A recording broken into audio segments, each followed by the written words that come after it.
Hey, you guys, how's it going? Happy Friday. You guys like the HBO intro? I know, right? It's not copyrighted, so I made it to my own little thing, and I think it's absolutely perfect as an intro for a Gen X Friday night. Am I right? Am I right? Thank you guys so much for joining me tonight.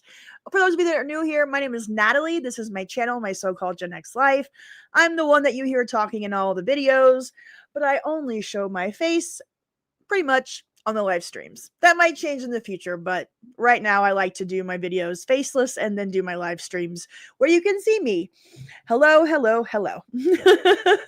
Oh, thank you, Kasek Wayama. I don't know if I can say that or not. I appreciate that very much. Yeah, no, I mean, it might be copyrighted, but I don't know. I've never gotten in trouble for using it, so HBO was allowing me. So yay. I need to work on the opening graphics and make it my own a little bit more, but I did what I did for now. It works for now. So anyways, okay, guys. This is going to be a really, really, really fun night. Okay, first of all, members, if you haven't seen yet on the members only video area, I posted a sneak preview to my next video, which will be out tomorrow. It is the most disturbing episodes of Little House on the Prairie. So I posted the preview in the members area. Everybody else will get to see the full length video tomorrow. It will be posted. I'm almost done with it, and it's going to be a good one. I'm excited about it. Let's see what else. Oh, members live stream is Sunday night. I was not feeling well last Sunday, so I postponed it to this Sunday. So members, if you are on the I've got 5 on it level, members only live stream is Sunday night at 8 o'clock Central. Okay, guys, this is going to be a fun night. The other day I was looking through an old box of stuff because I have like dozens and dozens of old boxes of stuff. And I found this TV guide from 1996 that is a special issue of the 100 most memorable moments in television history. And I think this is going to be an incredible topic for tonight's live stream. I purposely did not look at it except for the first 5 entries, 100 to 96, so I could prep them so we could watch them. We are going to go through this and we are going to watch as many of these moments as we possibly can tonight. And if we don't get through it all, then we'll continue next Friday night because I think this is going to be a blast. Oh man, what week of 1996? The date on it is June 29th through July 5th. Of 1996. This is from the St. Louis, Missouri television market. So it has, the regular ABC, CBS, NBC channels and Fox. Also has my local PBS and Channel 11, which was our local independent station at the time. And also it has like HBO and other major cable stuff as well. So yes, this was right before the 96 Atlanta Olympics. That is correct, Robert. Hey, Misanthropic. I want to make sure I don't want to miss everybody. Hey, Cole Trickle. Who doesn't have boxes of stuff you forgot about, right? Okay. Is there really a 30 to 45 minute long documentary on how they made that HBO opening? Well, obviously, we're going to have to watch it one week. Oh, hey, Jimmy. Hey, Karen. I'm glad you discovered my channel, too. Thank you for being here. Let's see here. I'm going to go through here. Hey, Herbal. I some of these names, guys, I have a Bucket Twitch Lady. Call is Lime Bucket Twitch Lady. What's Precision Arms? Hello. Oh my goodness. Heath is here. Robert is here. Z-Man 420. Lounge Zinger. Yes, last one who clicks like is a rotten egg. Everybody, give me your likes. Please, please, please. If you haven't subscribed, please do so. If you want to become a member, you can do so for just $1 on the Jamming on the One level, or a $5 a month price for the I've got 5 on it. I've got to make that a soundboard clip. I got 5 on it. No, you're not late, Chris. No, you're not. We've just started. We haven't even started yet, to be honest. So I'm going to stop gabbing as much as possible and get to this. So hold on. Drag a cigarette, my bad habits. Okay. So If there, I want to hear in the comments tonight as we go through this, what you think are going to be in the top 10, top 20. What do you think the most memorable moments are from this issue? Remember, it's the summer of 96. And also, I think a great conversation after this, after we get through all of this, is what would you consider moments that would make this list if it was made today? So, like, what has happened in the last 30 years on television that you think would be considered a greatest TV moment? I don't think there's a lot of them, to be honest with you. I think this is going to be a very comprehensive list. Obviously, there's some things from the last 30 years, like I don't know, Walter White's "I'm the One Who Knocks" monologue, maybe, or oh God, I don't know. What else? Something from The Office. I don't know. But yeah, so number one has to be Man on the Moon, no contest. Well, probably. Probably. Okay, let him in. Let him in. Dale wants in. My cat's wanting to come in, so we'll see what happens. Okay. So we'll see if Dale is going to interrupt this stream right off the bat. So let's go. First of all, on the back is a Misty cigarette ad, which I'm totally in love with. Friends finale. That would be a really great one. And I think the Seinfeld finale was like in 98. So that would be a couple of years after this was made as well. So there's some, so we'll talk about that in the future after we get through this whole list of what we think should be on it from the last 30 years.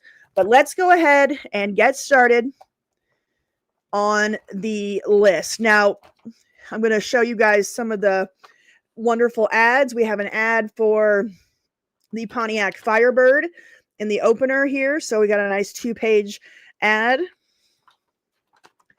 Let's see. Then we go to the contents page.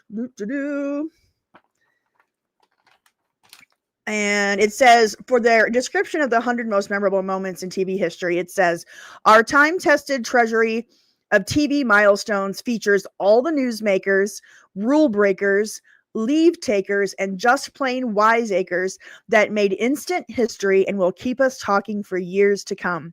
From Lucy's hilarious turn at the chocolate factory to Richard Nixon's unprecedented farewell to the presidency, it's all here in this special edition of TV Guide. All right. Now, on the Insider, we got a special about John Tesh. Apparently, he was leaving Entertainment Tonight. Was he leaving? Yeah. He had just left Entertainment Tonight and was making music for the Olympics. Dun dun dun dun dun dun dun dun dun dun dun dun dun dun. Alrighty. Let's see, what else do we got? A bunch of stuff about random things. Random TV stars. The MTV Movie Awards. So the wrap up of the MTV Movie Awards. Did I do the crossword puzzle already? Yes. It's in the back and it's done. You can't tell it's done in pencil. Apparently I wasn't bold enough to do it in pen, but it is done. Okay. We got horoscope in here as well. Okay. Let's get to the good stuff. Oh, we can also see that we can get 10 CDs or cassettes for the price of one. Want to check out the Cheers and Jeers? Okay. Cheers and Jeers. Here we go. Cheers and Jeers for the week of June 29th through July 5th, 1996. Cheers. To an all cheers, here's summer column. What? Cheers to an all. Oh, so everything is going to be a cheers because it's the summer. So there's no jeers in this one. Cheers to an all cheers summer column. In honor of sunny skies and sultry days, we're giving our jeer key a holiday. Enjoy the break, TV makers. This love fest won't last. Okay. So cheers. Cheers to the future of daytime talk. We've seen it and it's rosy. Rosie O'Donnell, that is, whose syndicated show premiered with Nielsen numbers that suggest viewers are ready for a return to old-fashioned entertainment. Citing inspiration from vintage yackers like Mike Douglas and Dinah Shore, O'Donnell has created a contemporary retro format that's cozy without being cloying, cheeky without being cheesy. She probably needs to free herself from that desk, which she held on to like a life raft the first couple of shows. But hallelujah, here's a contender who doesn't feel she needs to be contentious to grab viewers. Well, okay, moving on. Cheers to the History Channel for deciding to write its own history. As originally conceived, the network's Spirit of Enterprise specials sounded suspiciously like the Spirit of Puffery, profiles of businesses approved by the home offices of the featured companies. If that's history, critics scoffed, an annual report is the wealth of nations. Luckily, the brouhaha alerted HC honchos of the undermining effect the project could have on the channel's mission, and they nixed the entire notion. All right, so I guess they were making a alternate history show, and they got called out for it, and they had to stop it. There you go. Yeah, now the Ancient Aliens channel. Cheers to Candice Bergen for taking the fifth and no more. That's how many Best Actress Emmys she's already collected, and she's decided that's enough. So this year, the Murphy Brown star took her name out of the running for even a nomination, so others might have a better chance. Okay. Cheers to the mass marketing of a master QVC. The 24-hour emporium of the airwaves has found a new hot commodity. Paul Cezanne, penniless painter turned $1 million money machine. On July 6th, home viewers can cash in on the Cezanne mania kicked up by the huge exhibition of his works at the Philadelphia Museum of Art. And finally, cheers to America's Most Wanted, and a warning to crooks everywhere. The long-running hit, which Fox did not renew, has been given a reprieve. A few more new episodes, then a we'll see. At the least, the nation's most widely seen post office wall is being given a fair trial.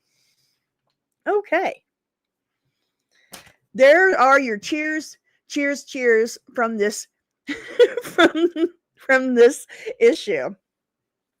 Yeah. Good stuff. All right. That was a lot of talking. I know you guys don't want to hear me talk too much longer. We got to watch some fun stuff. I'm going to read you the introduction. Here's what it looks like. The 100 most memorable moments in TV history. Here's the intro. Natalie, how have I never caught the Evening Shade box set behind you? I don't know, but it's back there. I got Evening Shade. I found my Rocky VHS box set from the 90s, which has 1, 2, 3, 4, and 5. Whoops, I'm not a weather person. Then I got my New Kids tape, my Dawson's Creek, my Felicity, my Critical Drinker, and my Coca-Cola with my name on it. Hey, Dale. What's going on, bud? Okay. You need a tour? Maybe I'll give members a tour here before too long. Okay, here's what the intro says. When television is good, it entertains or educates us. But when it is great, it does so much more. At times, the medium touches our deepest emotions: wonder, delight, joy, sadness, shock, fear. Moments like these, when TV moves us profoundly, become like mental snapshots that never fade. We recall treasured highlights of I Love Lucy and The Twilight Zone just as clearly as we do last week's episode of Home Improvement and ER. So here at TV Guide, when we set about ranking a selection of these indelible TV moments from 100 to 1 for this special issue, it was a unique challenge and a special pleasure. We don't expect you to agree with all of our choices. In fact, this issue sparked a number of heated debates in our offices. But as you pore over these pages, there's one thing on which we hope you will agree. These are all exceedingly vivid moments. In other words, great TV. Okay. Okay. Dale, honey. Of course, he would come and get me right at this time. But we're going to get into a couple of these and then we'll have to take a break so I can take care of Dale. I'm so sorry, guys. For those of you that don't know, Dale is my cat. He's usually an outdoor cat, but in the wintertime, he likes to come inside and hang out. And here he is. So, hey, Melanie, how's it going? Super chat. Oh, sorry. Oh, my goodness. 10 pounds from Keisek Wayama. Thank you so much. One thing I loved about reading these 90s TV guides was how even these superstar actors and actresses would grant the TV Guide magazine interviews. Do you agree, Natalie? I agree. That's really cool because, again, especially, before the internet. So this is 96. So this is right before, I really moved to the internet for all of my entertainment information, right? And so the TV Guide was kind of that look into the television industry that you didn't get to see anywhere else. So they gave you all these behind the scenes info about your favorite TV shows. They interviewed your favorite TV stars. And I mean, it was a treat to get this in the mail every week. I loved it. I absolutely loved it. And it makes me sad that things like this aren't around anymore. I mean, you know what I mean? So back at this time, we were still a monoculture. So we still had shared experiences. We watched the same shows, went to the theater and watched the same movies, listened to the same music. And when I say same, you know what I mean. Popular culture. Of course, there were fringe things. But we all had common experiences with these 100 moments. So we're going to have some fun tonight. Starting off with number 100. Okay, number 100. Mork and Mindy's Baby from October 15th, 1981. With the irrepressible alien played by Robin Williams married his human ally Pam Dauber on Mork and Mindy and started a family, Mom was a little put out. Their baby, after all, hatched from an egg and looked like an old man. All right. Here we go. Let's watch The Birth of Mirth. What do you say? Let me get it shared screen.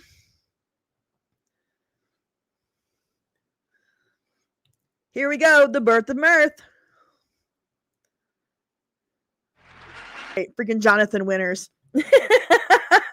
So good. It was okay, but you don't think it's top 100? Well, you got to remember, this is 1996. Oh, Dale came in and it looks like he's going to bed. He has this thing for cardboard boxes. Hey, bud, what? Oh, nope, he's leaving now.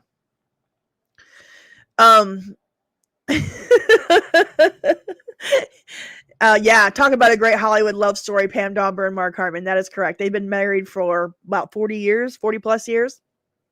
But yeah, Jonathan Winters, absolute legend. Robin Williams, absolute legend. That's number 100.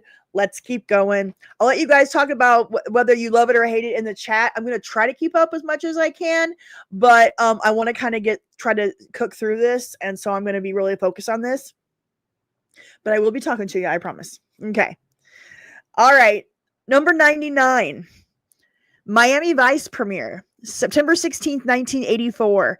Don Johnson's Sonny, a vice cop with 2-day growth and expensive accessories, is on his way to meet a coke kingpin. He pulls his Ferrari over to a phone booth, calls his estranged wife, and says, "Carolyn, I need to know something. It was real, wasn't it?" The answer is yes, but Sonny sadly shuffles back to his car and zooms through the glistening tropical night as Phil Collins' In the Air Tonight plays at length. All right, guys, here we go. Let me, hold on, share my screen. Miami Vice.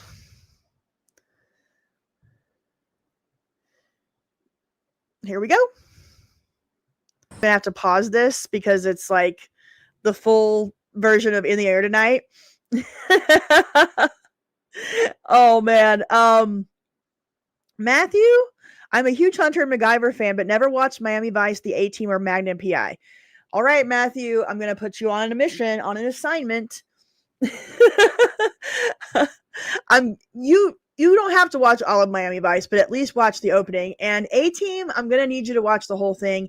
And Magnum PI, I'm going to need you to at least watch the first couple of seasons. So that is your homework assignment for the holiday season. If you need to know where those are streaming, let me know and I'll get those for you. I'll get that information for you. Okay.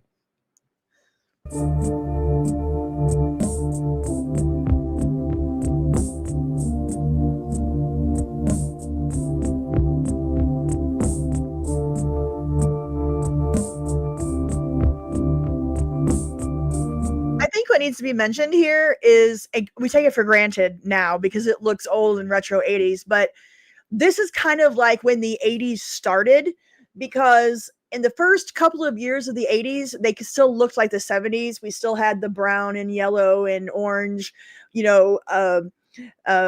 furniture and the very 70s looking style.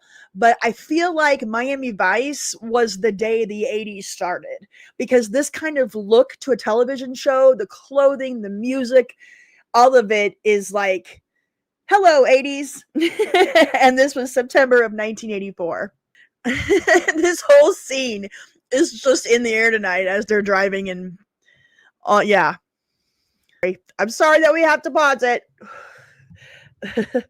That black Ferrari was a Mustang with a Ferrari body on it, really? Interesting. Yeah, this is Dakota Johnson's daddy. I was thinking about making a video about like how I know these people, if that makes any sense. And like, Dakota Johnson's daddy as, this man is Dakota Johnson's father. I know him as the star of Miami Vice. Or Mark Wahlberg as an actor in movies. I know him as Marky Mark in the Funky Bunch. So that kind of a thing. I constantly have video ideas in my head, so I apologize for interrupting. Well, I guess we got 20 seconds left. I might as well watch the whole clip. But this is, again, it's number 99. Go. That's true, Robert. Great opening set the tone for how the series is going to go. Exactly. Yep, they kept the vibe. No explosions or anything. Okay. Yeah, I do need to do a night of singers or actors who tried to sing. And the Nepo Baby live stream is coming. I had to prep for that one because I need to make sure I got a bunch of good examples and stuff ready to show. But next week, well, if we get through tonight, next week's episode live stream will be about Talk Soup. All the years of Talk Soup. But if we can't get through all this tonight, then we're going to continue it next Friday. So we'll see. Yeah, Dale's good. Dale went to bed in his cardboard box. I thought I was going to get to show you guys Dale, but he went to his box and I'm not going to touch him. Once he goes to bed, he goes to bed. Okay. Here we go. Number 98. This is a big one. The 1984 Macintosh commercial. Part of the mystique of this legendary ad is its inaccessibility. Listen to what TV Guide says, because I'm going to pop it up on YouTube here in about 2 seconds. It aired for just a little over a week, but that doesn't mean its creators spared any expense.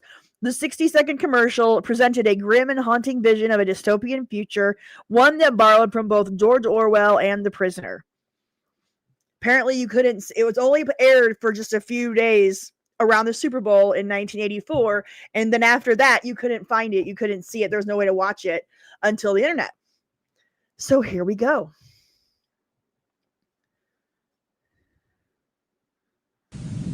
Today we celebrate the first glorious anniversary of the Information Purification Directives. We have created, for the first time in all history, a garden of pure ideology, where each one may bloom, secure from the pests, obeying contradictory thoughts. Our unification of the rules is more powerful a weapon than any fleet or army on earth. We are one people, with one will, one resolve, one cause. Our enemies shall talk themselves to death, and we will bury them with their own confusion. We shall prevail. On January 24th, Apple Computer will introduce Macintosh. And you'll see why 1984 won't be like 1984. We're getting there. Ha ha ha ha ha ha. I kid. Yeah, 1984 is definitely one of my favorite books as well. I've read it multiple times. I'm a big Orwell fan. I like 1984. I love Animal Farm. Those are my two favorites. And I've read both of them a couple of times. Well, at least. Yeah, it looks like a Hooters outfit. It kind of does, the outfit that she had on. You're not wrong there. Okay. And I believe that was from the mind of Steve Jobs. Am I wrong that ad was from the mind of Steve Jobs? Because I feel like I read that somewhere. I could be wrong. That's very possible. I'm wrong a lot. So there you go. Number 97. You're welcome, DJ. I'm glad you're here. Ridley Scott directed it, but I think that it was Jobs' vision, or at least his spark of an idea, and especially the, that they spared no expense. It was they spent millions for the time. This was kind of what started the whole Super Bowl ad trend thing.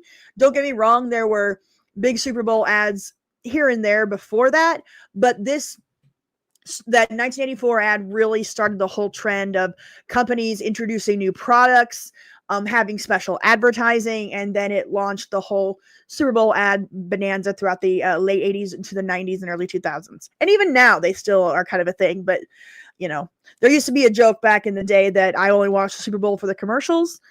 So yeah, there was a peak ad era there for late 90s. Okay, number 97. The Two Faces of Latka, May 21st, 1981. Latka Gravis, played by Andy Kaufman, Taxi's timid immigrant mechanic with a continually apologetic expression, needs to break out.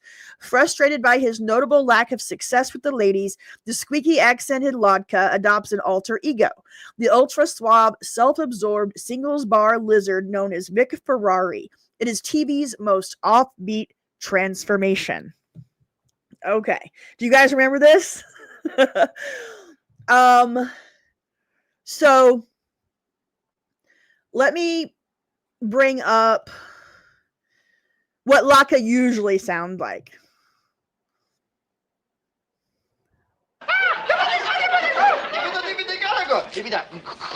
Yeah. So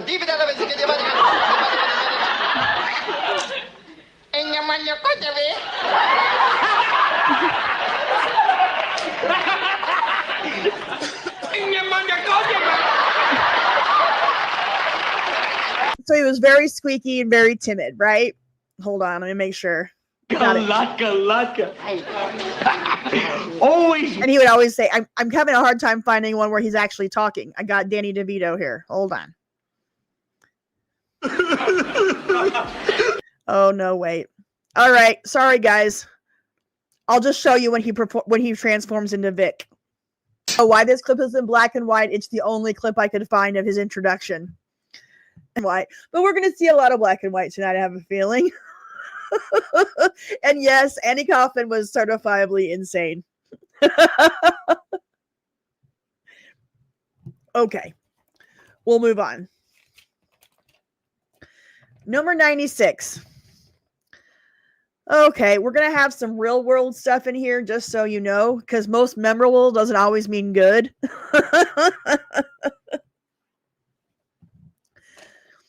Number 96, police brutality in Birmingham, May of 1963. Peacefully protesting segregation in local stores and restaurants, a group of more than 1,000 blacks, led by Dr. Martin Luther King Jr., marched through this Alabama city. So, yeah. I'm not going to get into the dark ones because the sad ones, the violent ones. We'll mention them, read about them, and then we're not going to watch them. All right, number 95. One Life on the Stand, March 1979. On One Life to Live, Karen Wolick is torn. The wife of one of Landview's leading doctors, she can provide an alibi for Vicki Riley on trial for murder, but only by divulging her shameful secret. Under intense grilling, she finally erupts. What do you want from me, Mr. Callison? Do you want me to tell the court that I'm a common street hooker? A riveting performance by Judith Light in a shocking social issue. housewives who hook made this one of daytime's most potent scenes. Obviously I was only 2 when this happened. So apparently that was a big deal for a housewife in daytime television to be a hooker as well in 1979 on One Life to Live. You want to watch this? I don't have it prepped because like I said, I didn't go through this list. Let me see if I can find it. Give me just a moment. Let's see. One Life to Live. Common street hooker. Let's see if that'll bring it up. Do.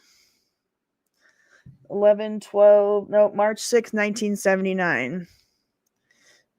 March 6, 1979. Judith Light. Before she was Angela Bauer. All right. I found the episode. Gonna have to give me a second to find the scene. It's probably later in the... It's probably late in the episode. Let's find out. Now, Mrs. Wolek, you did state earlier that you and Marco Dane were not on close terms, did you not? Yes. Mm-hmm. Then what earthly reason would you have for going to his health club? He called me. I went there a couple of He times. called you about what? I don't know. It was a long time ago. I don't remember. Oh, well, surely you must remember something. I mean, a man like that. This is a man who was an important part of your past, a man who followed you all the way to Landview. Now, I would think that if he asked you to come and see you about something in his office, you wouldn't easily forget what that something was. I love 3-piece suits. Marco had a sadistic streak. Love them. He enjoyed reminding me about the past. Reminding you? How? He would, he said he was never going to let me forget it. I think you can be a little more specific than that. In fact, isn't it true that Marco Dane was blackmailing you? Ooh. No. I must remind you that you are under oath, Mrs. Wolek. Now, can you swear before this court that after you got married to Dr. Wolek, Marco Dane never once threatened you, never once threatened to go to your husband and tell him about your past? All right, yes, he threatened to go to my husband. And how did you respond to those threats? I begged I don't know if this is the right scene, guys. him not to go to Larry. No. Did you pay him to keep quiet? No, I did not pay him. I didn't have the financial means to pay And him. how did he respond to the fact that you refused to be blackmailed by him? He was very angry, but he never did go to my husband. Oh, in other words, he took pity on you, and out of the goodness of his heart, he left you off the hook. I don't know what was going on in his mind. I just know that he didn't go to my husband. Well, I beg to differ with you, Mrs. Wolek, but the state finds it difficult to believe that a man like Marco Dane, a man who came to Landview with the express purpose of getting even with someone, would suddenly find it in his heart to let that someone off the hook. As a matter of fact, I believe a man like Marco Dane would find a way to put that person on the hook, so to speak. Now, Mrs. Wolek, did you ever have occasion to meet with Marco Dane at places other than the health club? I told you before I saw him. Several times he came into Tony's place. Uh-huh. Any other places? Well, yes, I may have seen him walking downtown on the street. What about the Wallington Hotel? What? Oh, God, I can't watch this. Easy. Yes, Mrs. Wolek, the Wallington Hotel. Did you ever have occasion to meet Marco Dane there? I don't really know. You don't really know. When it suits you, Mrs. Wolek, there's a great deal that you don't really know. Objection, Your Honor. Objection sustained. Will you get on with it, Counselor? Very well, Your Honor, I will get on with it because I, too, believe that it's time the truth came out as to why this witness took the stand in the first place. Now then, Mrs. Wolek, you mentioned earlier that when you were looking for Katrina Carr, You first tried to reach her at her hotel, is that right? Yes, that's right. What was the name of that hotel? The Wallington. We didn't hear you. What was that name? Would you speak up, please? The Wallington Hotel! Thank you. Now, I have here a police emergency report dated February 17, 1978. Here we go. This report states that on said night, you were the victim of an assault in the alleyway behind the Riverette Bar. Do you recall that incident? Yes, I do. The report goes on to say that you stated it was an attempted rape. Yet when the police wished to question you further in order to pursue this matter, you told them that you simply wanted to drop the whole thing. Is that correct? Yes, that is correct. Why, Mrs. Wolek? Didn't you want to see justice done? Yes, I wanted to see justice done. It was a very traumatic experience for me. I wanted to forget all about it. Well, I'm sure it was a very traumatic experience. But was it really an attempted rape? You've got the police report right there. Yes. Yes, indeed I do. Mrs. Wolek, does the name Aldo Pearson mean anything to you?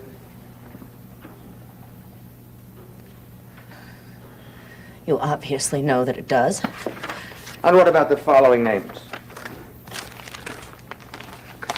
Roy Gladstone, Joel Diamond, Slim Jenkins, Bob Williams. You needn't go on, Mr. Callison. You have been acquainted with all of these men, haven't you? You obviously know that I have. I don't see why you have any reason to ask. I have a reason to ask because I believe the court and the jury has the right to know why you felt compelled to take the stand in defense of Victoria Riley and what your real relationship was with Marco Dane. Now, I could go on and on and on and on asking you questions, Mrs. Wolek, but it would make it a lot easier for everybody concerned if you would stop lying to this court. I am not lying. I came here to see justice done. Vicky Riley didn't kill anybody. Why can't you understand that? The innocence or guilt of Mrs. Riley will be determined by this jury, but not until they have been given all the facts. Now, isn't it a fact that there was a great deal more to your relationship with Marco Dane than you have admitted? Yes, yes, yes, yes, yes! All right, Mrs. Wolek. This is good.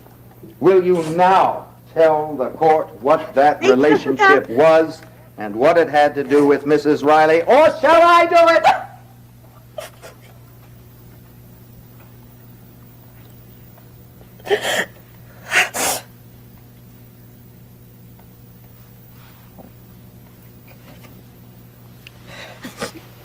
There is no need for you to do that, Mr. Callison. I will tell them.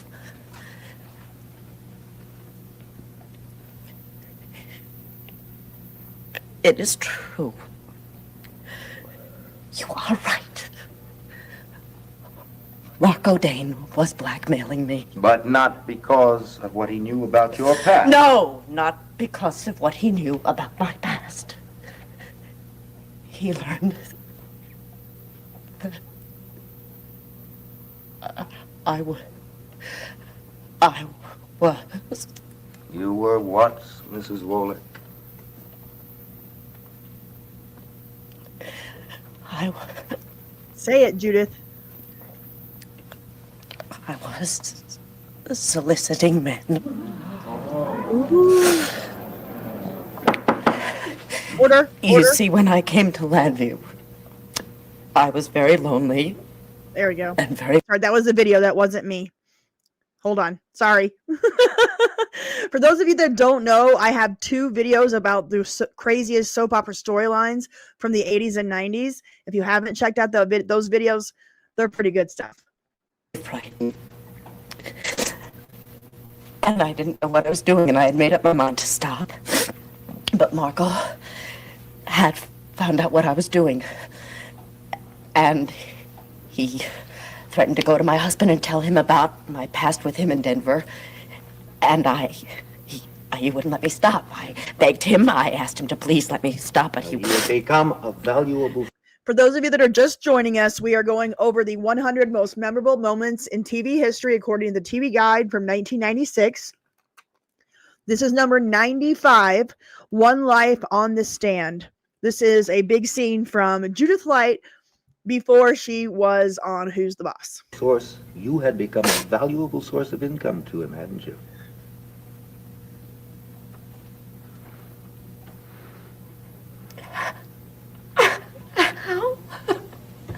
How much more do you want, Mr. Galveston? This is from 1979. Haven't I said what everyone wants to hear? What you want everyone to hear? That I am a common hooker like Katrina Carr? That Mark O'Dane was my pimp? Is that what you want me to say? What do you want from me? You want blood? You want me to say that I'm lower than the lowest piece of scum? You want more filth? You want more slime?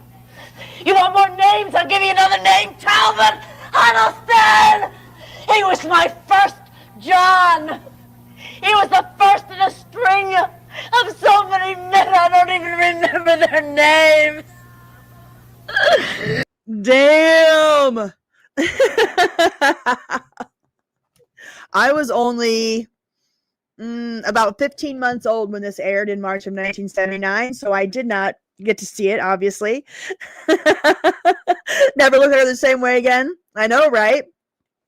It's pretty good stuff. I could sit here and watch soaps all day long, so we're gonna have to move on. But that was pretty crazy. Especially, I mean, it made the top 100. Ooh. Okay. Number 94. Let me get it ready.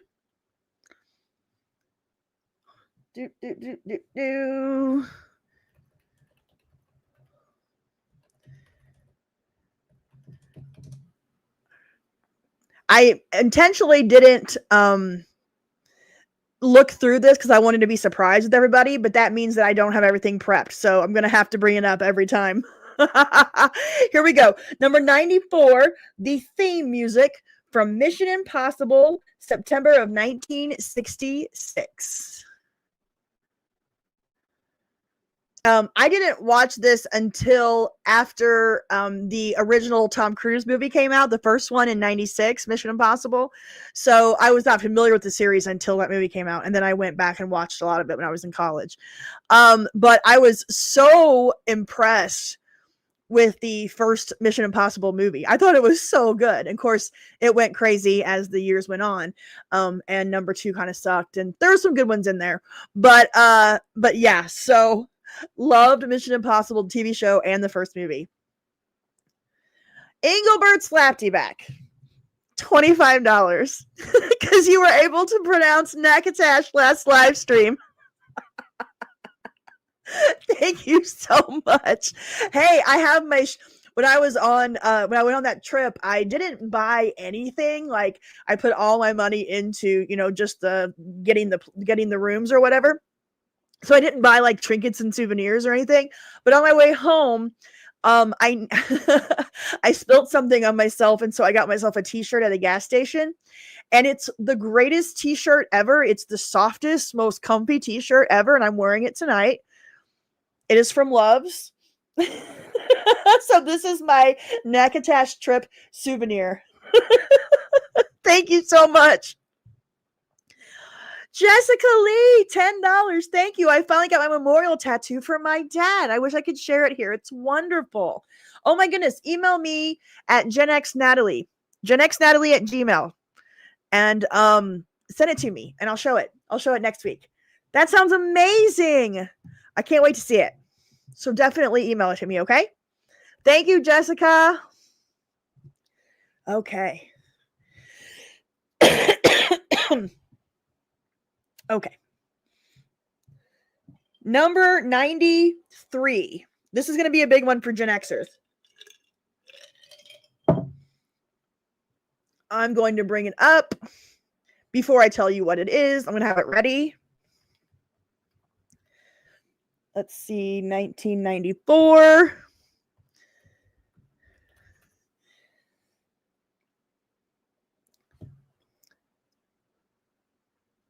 I'm going to get it.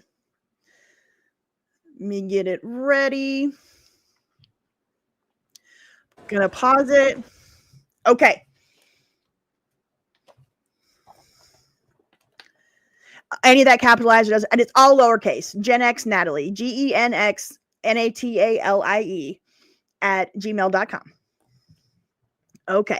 If anybody ever wants to email me, that's my email. I thought I had it on my YouTube page, but for some reason I don't see it anymore. So I'm going to have to put it back up there. Okay. Number 93. Tonya Harding at the Olympics, February 25th, 1994. Incredibly, after all the scandal and criminal matters surrounding the attack on rival skater Nancy Kerrigan, Tonya Harding was still allotted a place on the Olympic skating team in Lillehammer. The stage seemed to be set for her. The stage seemed to be set for the redemption of this talented but troubled rink rat from Oregon. But Tonya was no Cinderella. Just 45 seconds into her long program, she skated over to the judge's table, crying petulantly and pointing at the laces on her skate. She was given yet another chance. Missing her trademark triple axel, she finished 8th. Her tawdry but fascinating saga was over. All right.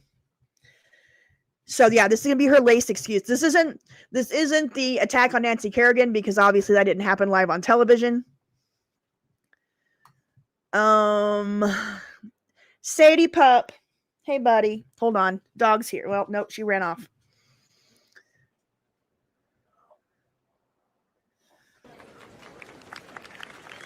All right, there's no commentary on this. It's just the skate. Yeah, Tonya was pretty good. Margot Robbie did a pretty amazing job in that. Come here. Come here. Come here. Sadie, come here. Oh, nope. Never mind. Representing the United States of America, Tonya Harding.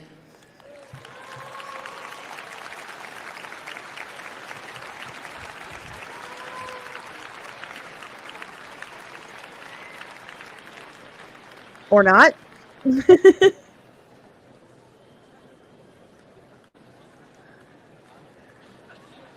Løperen har nå 2 minutter på seg til å komme ut på isen.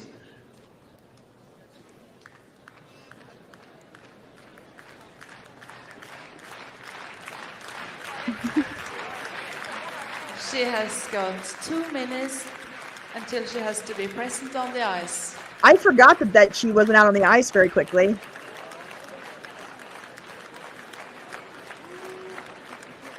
Come on, Tonya.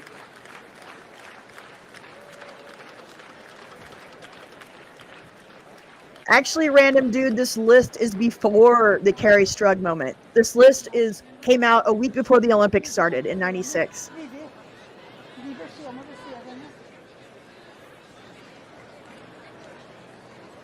Thank you, Jessica. I'll pull it up now.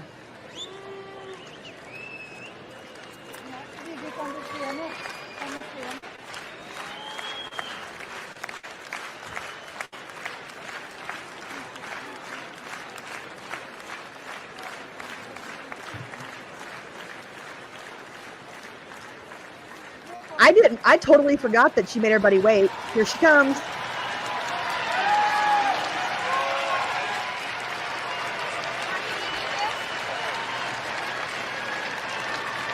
She was already having lace issues before she got out there.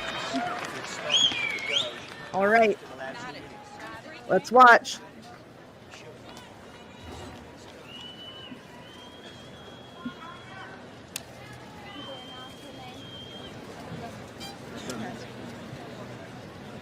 You need to go out. Okay, Tanya. Those edges really big in the beginning. Jump Okay, go. Check out hard. Go for it. Okay, take a deep breath.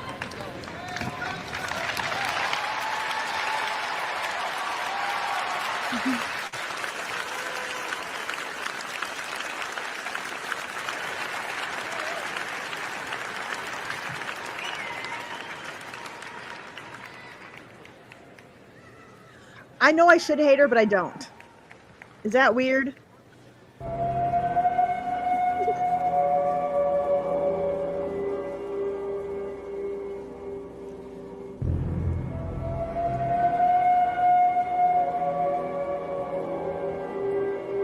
Really?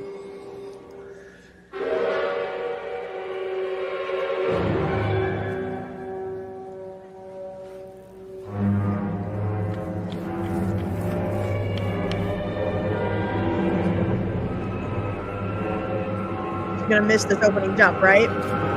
Yeah.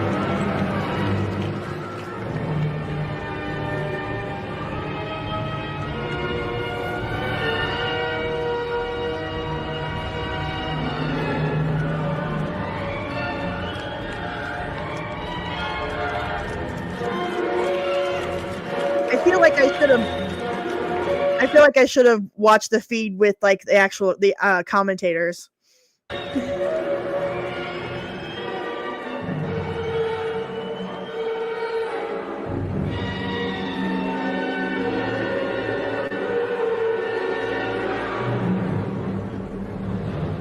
Yeah, to not be able to hear kind of sucks, doesn't it?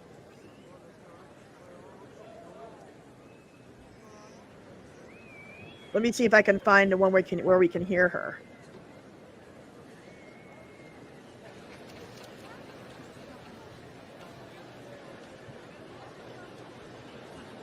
Do.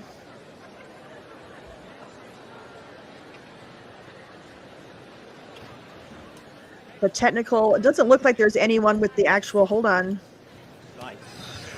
Let me off. I did, I found it. Take it off, John. No, just tighten it. What we do is just tie this one and then there we go. the other ones on top. No. Don't take it off. Don't take it out, Erica. Just What the hell put you think you're doing? You gotta put this one in. What are you going to do? Yeah, we're going to tie this one and then Yes. take the top. Okay? Okay. Crazy. All right, we will move on. I know I could sit here and watch all of this stuff like for 20, 30. This is what happens to me when I'm editing a video. Like I'm talking about a certain show or a moment from an episode, and instead of just pulling the clip and editing it and move on, I'll sit there and watch the whole episode plus the one after it. And it takes me 2 weeks to make a video instead of, 2 days. Sorry, guys. I'm bad about that. Okay. Oh, what happened? She replaced them, I believe, and then she went out again and got 8th place in her second attempt. Sorry, I'm not getting into details on this stuff.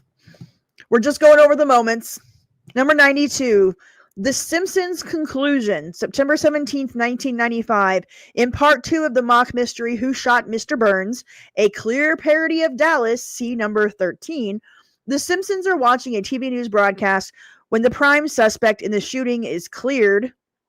His alibi involves watching Comedy Central. Should I go? Okay. Says Marge. I guess it's never the most likely suspect. Actually, Mom, notes Lisa, in 95% of cases, it is. The rest of the time, it's usually some deranged lunatic who did it for no reason. With that, every head in the room turns to Homer. Okay. Let's see if I can find it.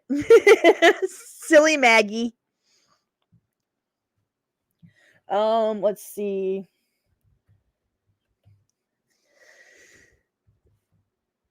Gotta find the right clip.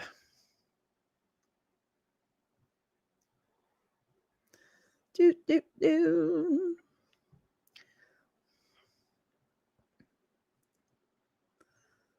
Be careful with that.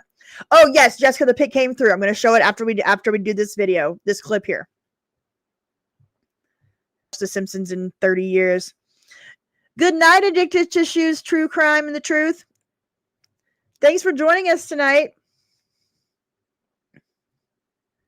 That wasn't exactly the scene that they described in the TV guide, but that'll do for us tonight.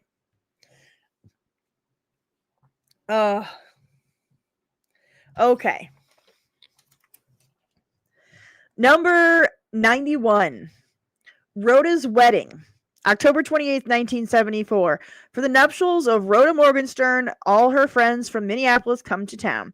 Mary, Lou, Murray, and the rest, and 51 million viewers turn up to, by far, the largest audience this Mary Tyler Mary Tyler Moore Show spinoff ever attracted.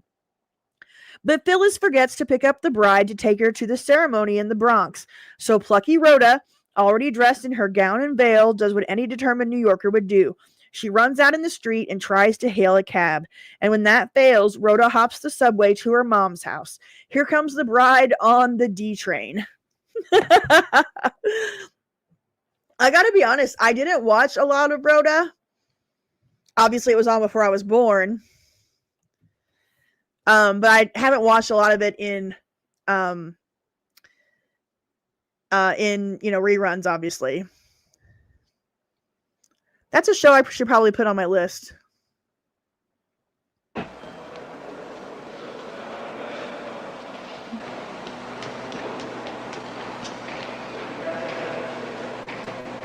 Looks like it was really shot in the subway. Am I wrong? This looks like an on-location shoot.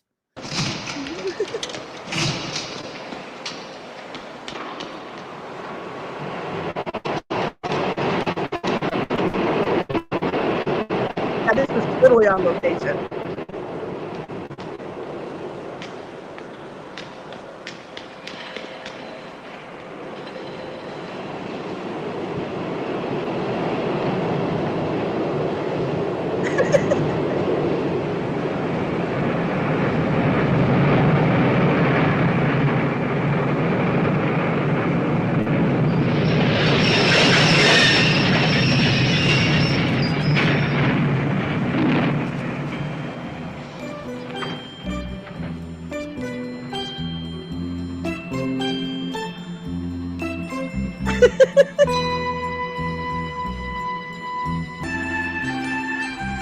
I just like looking at the cars and just the whole, culture and scenery of what the 19th. Look at that. Look at that.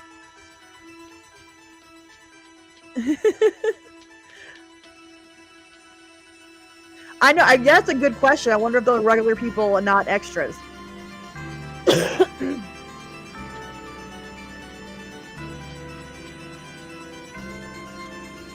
This is super cool. Not that she rode the subway just to see the New York in the 70s.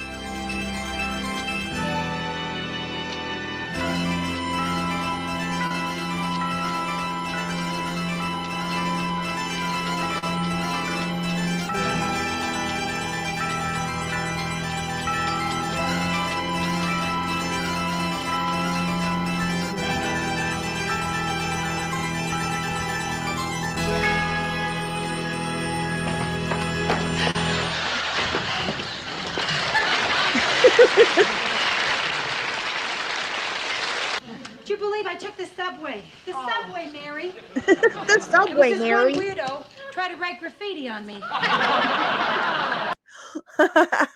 So that was number 91. The way they have these set up in here is kind of hard to read sometimes. Okay. Yeah, wedding mishaps are always a TV favorite. Okay. Number 90. This is an early one that none of us were alive for, but we're going to watch it. Number 90, Jack Parr walks off, February 11th, 1960. The previous night, the Tonight Show host told a labored but innocent joke about a British term for bathroom. It says WC. I guess water closet? WC? The NBC censors bleeped it, and the prickly Parr took umbrage. During his next monologue, he explained what had happened and declared he wouldn't stand for it. He began to choke up as he announced he was quitting and then left the stage. A shocked audience watched Second Banana Hugh Downs take over a show that included Orson Bean and Shelley Berman.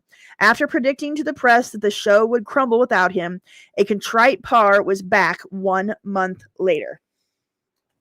Super chat alert. Thank you, Heath.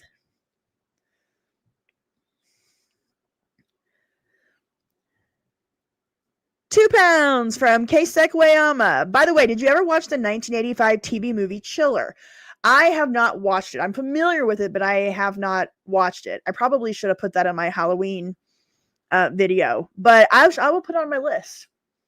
I will put it on my list. And Jessica, I want to show Jessica's tattoo. Let me get this. Let me see if I can bring it up. Looky there. So we'll start up here. Oh, man, look at that. Jessica, if you want to explain what all this is. This is for your dad. 1959 to 2024. Amazing. Guitar, musical notes. We got birds here on the top. That's amazing, Jessica. Did it hurt? I always feel like that would be a really painful part of the body. Actually, I don't really know if there's any part of the body that wouldn't be painful for a tattoo. I don't have any. So, but that is beautiful. I'm so sorry for your loss. I know that's got to be very, very painful. I don't know how much more I'm going to have my dad around. So that's very beautiful. Thank you for sharing that with us. That's super cool. Beautiful, beautiful. Thank you so very much. Never get a tat on your ankle or foot. I've heard that. Like ankle would be like right on a bone, right? Like that just seems like that would be really, really painful. The footage of Parr's return is on YouTube. Not sure about the walk-off. All right, so number 90. Jack Parr walks off. Let's see what we got. I'm leaving the Tonight Show.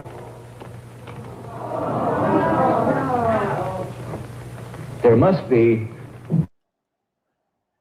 All right, let's see if this works. So for those of you that don't know, Jack Parr was the host of the Tonight Show before Johnny Carson. I'm leaving the Tonight Show.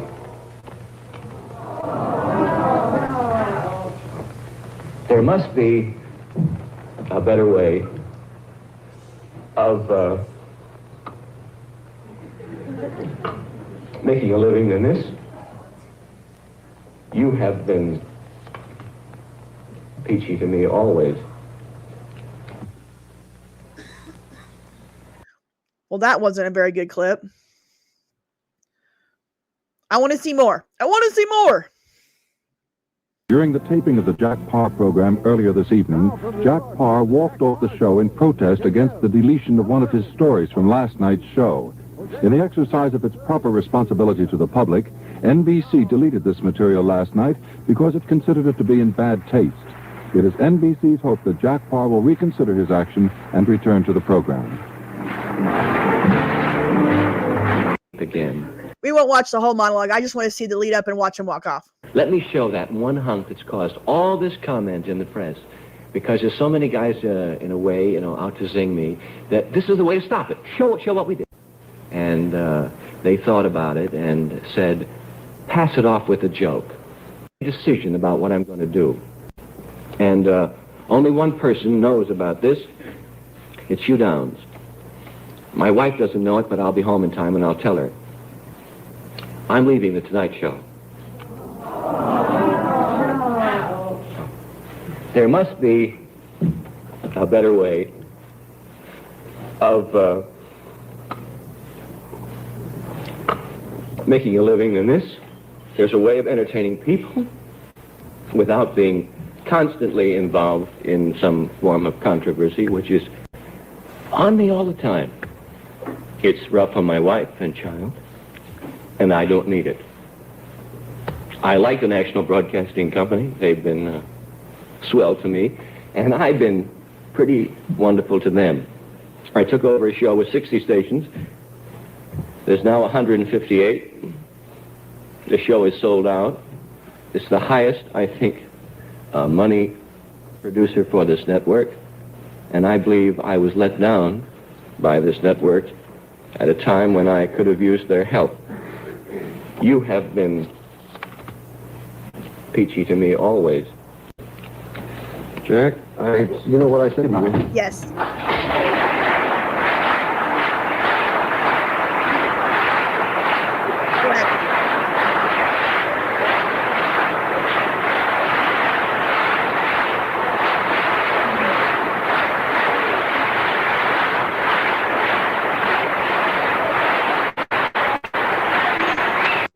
That's crazy.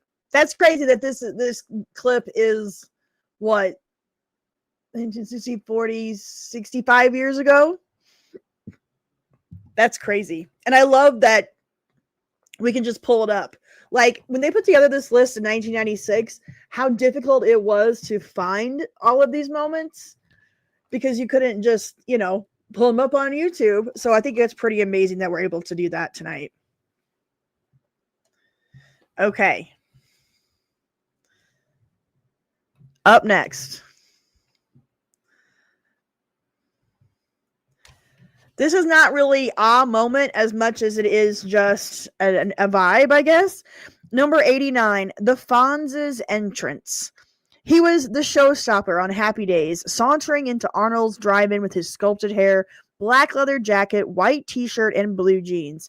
He would growl, "Ay," and the studio audience would go nuts. He was the Fonz, the coolest man on the planet, or at least Milwaukee. Now, I knew this, but I don't know how many people know this. When the sitcom debuted in 1974, January of 74, Henry Winkler's character had been in the background. He was dressed in a gray windbreaker, but as his image became flashier, he came to dominate the show. Today, the Fonzie's biker jacket resides in the Smithsonian, and I have seen it. That was one of the things I wanted to see when I went to the Smithsonian, was Fonzie's jacket and Archie and Edith's chairs. Those were and then the Dorothy slippers from the Wizard of Oz. Those were my 3 things. Hey, hoping for the jumping the shark. That would have been good too. Let's see. There we go. Before he had his leather jacket.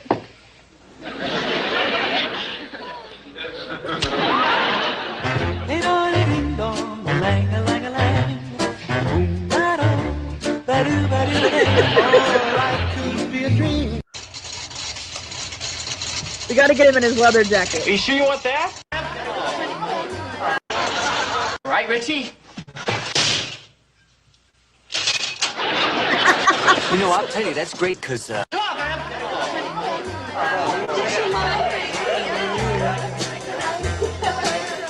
You know the most.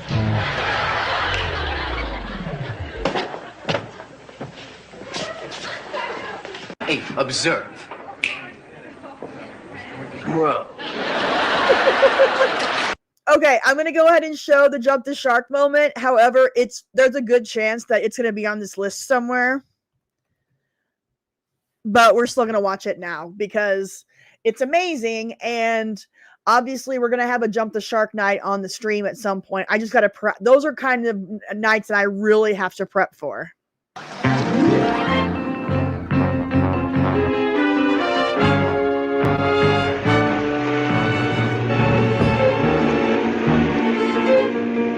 There he goes!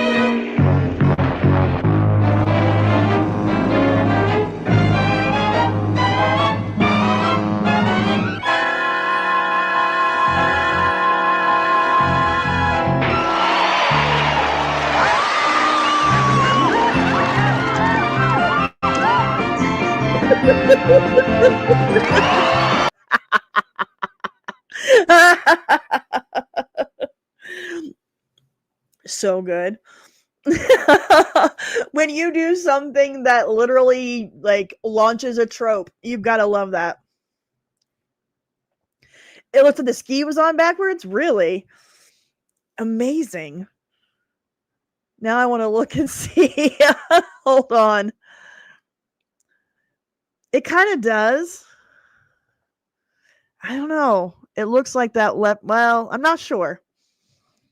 Gotta love it. How short are those shorts? Gotta love the Fonz, who's still alive and doing well. A couple months ago, he was posting pictures on X from his fishing trip, and it was amazing. It was so entertaining. Nancy Perryman, 6203 new member. Thank you. Glad you joined. Okay. Number 88. This is a big one for Gen Xers. Hold on. I got to get it ready. It happened in 1991. To a beloved character of our childhood. Okay. September 5th, 1991, Pee-wee's Big Comeback. It happened at the MTV Music Video Awards. An announcer asked us to welcome an old friend, and out walked Paul Reubens, better known as inventive Saturday morning star Pee-wee Herman. Reubens had been in virtual seclusion since his arrest at an adult theater, but he gleefully accepted the audience raucous ovation and incessantly asked, "Heard any good jokes lately?" Indeed, they had. This was a big one. We've talked about it before.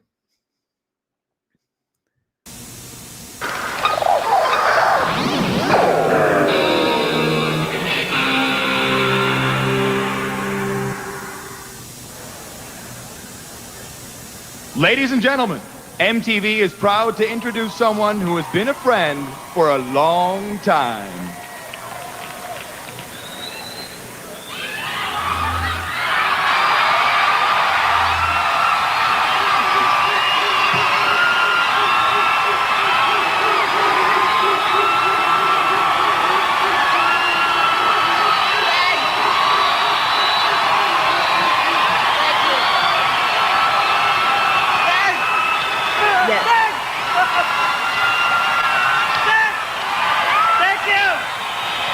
Those of you that haven't seen it, you must watch the documentary about Pee-wee. It is so amazing. And yes, his arrest was bullshit. It was all a bunch of bullshit. He got so royally screwed. So, yes. Chef! Chef! Ah!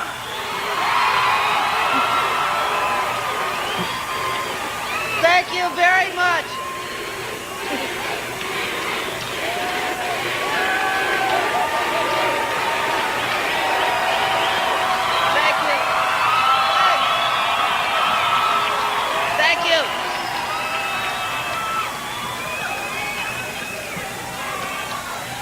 Heard any good jokes lately? What was that one? Oh, so funny I forgot to laugh. Thank you very much. That really means a lot to me. I have. Thank you. Thank you. All right. Okay. Shut up. Now. I just have one thing that I'd like to say to all of you out here and to everyone in the nation, and that is, welcome to the 1991 MTV Video Music Awards! Yay! Rest in peace, Paul. Hey, the Eternal Misfit. We are watching the 100 most memorable moments in TV history, according to this TV guide from 1996. We are on number 88, Pee-wee's Big Comeback from September of 1991. Amazing. R.I.P. to Paul Reubens. Okay. Hold on. Okay. I almost went to the wrong one. 87. Tom Jordache is slain. March 15th, 1976, before I was born. Back in the days when miniseries really were miniseries, ABC spun out the Irwin Shaw epic Rich Man, Poor Man in grand style, taking 12 hours to tell the story of the embattled Jordache brothers. But the emotional payoff came right at the conclusion, when former boxer, seaman, and general knockabout Tom Jordache, played by Nick Nolte, who became an overnight sensation, was set upon and stabbed by two thugs, just when happiness was within his grasp. Rich Man, Poor Man was one of the very first miniseries on television. If you haven't heard of it, it's, again, this was from 1976. We're not going to watch, obviously, the scene from it, but there might be a promo. Let's see if I can find a promo so we can at least see what it's like. Here's the trailer for Rich Man, Poor Man, 1976.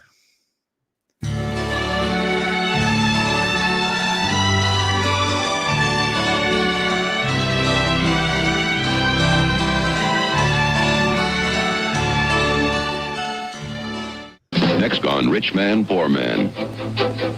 I want you to say that you are sorry for the filthy thing that has taken place. It's the best thing that ever happened to me in my whole rotten life.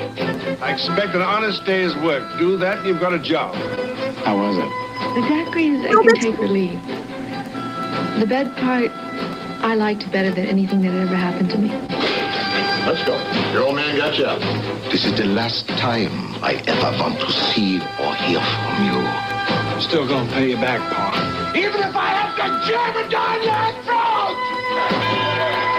And in weeks to come, as they grow with a turbulent America, Nobody retires at the age of 35, especially after building what he's built. Rudy will become wealthy and powerful. You let some other poor slob make you a rich man. I have had it. Tom will struggle to survive. This trouble you're in, I've been wondering if you could buy your way out of it. These guys don't care about money. You hurt them, they're gonna hurt you back. And Julie will come to know and love them both.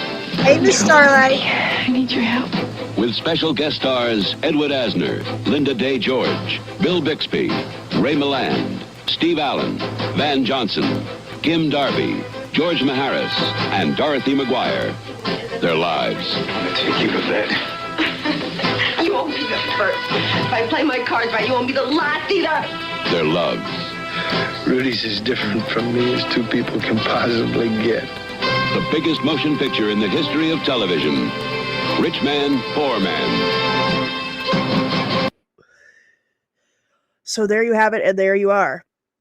For those of you that love miniseries as much as I do, I have 2 videos out about 1980s miniseries and one about 1990s miniseries. I have not tackled the 70s yet. I might do that. We'll see. I'd love a whole show on Bill Bixby and what he meant to Gen Xers.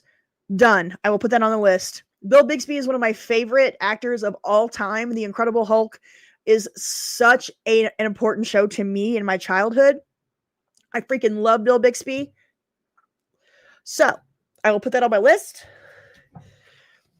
Here's what I got for upcoming live streams. Hold on. Bill Bixby night. Okay. Coming up, we have the Talk Soup night, a Steve Guttenberg night, PBS of the 70s and 80s, a USA Up All Night live stream, Gen X Nepo Baby live stream, and a Bill Bixby night. That's what I have on my nice little printed list on my desk. So that's kind of what I have coming up in the near future for live streams. Love it, love it, love it. Yeah, gotta love the Hulk. Gotta love the Incredible Hulk. Okay, number 86. Here's the book, in case you were wondering what it looks like. We got a nice ad over here for Swiss Mocha. Was that like fancy coffee or something? I don't remember.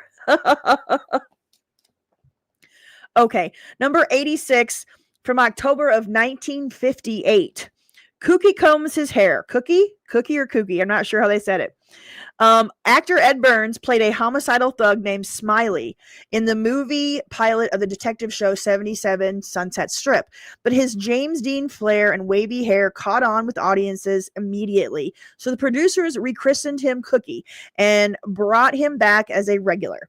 Cookie's hepcat phrases like the Ginchiest or pulling up the Z's were adopted by teenagers everywhere, and his trademark gesture, sliding his comb sensuously through his pomaded pompadour, spawned the hit song, Cookie, Cookie, Lend Me Your Comb. Cookie. Yeah, before my time too. But I do know, here, I'll bring up a picture of him so we can at least see what he looks like. 77 Sunset Strip.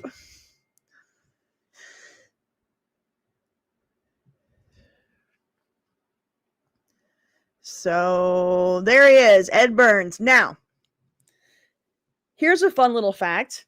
For those of you that have watched my Wheel of Fortune origin story video, when they were doing Wheel of Fortune in the 70s and they did the pilot with Toke Woolery, it didn't do very well, so they made a new pilot with Ed Burns. But in the pilots that they shot, that they taped, they taped 2 with Ed Burns as host. He was drunk. in them. So it didn't go very well. So they brought Chuck Woolery back, and then he hosted until Pat Sajak. But I have a video about that. So anyway, there you go. 77 Sunset Strip. Number 85. Plop Plop Goes Letterman, September 6th, 1984. Clothes make the man. At least they did for David Letterman. Back in his NBC days, the sardonic late-night host gained a reputation for skits involving surreal suits made of sponge, Velcro, even potato chips. His most celebrated garment, however, was festooned with 3,400 Alka-Seltzer tablets. Let's see if we have, let's see if I can bring that up. David Letterman, Alka-Seltzer suit. Okay. Let me tell you what else we're doing tonight. We've got a jumbo tank of water back there. Perhaps you can see it. And later in the program, maybe. Now, our staff has constructed a suit covered with Alka-Seltzer tablets. Now, 3,400 little tablets stuck to this suit, and we thought it would be fun just to dump a guy in there. And thank you, Heath. Kind of a cheap way to convert your tub into a jacuzzi, we thought. And I'm not mad about it, and I really, really appreciate it. Thank you so very much. So we were testing it out earlier today, and our head writer Steve O'Donnell was in the suit, and it went into the tank, and it worked great.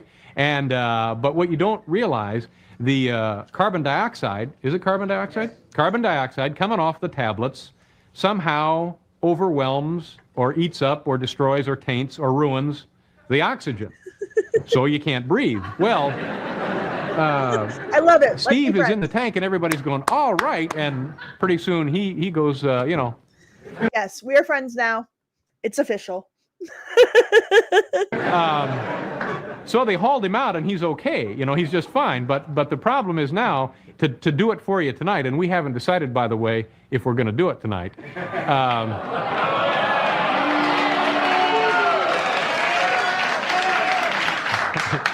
It was this guy's fault. So you have to have oxygen breathing apparatus. That's what you have to have. So we may do it. We may not do it. What do you think, Paul? Is this something we want to? I think we should do it, and by we really just... The Drew Barrymore flash happened after this list was made. The Kaufman slap, it might be on here. I'm not sure. This list was made in June of 1996. Remember that. I mean, you. Yeah, that's right. That's right.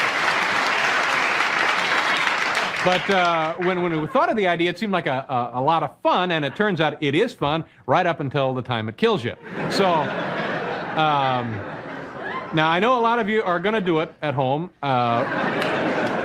You get a 900-gallon tank of water and 4,000 Alka-Seltzers, and you're in business. But if you do, make sure, you know, the fire company is there helping you out. Later in this program, Bob Costas from NBC Sports will be here. Oh, and we may do this just to keep you in the frame of mind. We still may be going to do that for you a little bit later. Now, all right, I'm going to fast forward. And I have been asked about 12 times by various members of the staff to remind you, don't try this at home. I know you have the 900-gallon tank. I know you have the oxygen. I know you have the suit of Alka-Seltzer and a staff of 100 people. No!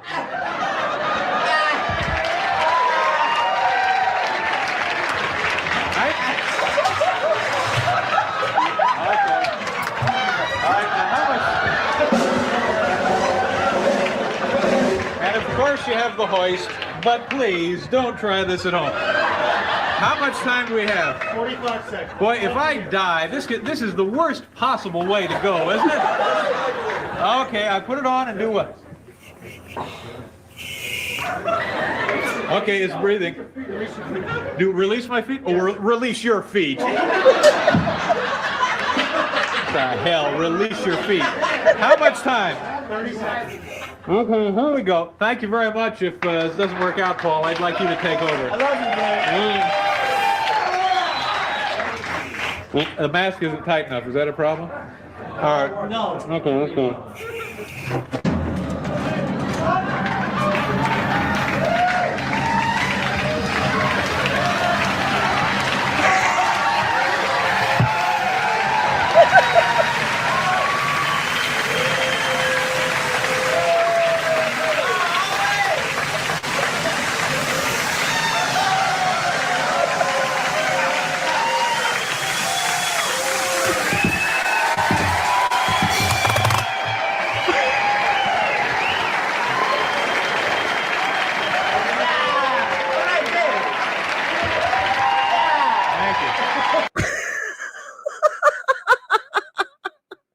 Yeah, this is pretty crazy. Remember, kids, don't try this at home.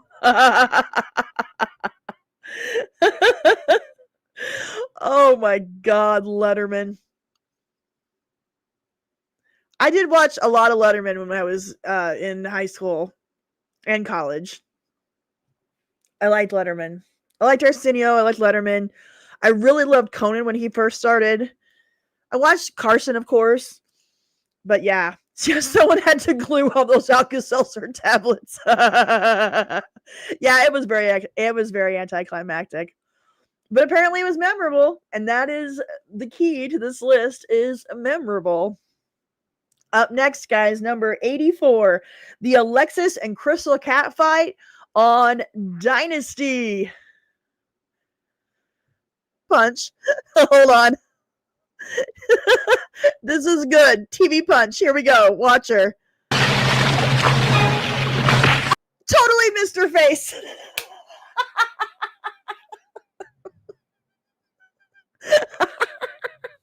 No, they did not switch to Stunt Woman. It was actually Linda Evans and Joan Collins.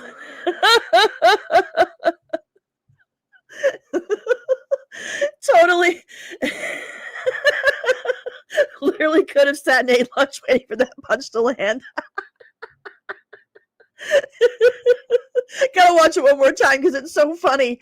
It's so obvious with that shoulder pads. Oh my God, this is Nolan Miller at his finest. For those of you that don't know, Nolan Miller was the costume designer and wardrobe person for Dynasty. And he was the one that gave us all these big shoulder pads. Amazing. Iconic.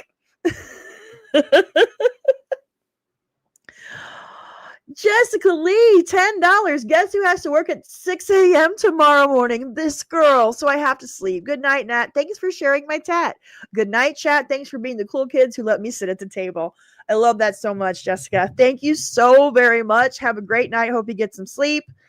Have a great day at work tomorrow. Don't forget we have our members only live stream on Sunday night. So I hope to see you there, okay? Have a good night. Thank you. Yeah, Nolan Miller, you know it. Gotta love it. Okay, number 83. The debut of NYPD Blue, September 21st, 1993.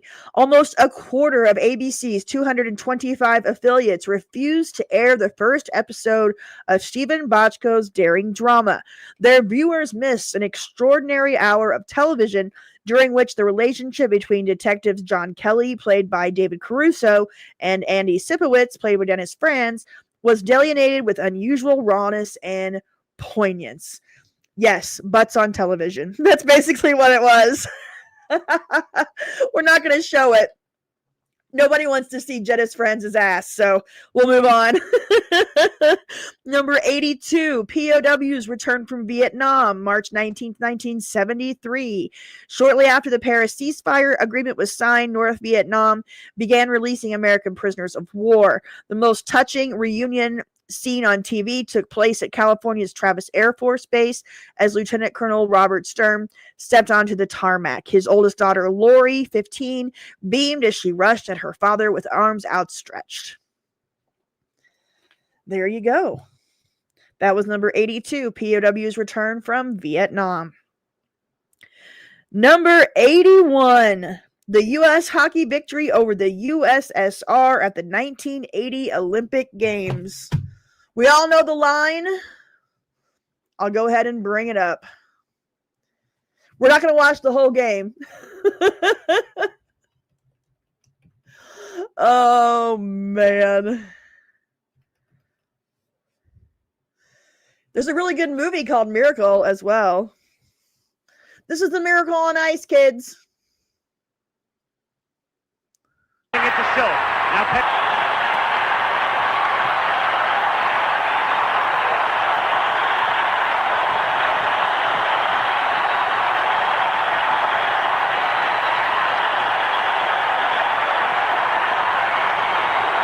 this was the semifinal, right? This wasn't the gold medal game. They had to play one more to get the gold.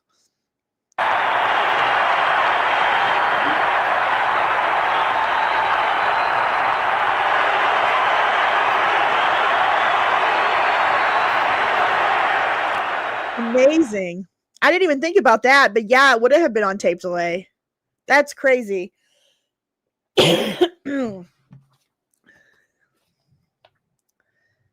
Okay. Make sure I got all my super chats. I'm sorry I didn't show the POW return from Vietnam. When it gets to too newsy of type stuff, I guess just like I didn't show the Birmingham stuff. But if y'all want to see that stuff, just tell me and I'll show it. Number 80, Jeff. The fact that this beats the Miracle on Ice is kind of funny. Jeff Baker's car wreck on As the World Turns. August 1962. TV Guide called it the automobile accident that shook the nation. Actor Mark Rydell, who had played Jeff Baker for 6 years on the top-rated CBS soap, refused to sign a long-term contract. And so the producers ripped asunder America's favorite daytime sweethearts in a blur of twisting metal. Jeff died instantly. His wife, Penny, fell into a lengthy coma. I don't even know if you could even find this clip. Jeff Baker's car wreck as the world turns. I have a feeling it's not, because this is a time, 1962, where they weren't saving things as much. They would record over things. Jeff Baker car wreck as the world turns. Nope. Not going to be available.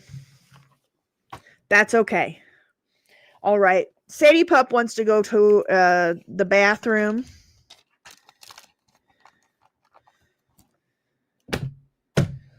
So we're going to take a break here in a minute. Hold on, Sadie Pup. Come here. Nope. She walked away. All right. This is a big one from the 90s.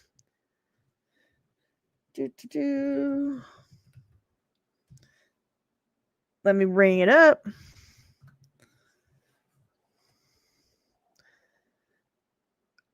Let me find it first. Okay, here we go. We'll watch the CNN version.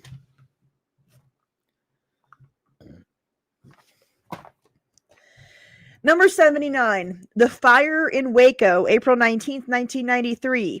After a 51-day standoff between federal agents and Branch Davidian leader David Koresh, the FBI decided it could wait no longer for Koresh to surrender on a weapons charge. On April 19th, a previous raid had left 4 agents dead. On April 19th, 6 hours after tanks pounded holes, I can read, in the Branch Davidian compound and pumped in tear gas, bright orange fireballs erupted, and black smoke cast a dark shadow over the grounds. Oh, yes. Well, hello, smelly cat. Smelly cat, smelly cat. What are they feeding you? We're just going over my TV guide from 1996 of the 100 most memorable TV moments, and we're reading through them and watching each clip as it becomes available. So, if it's available, I should say. So we are on The Fire in Waco. Yeah, not Janet Reno's best moment, not the Clinton administration's best moment. Yes, as a Texan, this is all we talked about in school. Absolutely. I actually went to Baylor University for my freshman year in 1995, 96. And so this was still very recent. And yeah, we went out there and saw the spot. We'll watch it a little bit here. April 19th, 1993, just before dawn, over the FBI's loudspeakers. Individuals inside the Branch Davidian compound. We are in the process of placing tear gas into the building. The feds are out of patience and ready to make arrests for the murder of the 4 ATF agents 51 days earlier. Exit the compound now. Submit to the proper authority, David. The tear gas is inserted from booms on specially modified tanks and fired from grenade-like canisters. You are under arrest. This standoff is over. When the Davidians shoot at the tanks, the FBI intensifies the gas. Believe me, it will not get any better. It will only get worse. Hold on, After 2 hours, the FBI begins ripping holes in the building. Exit routes, they say. And you go, if we step out of this hole, they're going to shoot us? Are they so angry because ATF agents are dead or because we've made them wait so long? David, you have had your 15 minutes of fame. It's time to leave the building.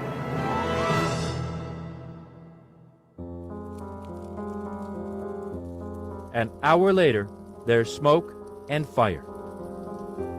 We can work through this. Don't lose control of this, David.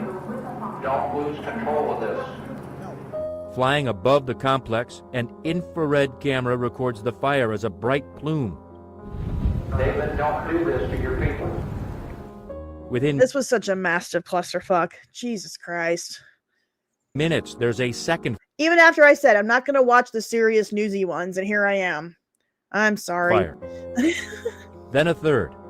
This is not the way to end this. Lead your people out, David. Be a Messiah, not a destroyer.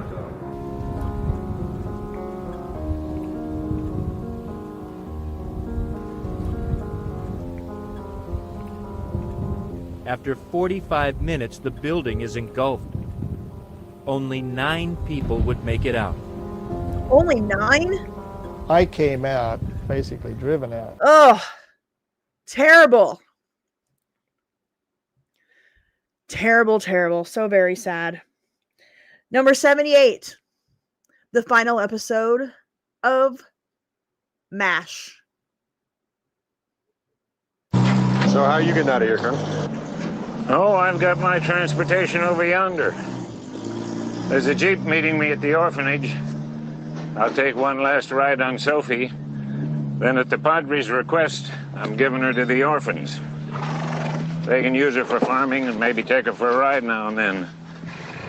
She's real good with kids.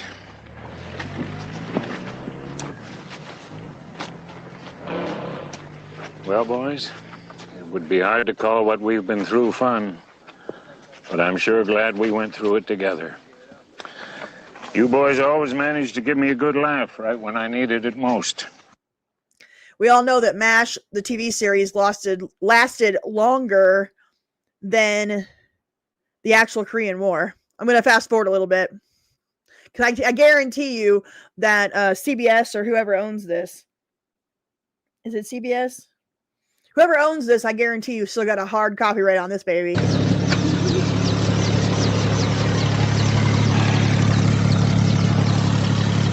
Look, I know how tough it is for you to say goodbye, so I'll say it. Maybe you're right. Maybe we will see each other again. But just in case we don't, I want you to know how much you've meant to me. I'll never be able to shake you. Whenever I see a big pair of feet or a cheesy mustache, I'll think of you. Whenever I smell month-old socks, I'll think of you. The next time somebody nails my shoe to the floor. Yeah, when somebody gives me a martini that tastes like lighter fluid. Miss you. I'll miss you a lot. I can't imagine what this place would have been like if I hadn't found you here.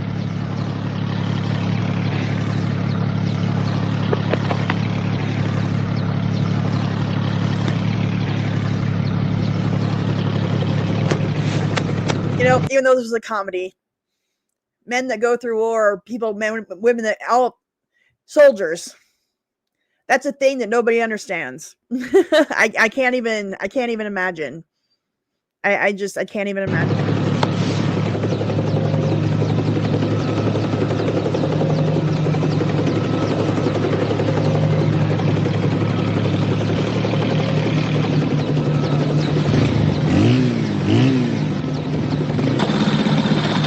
I'll see you back in the States.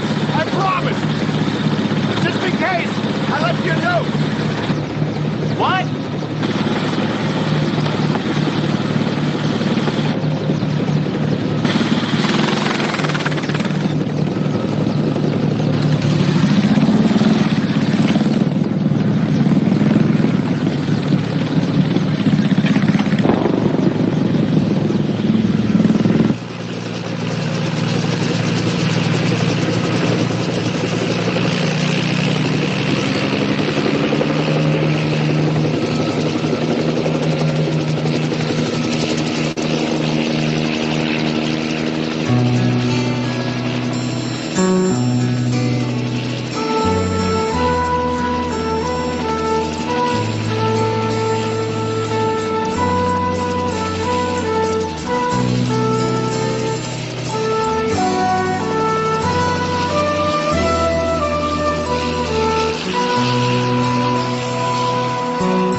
you go. The final scenes of MASH. I know MASH is not a big show for a lot of Gen Xers. I mean, it was on in mostly in the 70s when we were really little, so it was more of our parents' show. I've only watched a few episodes. I've never seen it all, but still. Good stuff. Up next, number 77, the year I was born. Maddie and David make love on Moonlighting, March 31st, 1987, in an episode entitled The Big Bang. Battling detectives Maddie Hayes and David Addison finally put 2 seasons of bickering behind them and got horizontal. We'll watch their kissing scene, their first time they kiss.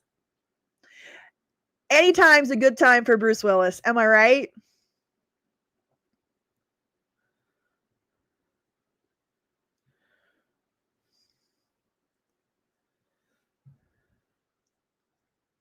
Maybe I should show it. Just a thought.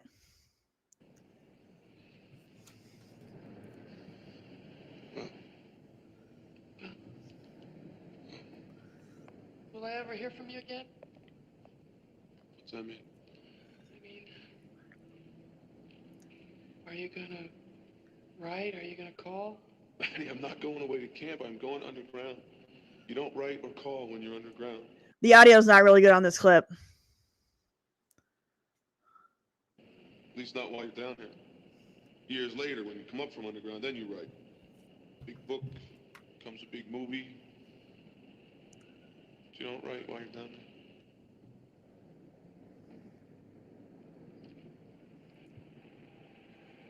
there. I'll call. I'll write. Come here, stupid.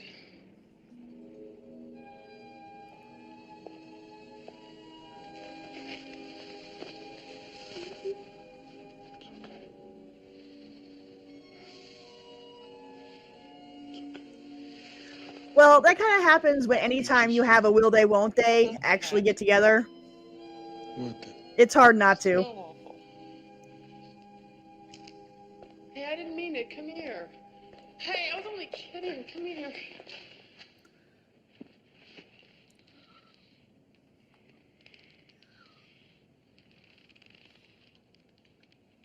Aw.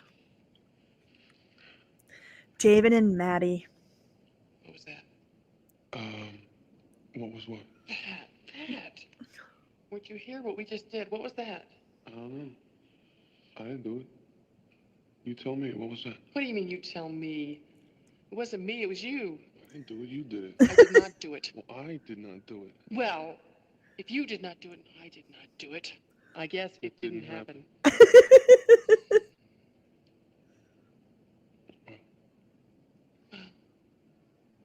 Gotta go. Okay, go. Oh, love it. Love it, love it, love it. It's finally on streaming after years of being in limbo because of all the music in it. Guys, I need to take care of my puppy dog, so I'm going to go over in like a minute or two, take a break. I'm going to show you the preview of my video that's going to be posted tomorrow that I've put in the members only section. I'm going to show you the first part of that while I'm on a break. So here is a preview of my next video about the most disturbing episodes of Little House on the Prairie. Enjoy. I'll be back in a couple of minutes, okay? All the TV shows. Hold on. Here we go. Of all the TV shows that I watched growing up in the 80s, and holy crap, there were a lot of them, the one I loved the absolute most was Little House on the Prairie.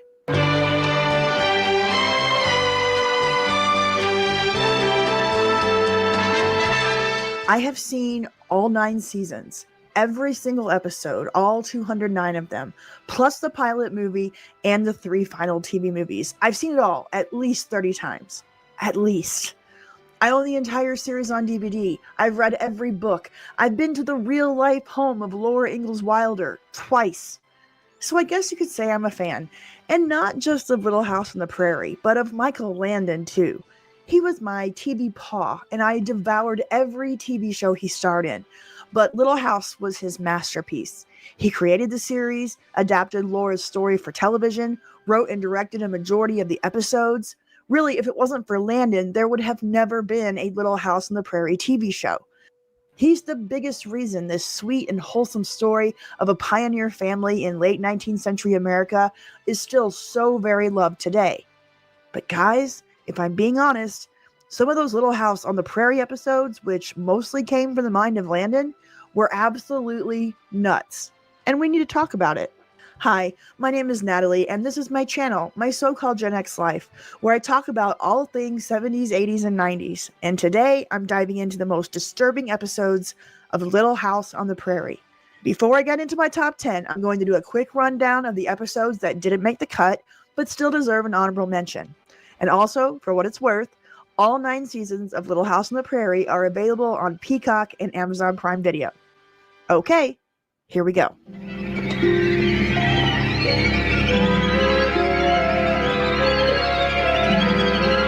Laura is excited to go hunting with Charles for the first time in the season 3 episode, The Hunters. But while unrolling her bedroll, she accidentally knocks over a loaded gun.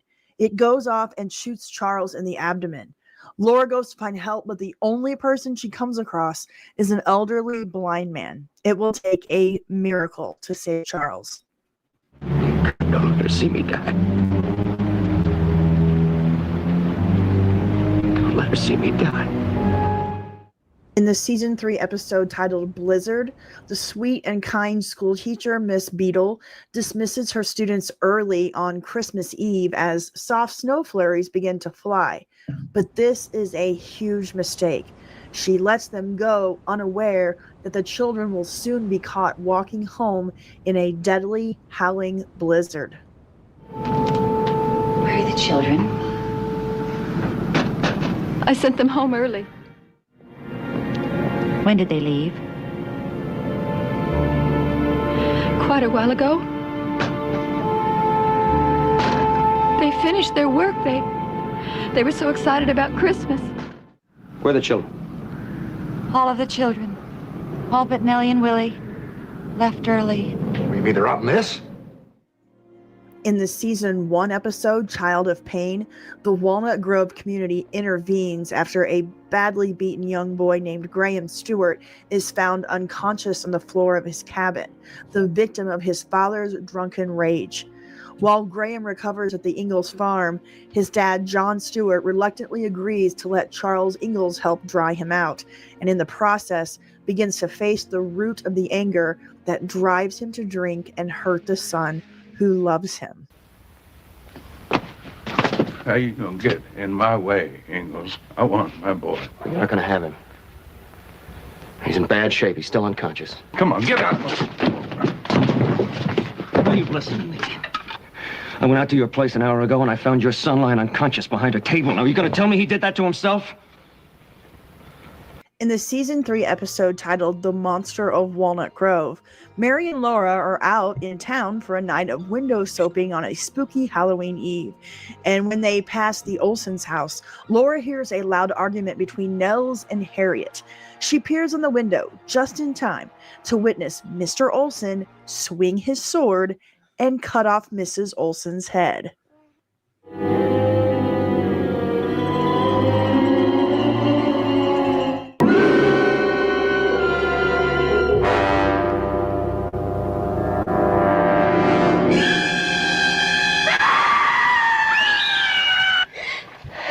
What's wrong with you? In the season 5 episode Mortal Mission, numerous Walnut Grove townsfolk become seriously ill after eating anthrax-laced mutton, and they must turn the blind school into a makeshift hospital and morgue. While Charles and Jonathan, who are among the few who hadn't gotten sick, race against time to rush supplies and medicine back home, while encountering a few obstacles along the way. Can't tell what a welcome sight you gents is. Run out of horse meat. Been hunting for food. Ain't had nary morsel 4 or 5 days. We got some food here. You're welcome to it. Give you a ride to the next town if you like. I like it. Get down off that wagon. Hey, mister, we got a wagon full of medicine here for sick people. They need it to live. But I got a family needs to live too. Me and mine comes first. Come on, just take the food. Get on off that wagon, or you're dead. On a dark and stormy night in the season 6 episode Darkness Is My Friend, Laura and Mary are staying alone at the blind school when they are taken hostage by a trio of escaped convicts, including one who is played by Jonathan Banks nearly 30 years before he played Mike Ehrmantraut in Breaking Bad and Better Call Saul. One of the criminals is badly injured and his cohorts demand to see a doctor, so Laura is sent to get Dr. Baker with a warning not to try any dirty tricks. But a terrified Laura tells her pa what's going on, and Charles shows up posing as Dr. Baker. And then the real doctor arrives, and Charles is forced to be resourceful to disarm the crooks. I didn't know what to do. Pa, they said if I told anybody they went to school, I'd never see Mary alive again. How about you stay here with your sisters? What are you going to do, Pa? I don't know just yet. But one of them needs a doctor. Not all of the Darkest Little House on the Prairie episodes are violent or tragically sad. Some stuck with viewers simply because they were so weird that they bordered on disturbing, which is definitely the case with Season 8's The Reincarnation of Nellie. This is the episode where Nancy Olson is introduced when she is adopted by Harriet, who proceeds to try her best to turn her into a clone of Nellie. This on its own is creepy enough, but it's not the only dark element of this two-parter. Nancy locks Belinda in the ice house so she could get the lead part in a school musical, and then the townsfolk of Walnut Grove decide that the best punishment for the little girl is public humiliation. Is something wrong, Laura? No. It's just that... Yes, I know. She looks like my Nellie. And there you go. Those are the honorable mentions on my list of dark and disturbing Little House episodes. The top 10 will come after that. And like I said, I almost have it done. It will be out tomorrow. So probably tomorrow or early afternoon when I'll post it. So, yeah, Little House got dark. Now, you don't remember the books being that dark? That's because the books were, Laura's stories, but Michael Landon adapted the show into his own thing. He created characters like Nellie Olson, which was, that was from the book as well, the amalgamation of different characters. And then he created other different characters and different storylines. So this was a lot from Michael Landon. This wasn't just straight from the books. So, anyways, thank you for watching that. There's your little sneak preview, a little special for those of you that are here on the live stream tonight, and the members. That is a members only video, so you can go get the sneak peek there as well. So good. Oh no, you're traumatized. Well, I'm sorry, but just wait till you see the top 10. So you might want to, maybe I should put a trigger warning before the video, like we're soft Gen Zs. Okay, guys, let's get back to this list. For those of you just joining us, we are going over the 100 most memorable moments in TV history, according to this TV guide from June of 1996. Yeah, the show got dark. It did. Okay, we are on number 76, and that is Paul Newman in Bang the Drum Slowly, September 26, 1956. Newman was at the peak of his blue-eyed beauty. That's a really weird way to say that. Newman was at the peak of his blue-eyed beauty when he played a star pitcher who befriends an unpopular but cancer-stricken catcher. In the live broadcast, Newman noticeably flubbed a line from his final soliloquy, but his stumbling speech somehow added even more pathos to the moment. We are not going to watch it, but let's see. Okay, you're not even able to see the picture. It's down there on the bottom. But yes. Remember WizKids? I do. I actually have a copy of it. I had a friend send it to me. I think it was Heath, actually. Loved WizKids. Okay, so Paul Newman, Bang the Drum Slowly. That's number 76. We're going to move on. Number 75, Clarabelle Speaks, September 24th, 1960. Say, kids, what time is it? Asked Buffalo Bob Smith. The response was a high-pitched chorus of delight. It's howdy doody time. Since 1947, children had been devoted to Howdy, the freckled cowboy marionette. When it came time to pack up Dutyville, who got the last word? Clarabelle, the mute clown who had communicated only with horns and seltzer bottles. On the last show, he found his voice, saying sadly, "Goodbye, kids." So Howdy Doody was big for the boomers when they were little. Oh, absolutely. I have a whole series of videos, Eternal Misfit, called You Don't Remember These TV Shows Unless You're Gen X. And in the very first episode of that series, I talk about Small Wonder and Out of This World. I have a whole playlist on my channel, so definitely check it out. I'll even show it. I'll even show you the playlist here. So you can find it very easily. All you have to do, is go to my channel page that you see right here. And if you go to playlists, click on playlists. And right here, I don't know if you can see this where my mouse is, it says it's a Gen X thing series. You'll even see Out of This World and Small Wonder on the thumbnail. There's all the videos for my It's a Gen X thing series. I just gained more cool points. Thank you. Yes, Out of This World and Small Wonder are both available on YouTube. Okay. And Burt Reynolds voiced Evie's dad. Uncredited. Number 74, the bookworm episode of The Twilight Zone. November 20th, 1959. All meek Henry Burness ever wanted was to be left alone to read, and as a sole survivor of a nuclear holocaust, he gets his wish, sitting contentedly on the steps of a library surrounded by books and rubble. And of course, this was starred Burgess Meredith. Let me see. I bet we have this scene. I bet it is.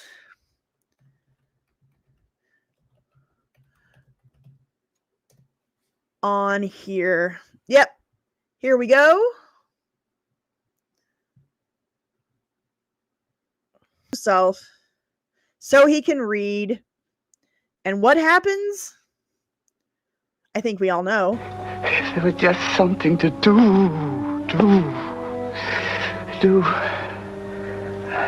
And we all know Burgess Meredith was Mick in Rocky, right? I hope we all know that. And yes, this is Paramount, so I'll be careful. Books I want. It's perfect, really. Do you ever think that? Like, if you're the last man on Earth, which is a great TV show, by the way, with Will Forte. Oh my God. If you haven't seen The Last Man on Earth, it's one of the best TV shows of the last decade, and it didn't get an ending, which makes me so mad. We need a final season. But anyway, if you're the last man on Earth, you think you could handle it? If you had all of the things from our society still around you where you could just consume it. Of course, you need to be able to read or watch with your glasses. Well, they really dragged this out, didn't they? They were building that tension. I gotta pause it so I don't get in trouble from Paramount. I think you'd start crawling your way to the closest eye doctor office you could find.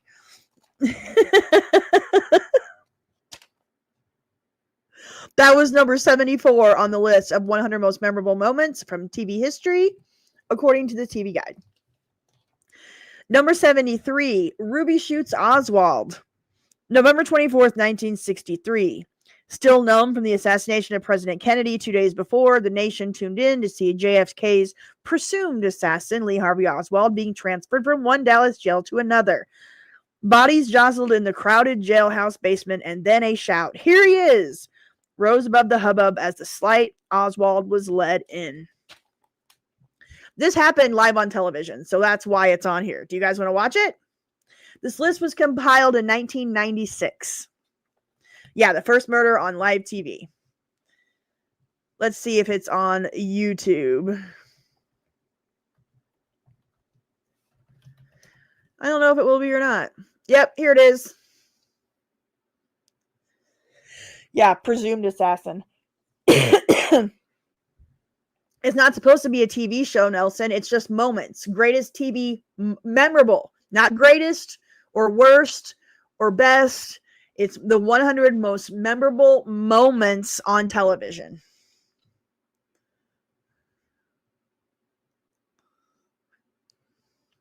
Here he is.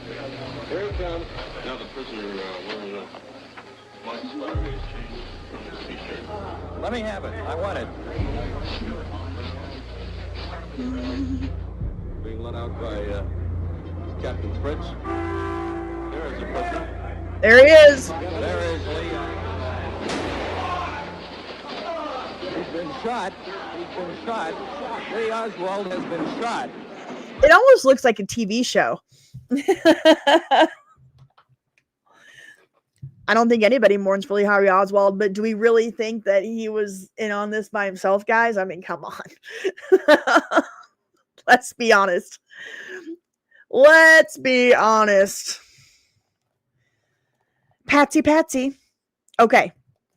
Number 72, Barbara Walters interviews Sadat and Begin. Is it Begin or Begin? B-G-I-N. I'm not sure.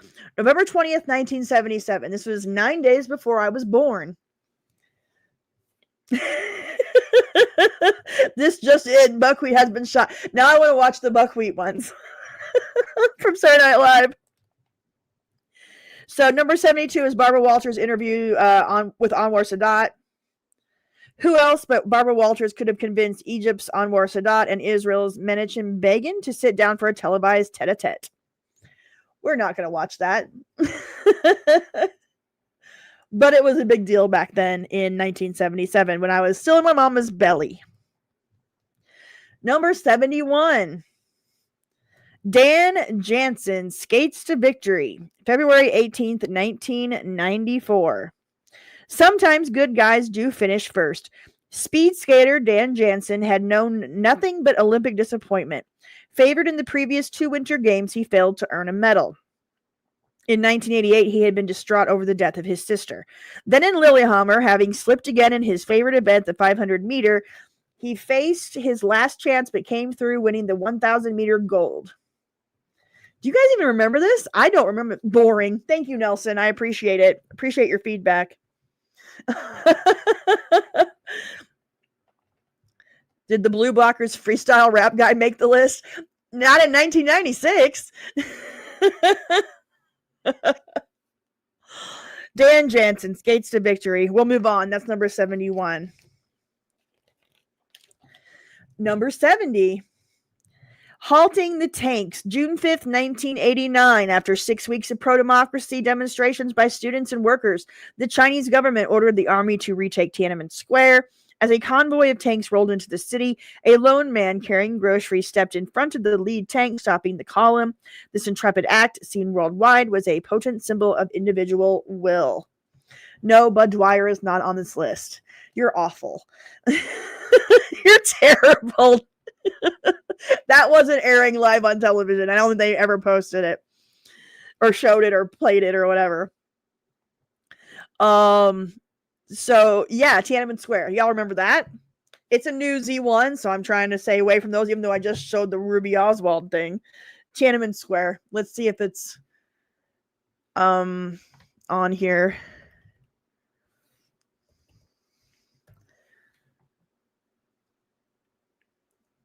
Doop, doop, doo. No one knows how many people have died in the crackdown. We may never know. Our own CBS News review of hospital figures indicates that at least 300 have died. The figure may be as high as 3,000 or more. Many were civilians who went into the street unarmed to challenge the military and were mowed down by machine gun fire or run over by tanks. But amazingly, people were still defying the army today. Richard Roth has one story. It was noontime today in the center of Beijing when a man walked to the middle of the Avenue of Eternal Peace, which, as it happened, was already occupied. He walked to the middle and stood there. The man was alone. The tank was not. It wasn't just a single tank he stopped. There were 18 tanks and armored carriers in this convoy, and while he talked to the crew and ignored the gunfire, he stopped all of them. One man alone. Yeah, I can't imagine that guy lived. He had to be taken away at some point. I wonder if there's Yeah, where is this guy now? That's a good question. That's a good question. Number 69. 69. Terrorists at the Olympics, September 5th, 1972.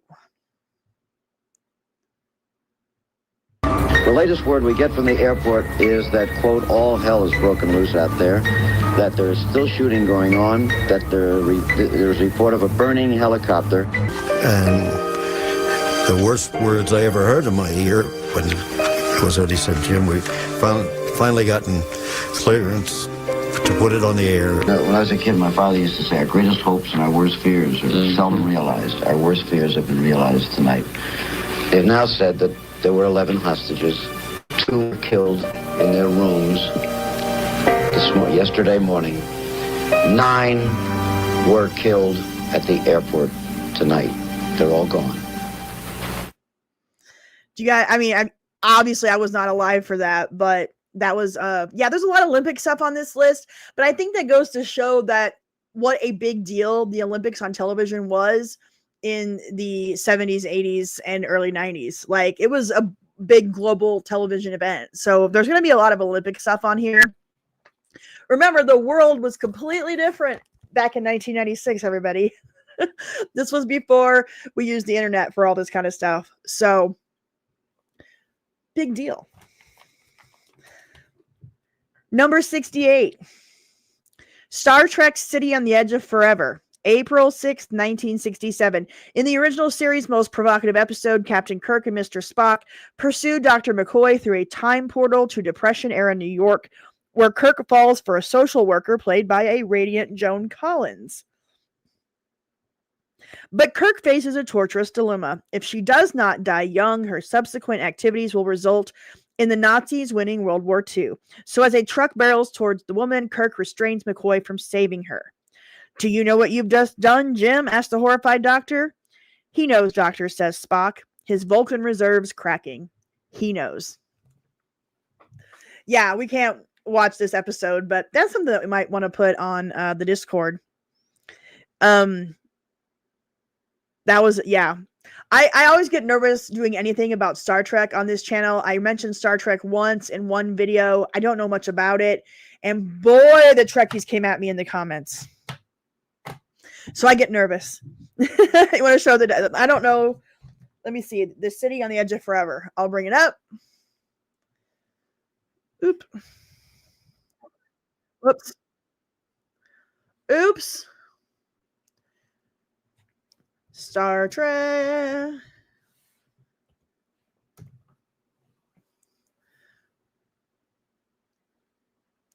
Okay.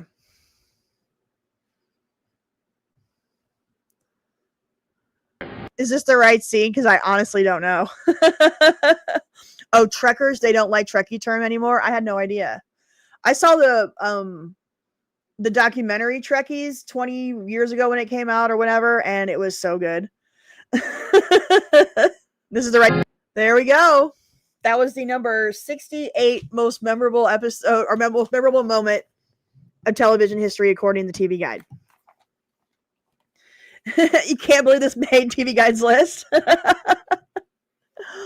It's pretty good. Number 67. A Visit to Neverland, March of 1955. Fueled by a sprinkle of fairy dust, NBC's producers showcase reached the pinnacle of live television with a lavish mounting of the musical Peter Pan. That's the Mary Martin Peter Pan.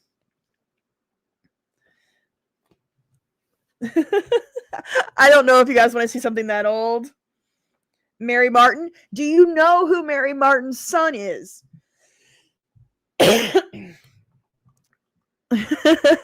Yep, Mary Martin played Peter Pan. I want to know, and don't Google it.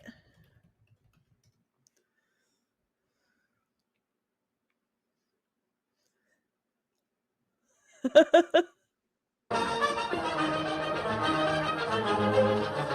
got it.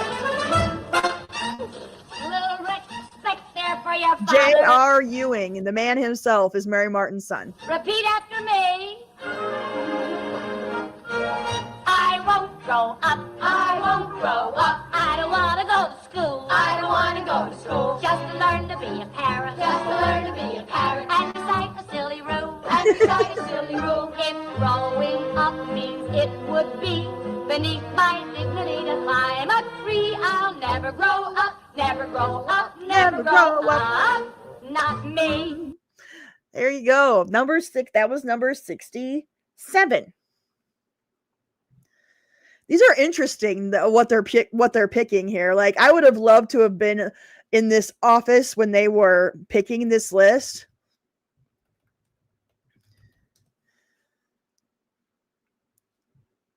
Now, let's see. Hold on. I want to get this set up before I talk about it.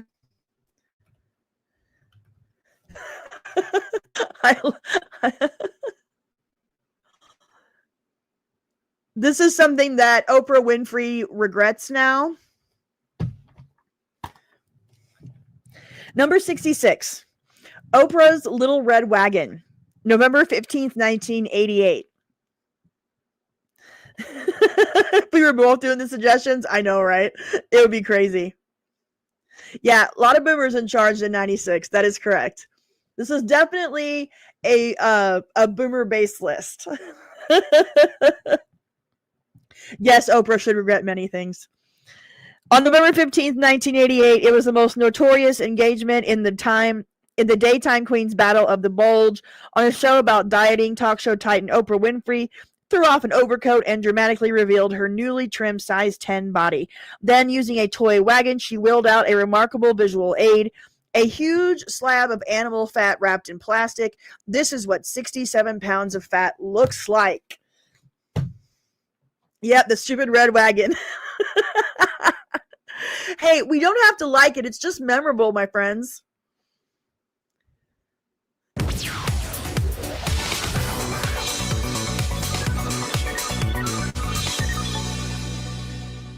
There's a place you call You Get a Car was from 2003, so it won't be on this list. Moo and Oink. Moo and Oink. And I say, let's go over to Moo and Oink and see if we can get 67, see what 67 pounds of Moo and Oink fat looks like. And let's put it in a wagon. There it is. That's why I did it. At the time, I felt it was important to show it in that way because I'd starved. I'd literally starved for 4 months or 4.5 months and thought, well, everybody's going to want to know how you lost the weight, so you might as well tell them.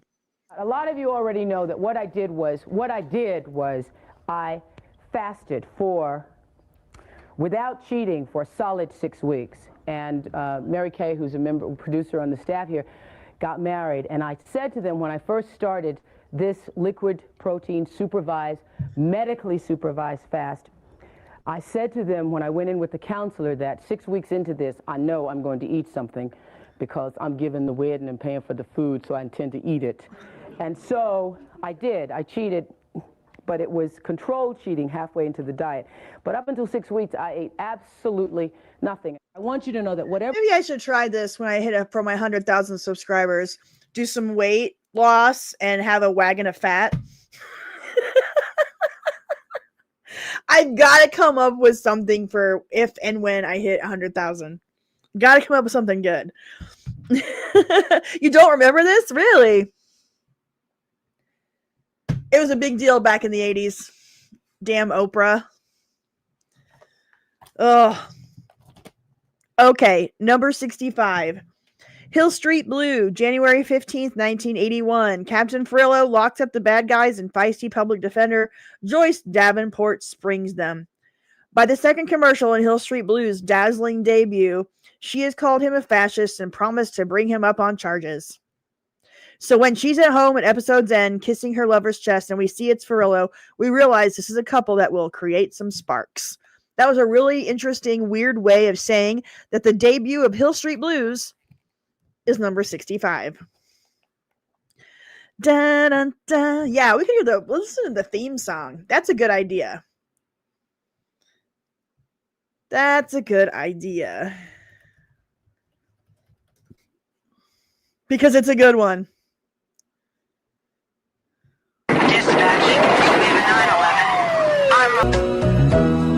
Mike Post enters the chat on this show a lot in this live streams. And fun fact, whenever I let Dale out of the house, because Dale, my cat, will come in to eat. But other than that, he's an outside cat during the spring and summer. And then during the fall and winter, he becomes more of an indoor cat, but he still goes potty outside like a dog. I don't have a litter box. It's glorious. It's the best of both worlds. So anyway, anytime I let Dale out the door, I always open up the door and he goes out and I say, all right, let's be careful out there. Every time. Beautiful.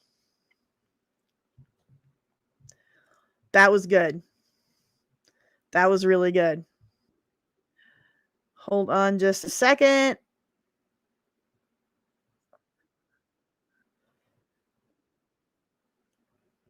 I know I'm playing something, but I got something prepared. Hold on. Okay. Up next. Number 64.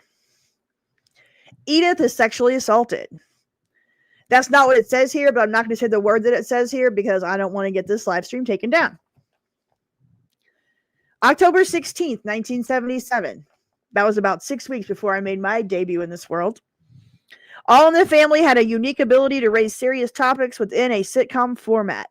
Never more so than in the episode in which Edith Bunker was sexually assaulted by a stranger in her living room.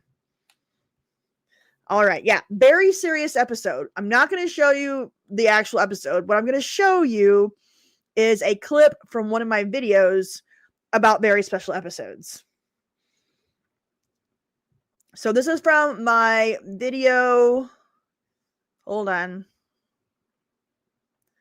This video is called The Most WTF Very Special Episodes That Gen X Will Never Forget. And this is about this episode. Edith. It's called Edith's 50th birthday.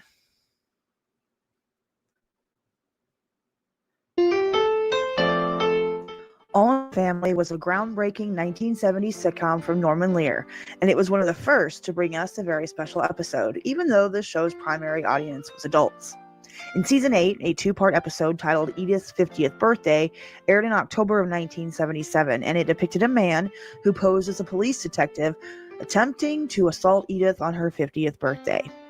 We all remember Archie's wife as being so wide-eyed and optimistic in every episode with the innocence of a child.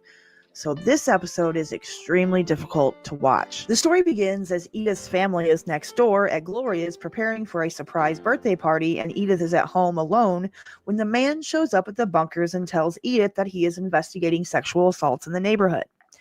Edith lets him in the house, but then soon realizes that the man the officer is describing to her is himself. She tries to offer him money to leave, but he pins her to the couch for an intensely awkward 5 minutes and starts undressing her while kissing her neck. What are you gonna do? You ain't taking off your clothes, are you? Yeah. They're laughing. Then I'm going to take yours off. Wouldn't you like a cup of coffee instead? The hardest part to watch, though, is the moment Archie briefly pops in to grab a punch bowl while the assailant hides in the closet. You can see the terror on Edith's face as she wants to tell the man she loves to save her, and he still walks out the door completely oblivious to the circumstances. Remember the ball we gave him there for the man of voice? Well, I don't want to make a long story out of it either, but so let me just get over it. Don't cry. It's only a fish, a little goldfish. They only cost a dime each, yeah? Keep doors closed, Edith. But Edith finally manages to escape when a cake starts burning in her oven, and the rapist allows her to take it out. With some quick thinking, she turns it into a weapon and slams the cake in his face before running out of the house. When the police finally arrive and try to get Edith to identify the clothes of her attacker, all of the lightheartedness that was left in the episode immediately stops. Edith goes into a blind panic so unnerving and uncharacteristic of any sitcom ever that the studio audience didn't know how to respond. So they just applauded and hoped that somehow that would fix it all. No, I'm sorry. Please, you've got to. No, I don't want to look at that man again. He can't hurt you anymore. Can you identify these clothes, ma'am? No, again. No, he'll kill me. He'll kill me. He'll kill me. He'll kill me. He'll kill me.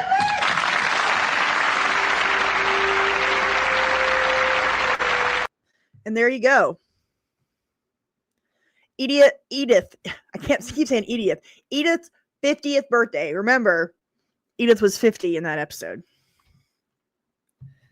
Okay. Number 63 is a controversial one, so we're going to go through it very quickly. I don't know how many of you remember this, but I remember it very well. Al Campanis on Nightline, April 6, 1987. It was supposed to be a celebration of progress, marking the 40th anniversary of Jackie Robinson's entry into the major leagues. But Ted Koppel's guest, Al Campanis, a front office executive with the Los Angeles Dodgers and a former teammate of Robinson's, was busy proving how deeply entrenched prejudice remains. I'm not going to go on. Yeah, the Dodgers fired him. I'm not going to say, if you don't know about Al Campanis, there's really no reason to talk about this.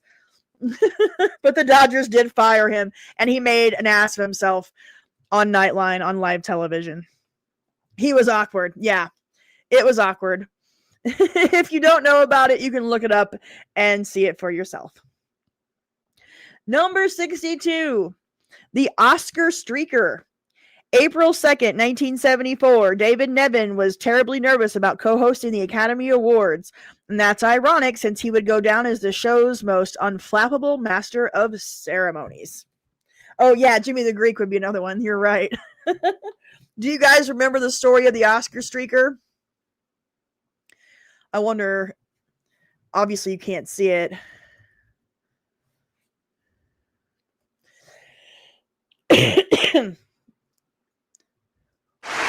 Great line. Great line.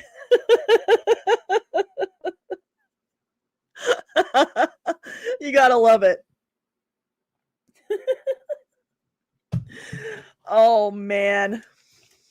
John Cena's dad. Who is John Cena's dad? Yeah, we're going streaking. Oh, Frank the Tank. His shortcomings. That's pretty good. That's pretty good. All right, up next is also from the 70s. Number 61, Joe Namath in Pantyhose from 1974. Here we go. This commercial will prove to the women of America that Beauty Miss Pantyhose can make any legs look like $1 million. Now,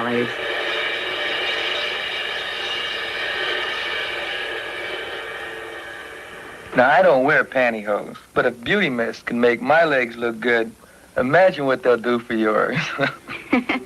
Somehow, everything looks better through Beauty Mist. Especially your legs.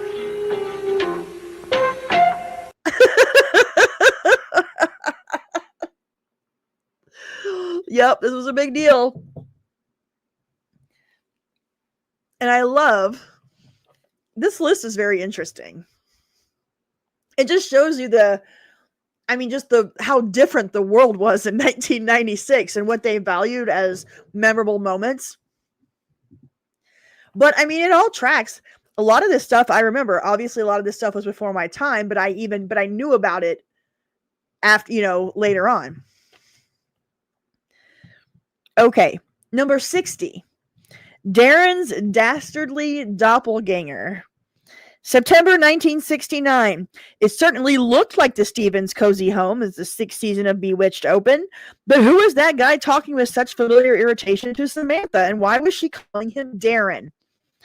Well, ongoing back problems and addiction to painkillers had led to the departure of Dick York and the arrival of Dick Sargent. Fake Darren. You can see the pictures here. There's fake Darren there and the real Darren there. The two Darrens. All right, let's see if I can find the introduction of the new Darren. But it was just so weird.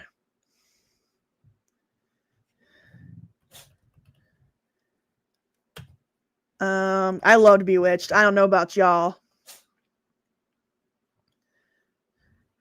It was one of my favorites. I loved Bewitched, and I loved I Dream of Jeannie. But But yeah, Bewitched was my favorite of the two. Let's see. Bewitched, Dick Sargent, Darren debut. Let's see if we can find it. Here we go. Dick Sargent's first appearance as Darren on Bewitched.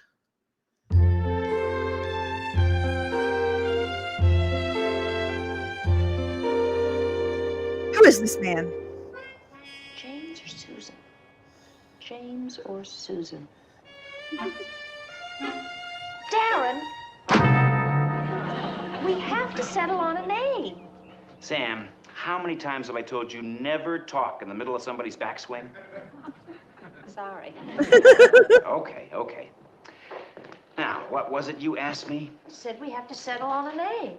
We did last night. James if it's a boy and Susan if it's a girl. Yeah, I know, but I thought it over and I've changed my mind. Oh, love me some Elizabeth Montgomery. Love her, love her, love her. Number 60 was the new Darren. Number 59, Watergate Breakthrough, July 16th, 1973. After 2 frustrating months of uncooperative witnesses, the Senate Watergate Committee called in self-effacing bureaucrat Alexander Butterfield on short notice. Unexpectedly, he provided a major revelation. Butterfield disclosed the existence of a taping system in the Oval Office with reels kept and cataloged. We're not going to watch anything from Watergate. This is Friday night. We're having a good time. Number 58. This is a big one. Hold on. Let me bring it up.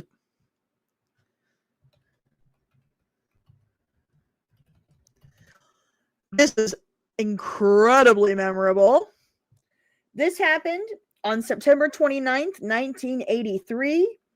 Sam and Diane on Cheers. Here we go. Because they fight and they fight and they fight and they fight like Sam and Diane do. Let's move it forward. Last thing I need is a cheerleader right now. Well, that's what you need the most. Hi, Greg. That's not the moment. Here's the moment. Good Lord. Maybe this is my lucky day, huh? You disgust me. I hate you. Are you as turned on as I am? More. I'm gonna nibble on your ear. Don't tell me you're going to nibble on me. That's what I was thinking of. But that's the moment they're talking about on this list. The kiss on Cheers. Yeah. I guess that was technically their first kiss in that first clip we watched. But that was the scene that they're talking about was, are you as turned on as I am? And she says more. Yeah. Great moment. Number 57. Oop, this is another one that I have on my most WTF very special episode video. Hold on. Let me get it set up. If I can find it. Oh, yep, here it is. This is number 57 on the list. Gen X kids in the early 80s who were at the perfect age for Sesame Street got blindsided on a major holiday in 1983 with the episode colloquially titled Farewell, Mr. Hooper. Since this very special episode intertwined TV with real life, I wanted to give a more detailed backstory just in case you weren't around at the time. This episode was a loving tribute to actor Will Lee, who started playing the role of Mr. Hooper on Sesame Street when the show premiered in 1969. He was an absolute staple on the PBS series throughout the 70s and into the early 80s, appearing in dozens of the regular episodes of Sesame Street as well as their TV specials. According to the New York Times, Lee as Mr. Hooper was so popular and well known among small children at the time, thanks to his signature bow tie and horn-rimmed reading glasses, that they would literally approach him on the street and ask him questions and quietly whisper things like, "I love you." He was by far the most recognized live cast member on Sesame Street. So when Lee died of a heart attack on December 7th, 1982, The producers at Sesame Street and the Children's Television Workshop had some tough choices to make. How do you address the death of a popular actor on a kids' television show? Different ideas were considered, including having the character move away or retire. They even thought about recasting the role. But then they realized it would be best for Mr. Hooper to die and take the opportunity to address the topic of death. Lee had taped his final segments 2 weeks before he passed away, and it was ultimately decided to use that last appearance footage as a focal point for episode 1839, which aired on Thanksgiving Day, 1983, almost 1 year to the day after Lee passed away. In the Farewell Mr. Hooper episode, the character's death is explained by the adult on the show to Big Bird, who is extremely close to Mr. Hooper. The scene begins as Big Bird draws pictures of his friends, and when he draws Mr. Hooper, he has to be reminded that Mr. Hooper died. Big Bird, when people die, they don't come back. Ever? No, never. The segment included cast members in tears as they grieved the loss of both Will Lee and Mr. Hooper, and the broadcast ended with a picture of Lee along with his dates of birth and death and the note "In loving memory of Will Lee." This segment was adapted into a children's book titled "I'll Miss You, Mr. Hooper." It was also named one of the 10 most influential moments in daytime television history by the Daytime Emmys. Whoops. Yeah, what a Thanksgiving day. That was rough. And it was right before my 6th birthday. And so like I was in peak Sesame Street Mr. Hooper mode at this time. So it crushed me. It crushed me. Not to bring down the tone of this live stream, the mood. Number 56, Golfing on the Honeymooners. October 15th, 1955. As usual, Ralph has bitten off a good deal more than he can chew. He's got a golf date with a big shot at the bus company in 2 days, and he doesn't know a putt from a potato. So he becomes a golfer. You can't really see the picture very well, but he's in there with his fancy golf gear. To the moon, Alice!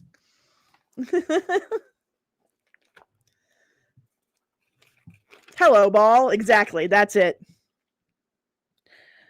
Yep. Hole in one humor. Hole in one humor. Oh, this is the one that I've talked about in a video. Boy, I've talked about a lot of these in my videos. Look at me. Hold on. Let me bring up the video to show it to you.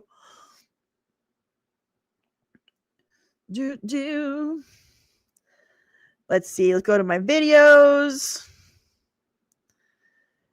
I made this quite a while ago. Ah, here it is. It's called Based on a True Story. Well, that's the thing. That's the thumbnail. The video is called 2 Awesome Movies You Probably Missed About Groundbreaking 70s TV Shows. Hey, you guys.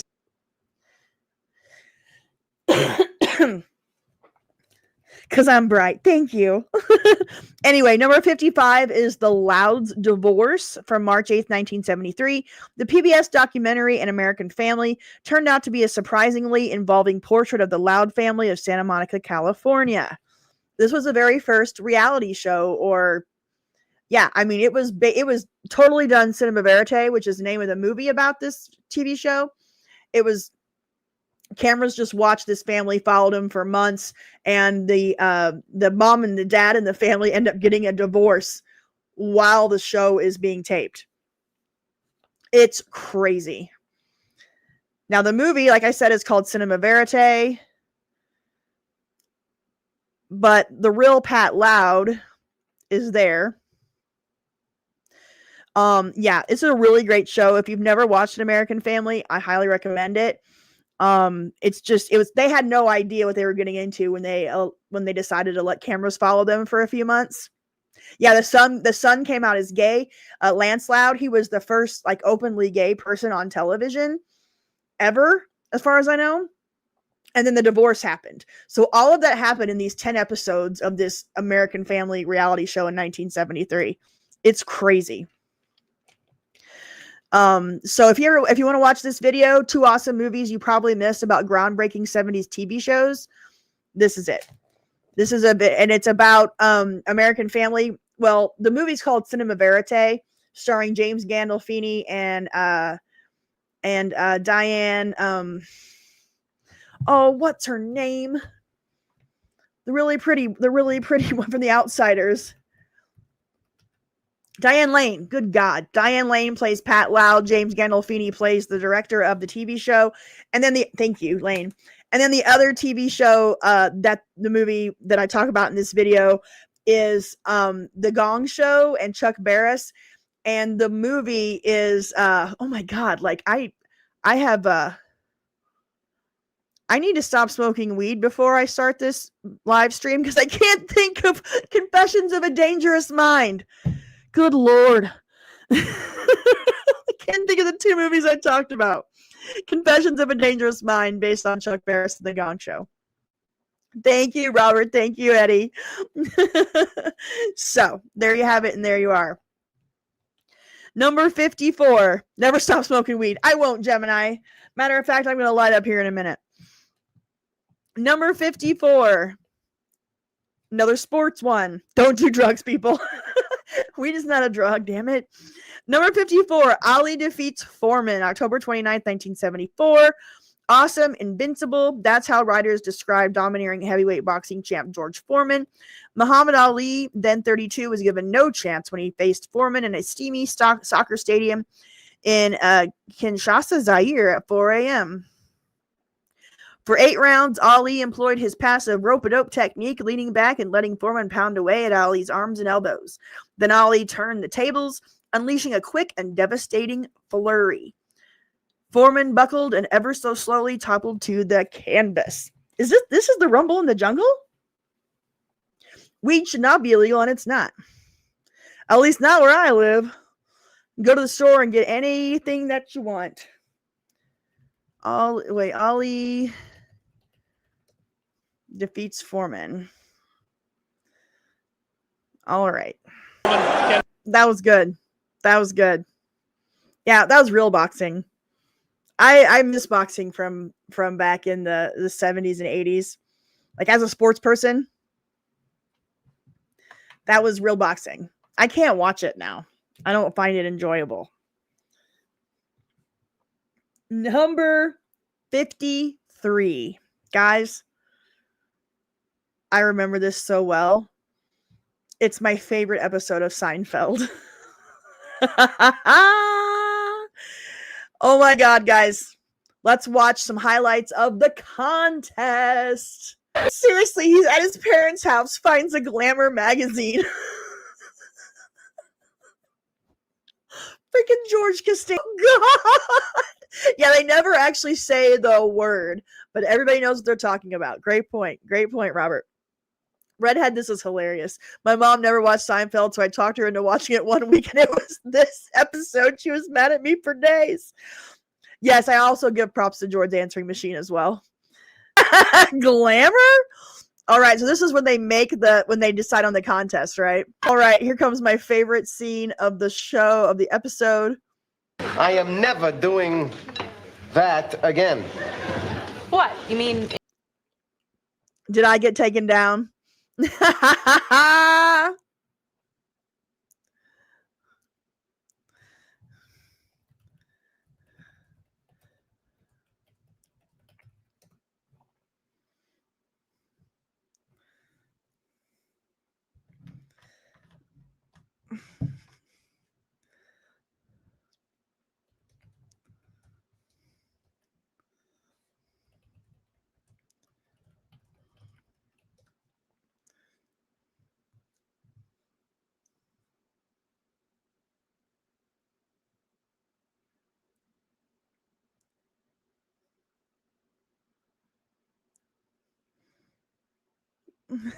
Potty break.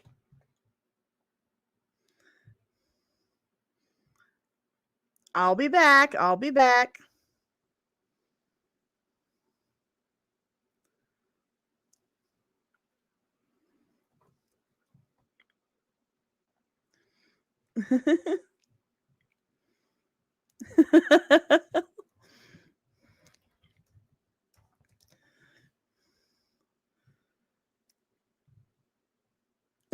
It's okay, guys. I'll be right back.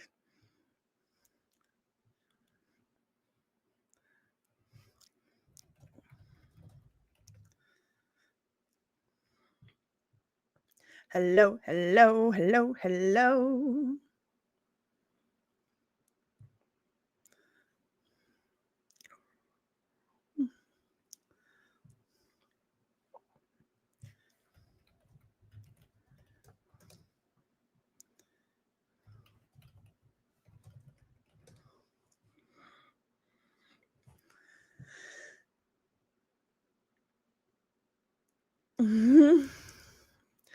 Come on, come on, come back, come back.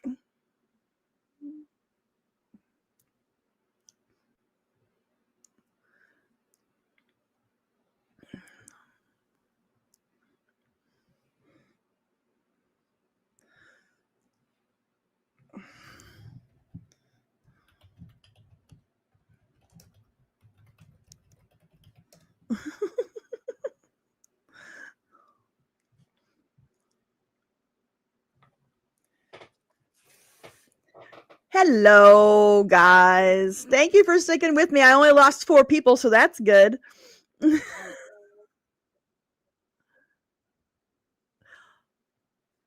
All right. Thank you, guys. Thank you so much. Got to be careful with Seinfeld in the future. Obviously, I let it play too long. It happens. Put Seinfeld back on. No, we saw the clip I wanted to see. The only clip of Seinfeld that I think I love more, I don't know if I love it more than that, because I didn't watch a ton of Seinfeld. It wasn't really my show. But yeah, the No Soup for You is good stuff. But I love the episode where Kramer gets all of the set from the Merv Griffin show and furnishes his apartment as the Merv Griffin talk show.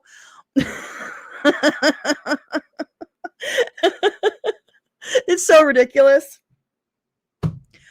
Okay. Make sure I'm still here. All right, good deal. Okay. Number 52. Bobby's in the shower on Dallas. You guys remember this when Bobby Ewing died and then left the show, and then a year later he comes back.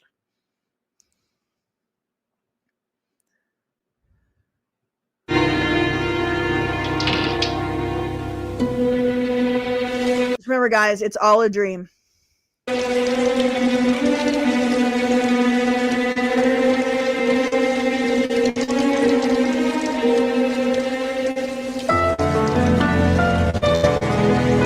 I got to be careful because, again, we're with CBS and Paramount, all that crap. This is so ridiculous. This is why I love Discord. I need to start streaming on multiple platforms. Like, I need to stream on Rumble. Rumble doesn't take you down. Maybe I can stream on X. I don't know. This sucks so bad when they do that kind of crap.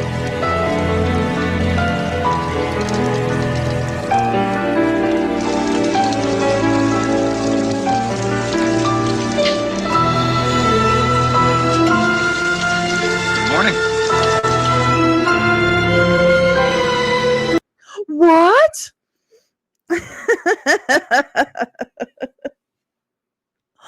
On Knots Landing, he was still dead? Really? I did not know this. That's amazing. Rumble and X, yeah. I definitely need in 2026 to expand my live streaming platforms and go and do multis. Yeah, okay, Lounginger. I like the plan of multi-streaming with a message saying to join Discord to see video on the screen. That's a good idea. I like what you're thinking there. Thank you so very much. Number 51. We're about to get into the top 50 of this list. We're only 3 hours and 16 minutes into this live stream. Okay. I'm going to read through a few of these. Number 51, the bombing of Baghdad, January 16th, 1991. Operation Desert Storm was a made-for-TV military operation with satellite correspondents like Arthur Kent. Oh my God, was he the there was a name for him. He was like the hot guy. What was Arthur Kent's nickname? Hold on. Nickname in the Gulf War. Scud Stud. Because he was so hot. He was the hot CNN reporter. Woody4077, $2. Thank you. Is it a Titleist? Hole in one, huh? Nice. Scud Stud. I love that you guys remember that. Thank you for the $2.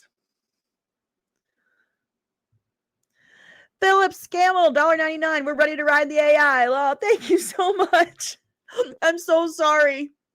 I'm so sorry that I broke the rules. It happened. The Scud Stud. Oh, was he NBC? Oh, here they even say the Scud Stud in the TV guide. If I had just kept reading. So yeah, the Operation Desert Storm. Man, that was a Gen X thing, wasn't it? To watch that, and it was a lot of Gen Xers in that war. We were never drafted, but that was the war that we got put in. I'll move on from that. 50, the Borg on Star Trek The Next Generation, June 18th, 1990. Federation starships have massed to fight the Borg, the indomitable ant-like race that is rapidly conquering the universe. Captain Picard has been captured, and Officer Riker is sitting at the helm of the Enterprise when the ship is hailed. On the view screen, we see Picard, or a half-man, half-machine that looks like Picard on the enemy vessel. I am Lakota of Borg, he says in a dead voice. Resistance is futile. Your life as it has been is over. Riker knows what he must do. Mr. Worf, he orders. Fire. Yeah, going back to the bombing of Baghdad, that's what put CNN on the map, because CNN was created in 1981, I believe. But it wasn't on very many cable channels, and it wasn't a big deal in the whole media landscape until the Operation Desert Storm.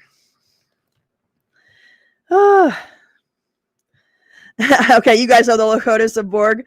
I have no idea. This list is kind of weird. This was the ultimate list. This was TV Guide. Who else is going to give you a list of the most memorable episodes? This just gives you an idea of what the world was like in 1996. Moving on, number 49. Cal Ripken Jr. breaks the record. I remember this very well. I had just graduated from high school. September 6, 1995. Boy, did we need a hero. Baseball fans were still disillusioned by the previous year's Major League strike that had been robbed them of a World Series for the first time since 1904. So the soft-spoken Baltimore Orioles shortstop had the ideal summer in which to play his 2,131st consecutive game. Okay. Let's see what we got here. I remember watching this.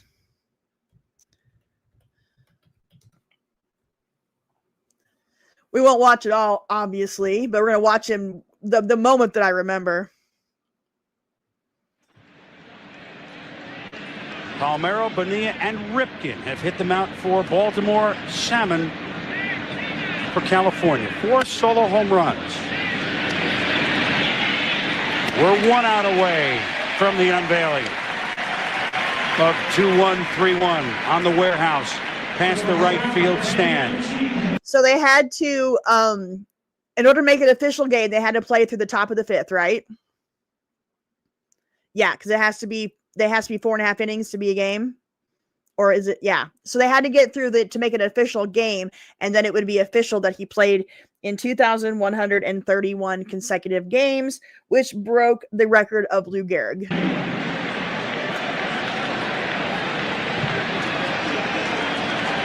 If you have not seen this ceremony before, if you didn't see it last night, you didn't see it on other Oriole games the last couple of weeks, the homestand before this, please I know everybody has remote controls. Do yourself a favor. Tuck it under the couch for 10 minutes. Easley doubled the first time up. Left the board in the third. Phillips on deck. The Angels who trail it 3-1. I guess I should be careful and pause things so we don't get kicked off again. I don't want to get in trouble. If I get kicked off again, here, let's go ahead and make some rules before it happens. If I get kicked off again, we'll call it a night and we'll finish up this list next Friday. All right. So just so you know, if you don't see me, if I get kicked off for any reason, we'll finish this list next Friday. And I have a members only stream on Sunday night at 8 o'clock. And I have a new video coming out tomorrow. So look for that. Turn on your notifications, subscribe, and like the stream, like my videos, share them, please, for the love of God. But let's hope that I don't get kicked off again. Okay, let's watch Cal Ripken Jr. break this record. Woo!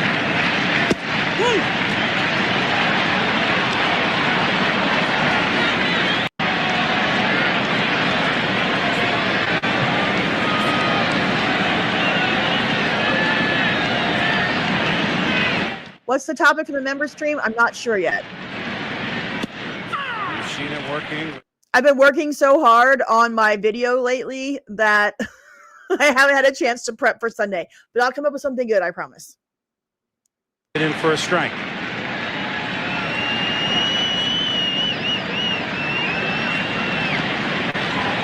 That's a good question. Can we hit 76,000 during this live stream? We are so close. How many am I at? Let me go to my YouTube studio real quick. I am at 75,930. That'll be tough to get to 76 in the next hour. But we'll see what we can do. All right. Let's watch this. Damn it, Natalie. Think he's feeling anything right now, Bob? Yeah, he was talking to himself.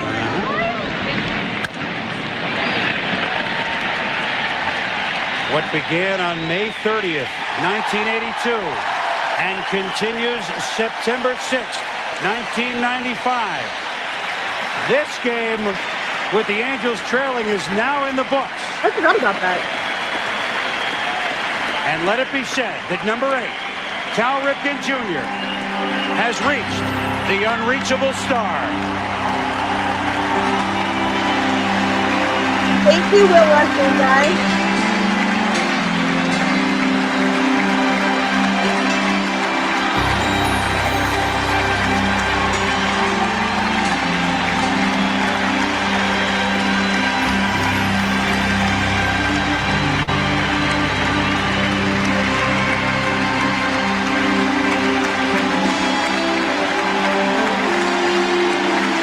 Crazy how this was such a big deal. Like, I mean, I get it. It's a huge feat. The guy never missed a game. But at the same time, the fact that they like stopped the game and did this whole celebration. Yay!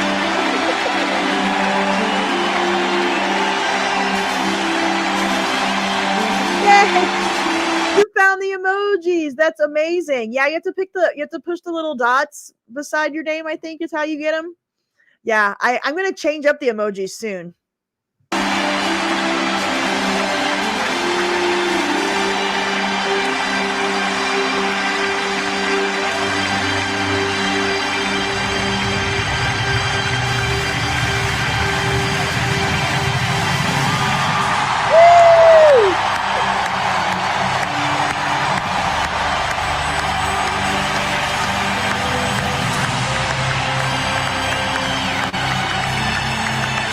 It almost feels like Michael Bay directed this. If you get my, if that's kind of the vibe, like it's the beginning of The Rock,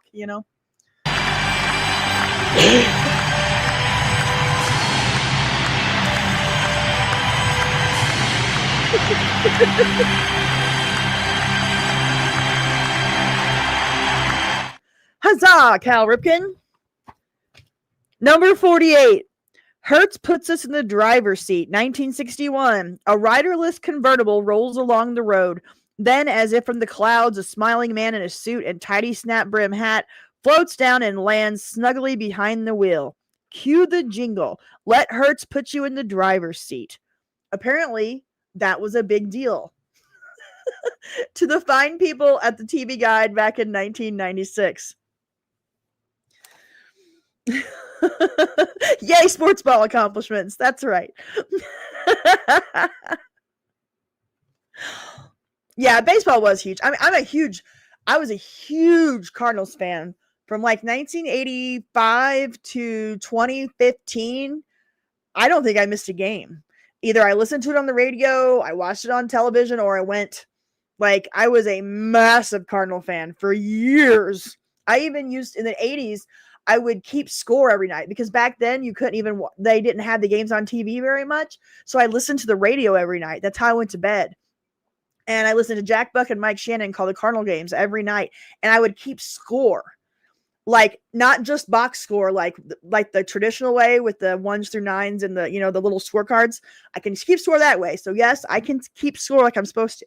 But I also had my own scorekeeping method, and I kept them in trapper keepers. And I had each season in a separate trapper keeper, and I would keep stats. I was like the sabermetrics queen before there was even sabermetrics. All right, we're getting into the top here. We're getting into the good one. So I'm going to start moving along a little bit quicker. So Hertz commercial was number 48. The Hug on CBS Morning News in 1985 is number 47. The latest body in the revolving anchor chair of CBS's morning show belonged to Phyllis George, a former Miss America. Her guests were Gary Dotson and Kathleen Webb. After 6 years, After 6 years in prison for assaulting Webb, Dotson had just been released. Okay. This is a really weird one, so we're going to go ahead and skip. It's just called The Hug on CBS Morning News, 1985, number 47. Okay. Number 46, Mary Lou Retton scores a 10. August 3rd, 1984, Mary Lou Retton was attempting to accomplish what no American woman ever had, win an Olympic gold medal in all-around gymnastics. She would need a perfect score in her final event, the vault, to overtake what's that name? It's a Romanian, Ekaterina Szabo. Inhaling deeply, Retton rose on her toes, bounded down the runway, and launched herself at the vault. You know what I'm talking about? The Hug? Yeah, I don't really want to get into it because of the topic that it's about. So, Mary Lou Retton scores a 10.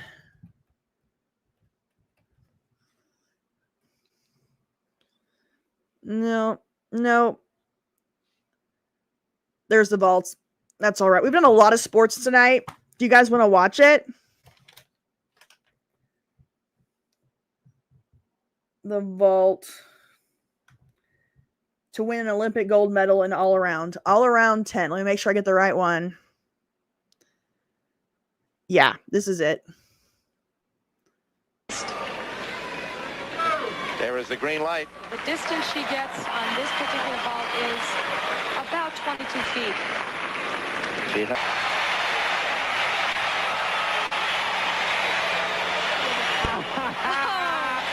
Don't worry about it. That is. Oh, I think that's you. Hear him? And the crowd is on their feet. What a moment. Welcome, Matthew. Thank you. That's the 10. That's the 10. That's the donna su legalitate.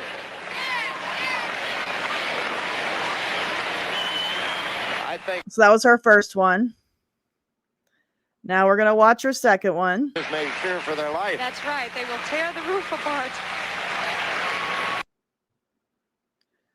Oh, seriously?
Am I back?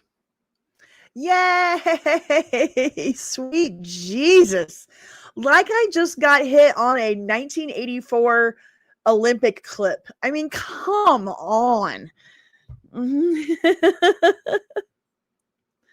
Oh, Phillips Campbell, thank you, $4.99. Please stay with us. We revere with you. Thank you, guys.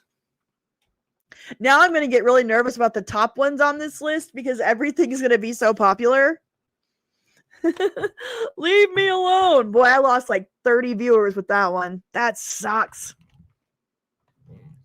Commercials, I'll be okay. But anything else, I don't know what company did it. Maybe the IOC? I don't know. Sometimes it's just straight up AI. They'll detect, like, there's no rhyme or reason to it. It's just the AI scanning and detecting, and they'll just pull down anything that is copyrighted material. Oh, annoying. Okay. Number 45 is a commercial. I know for a fact that we can watch commercials with no problems. Let me get it ready. But yes, I will speed it up for stuff that's like scripted stuff. All right, here comes number 45.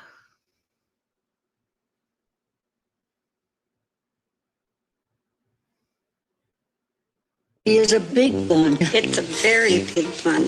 Big fluffy bun. It's a very big fluffy bun.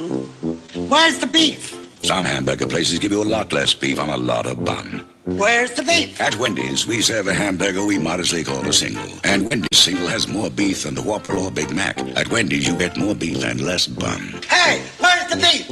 I don't think there's anybody back there. You want something better. You're Wendy's kind of people.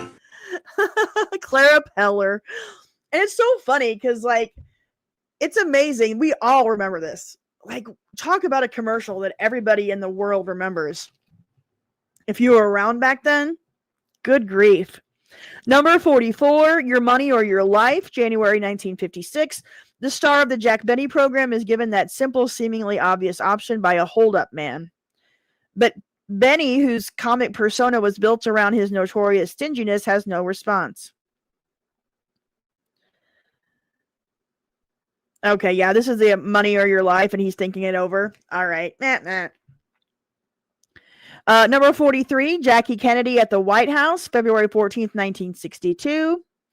Jackie Kennedy took CBS newsman Charles Collingwood on a guided tour of the presidential residence. I watched some of that recently. It was very interesting. Oh, okay. Number 42. I'm going to kind of move along a little bit. Yeah, nobody needs Jack Benny. Jackie Kennedy at the White House. Yeah, the tour. I'll have it playing in the background while I talk over the next couple of things. Hold on.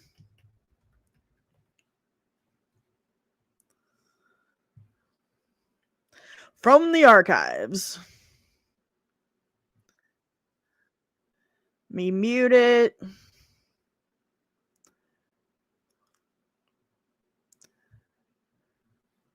Whoops. So I will play it. Nope, wrong one.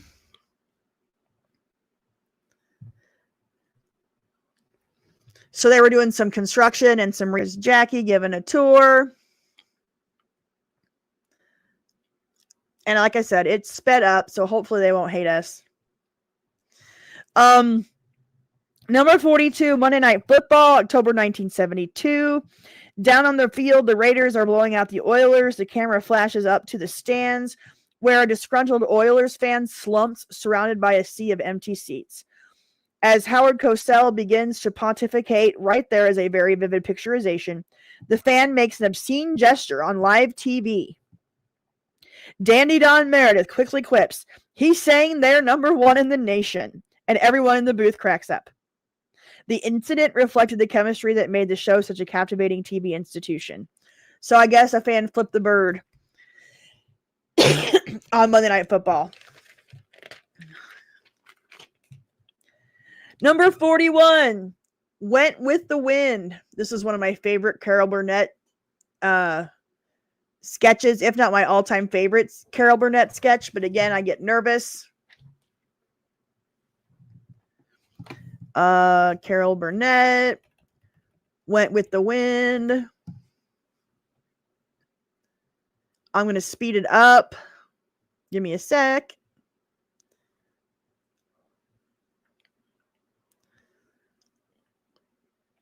Okay. And this is it was a spoof of Gone with the Wind. But when she walks down in that dress with the curtain rod in her shoulders, quite possibly the funniest thing in the history of television.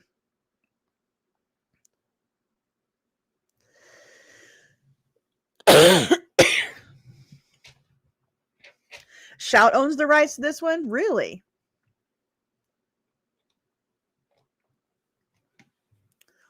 Here she comes.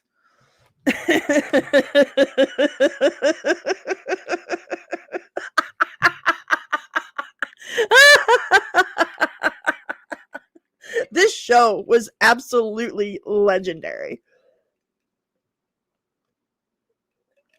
Oh my God. Vicki Lawrence, yep. Oh my God. How they kept from just busting out laughing. I highly recommend watching this whole episode.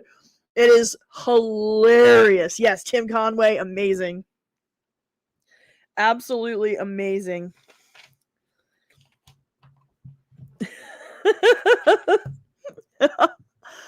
Oh, that's good stuff. Okay. Number 40 is the Roseanne premiere, October of 1988. The kitchen was a mess. Cereal littered the table. The furnishings looked shabby, and the kids were sniping at each other. Right from the opening scene, this groundbreaking sitcom plunged us into a very different sort of American family than we were used to seeing. So the Roseanne premiere episode on October 18th, 1988 is number 40. Number 39, Columbo's First Case, February 20th, 1968. The premiere of Columbo. I'm not going to go into that. Okay. 38. The Black Power salute at the 1968 Olympics in Mexico in October of 1968.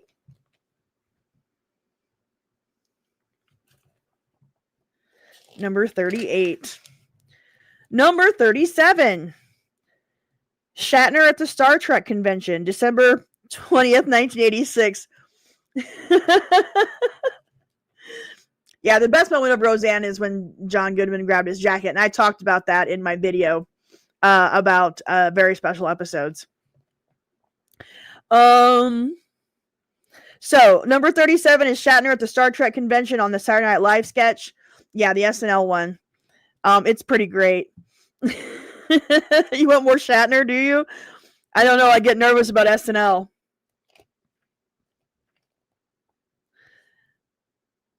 Let's see. Shatner at the Star Trek convention, 37. Let's go down. Can I safely play it? Maybe if I speed it up. Let me see.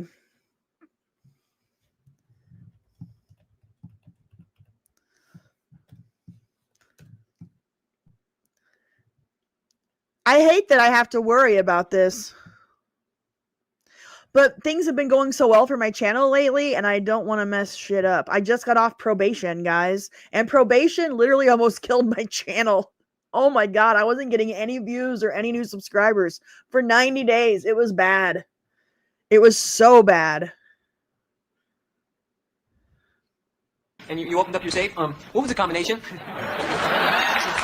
Get a life, will you people? I mean, for crying out loud, it's just a TV show. I mean, look at the way you're dressed. You turned an enjoyable little job that I did as a lark for a few years into a colossal waste of time. Sorry I had to speed that up, but 1.5. Yeah, I don't want to go back to YouTube jail. I can't handle it. Okay. Number 35, the Tomahawk Incident, 1965. Ed Ames of Daniel Boone came on the Tonight Show to demonstrate tomahawk tossing. Winding up, he buried the weapon right in the crotch of the silhouette target, Johnny Carson.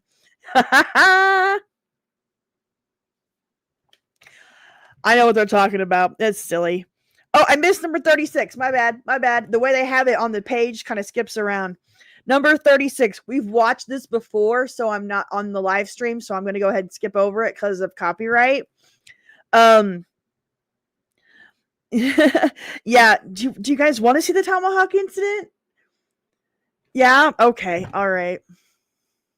I don't want to skip over something that y'all want to see.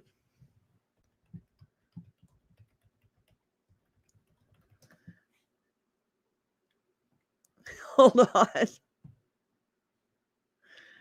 Yep, you can see it. Did I have this?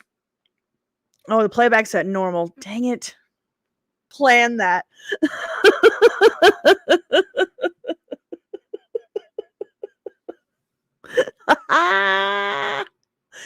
Yeah. Oh, I got a few people coming back.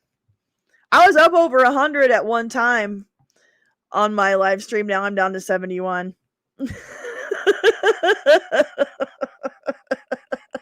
I was waiting for. I didn't even know you were Jewish.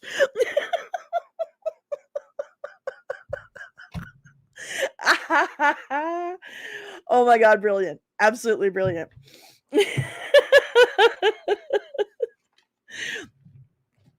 Yep, you woke up at midnight and thought, is Natalie on? You are correct. I am. Oh, thank you, Lounge Singer. Everyone click like. YouTube is bullying me tonight.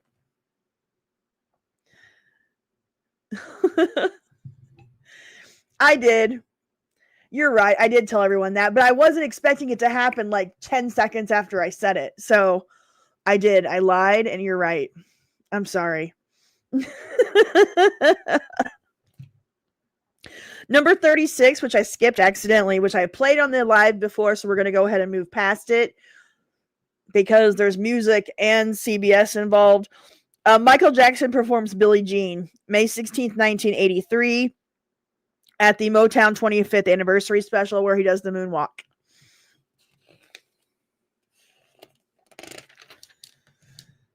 Pretty good.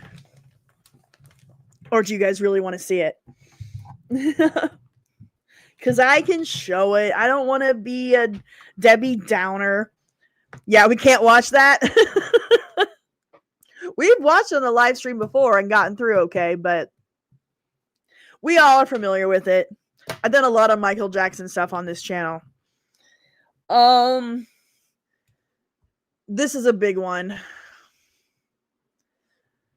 Let's see.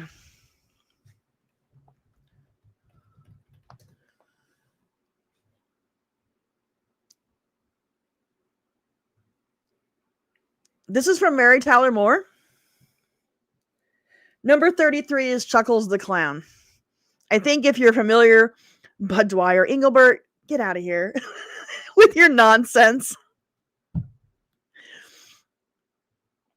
Yeah, we're going to skip over the Michael Jackson one just because I played it on here before. We all know what it is. He does the moonwalk, sings Billie Jean. We're going to watch Chuckles. I'm going to put it at 1.25. So hopefully that will save us from getting too much in trouble.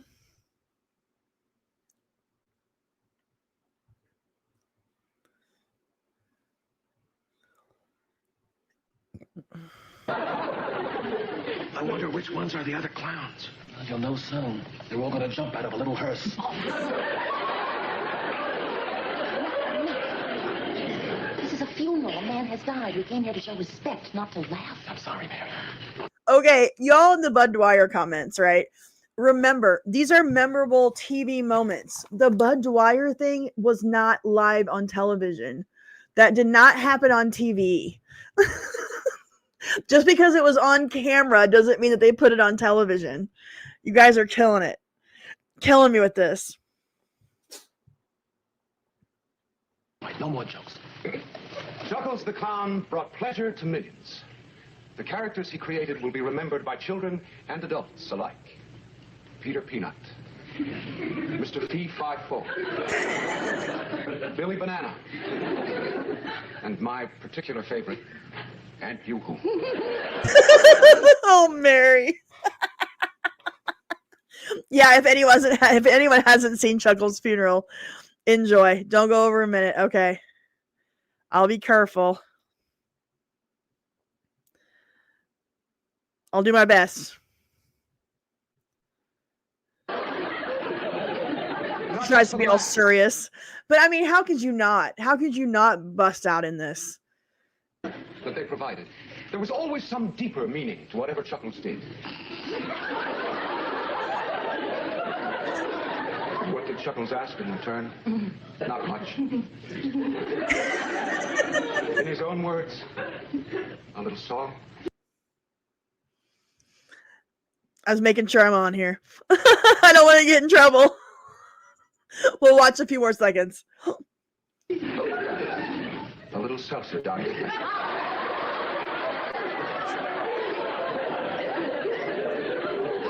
Excuse me, young lady. She's like, what? Who, me?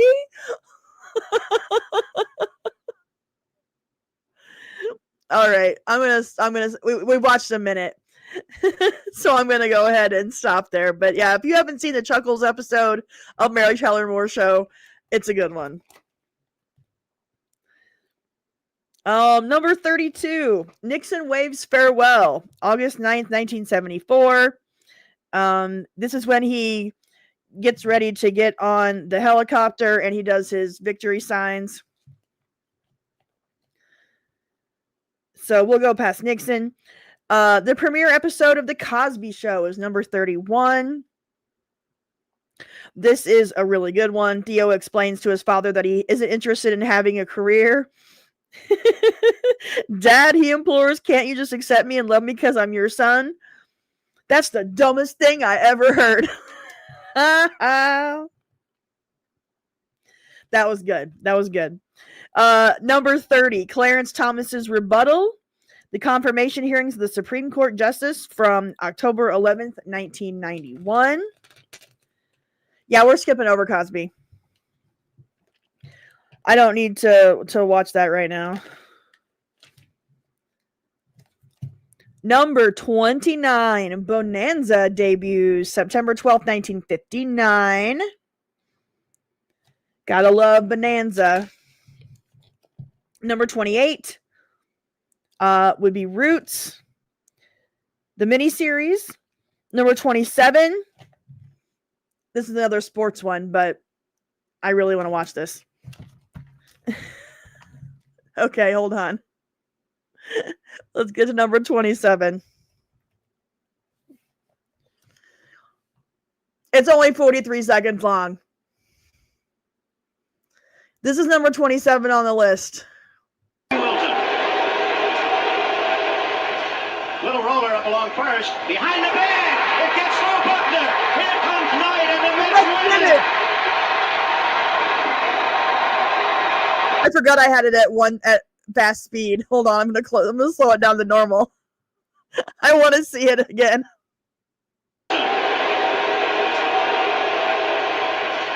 Little roller up along first. Behind the bag. It gets through Buckner. Here comes Knight and the Mets win it. That was such a crazy game. Such a crazy game. 26.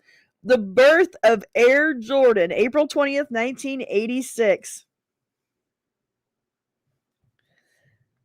The Boston Celtics' Larry Bird scored 36 points. Pretty impressive until you realize that his opponent on the Chicago Bulls, a 23-year-old sapling out of North Carolina named Michael Jordan, almost doubled Bird's output. In an incredible offensive display, the second-year pro knocked in 63 points, erasing Elgin Baylor's playoff scoring record. Boston won the game 135-131 in double overtime and swept the series. But everyone who witnessed that incendiary performance recognized the NBA landscape had just shifted. The birth of Air Jordan. Let's see.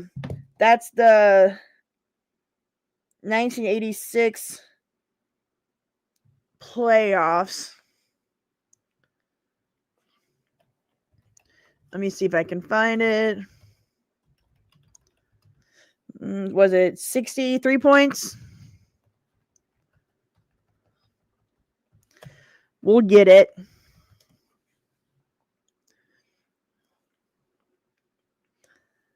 Boop, boop, boop. We'll watch like 30 seconds of it.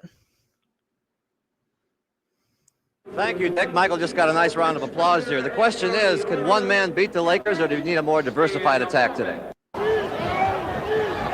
Long range. Jordan hits. A double team, and Woolridge misses again. Here's Michael Jordan. Basket will be good and a foul, and 25 for Michael. I love the short shorts of the 80s. The NBA short shorts.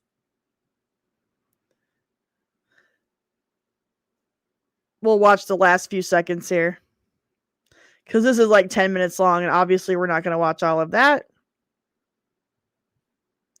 So they had one foul to give in the overtime. Paxson looking inbound. Woolridge, 6 seconds. Woolridge for three, way short. Throws up an air ball, and the Celtics will have it with 4 seconds to go. Oh, wait. And a hard-fought victory for the Boston Celtics. Double overtime. I wanted to see Jordan score, though. Give me some Jordan scores. How can you show a highlight of this game and not show Jordan?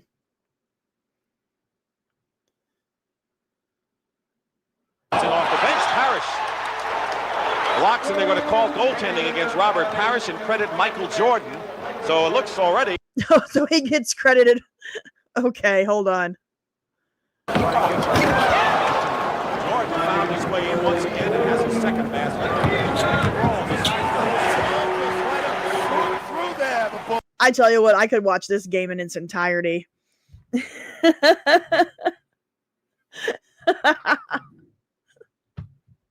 got to be the shoes. That hair, though. That was worse than Bird's hair. Oh, okay. We'll watch this play right here, and then we'll move on. But Bird played pretty well defensively against Jordan there. You got to hang on Jordan's shooting hand. Boom. That was a neat angle. That was a really cool angle. Right under the basket. When I was a sports reporter, I used to, a TV sports reporter, I would go to KU games, and I would I would shoot right under the basket like that. It was such a cool seat. It was super fun. Alrighty. Number 25, Kennedy debates Nixon. We all know the legend of the debate. It was the first televised presidential debate. People who listened to it on the radio thought Nixon won. People who watched it on television thought Kennedy won because he looked so much better, and Nixon looked like he was in an interrogation and sweating profusely. Number 24, Rather gets roughed up. Oh, this is a big one. August 28th, 1968. Outside chaos reigned as police clashed repeatedly with student demonstrators who had been drawn to Chicago for the Democratic Convention. That was a big one.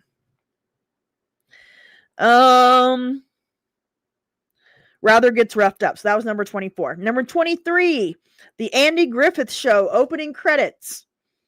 First, you hear the folksy whistle of the theme song. Yes, you do.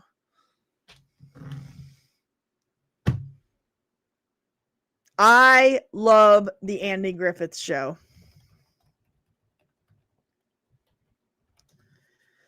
I have seen every episode a million times. It is one of my favorites to this day. I can watch it anytime, anywhere. And my stepdad is literally the modern day Andy Griffith. He even talks like him, has the same mannerisms as him. Like, my stepdad is 2025 Andy Griffith. It's amazing.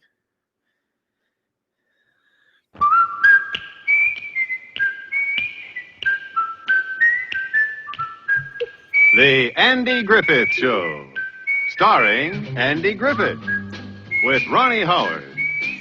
Also starring Don Don Knotts. Knotts. That's all it was. 20 seconds. Oh, definitely Barney. Colorized after Barney is okay, but I mean, Barney's relationship with Andy is what makes the show so good. Has he been to Mount Airy, North Carolina? He has not, but we have talked about making that a trip in the future. Because I would love to go. Just so you know, here is an ad for Claritin. If you need some allergy meds.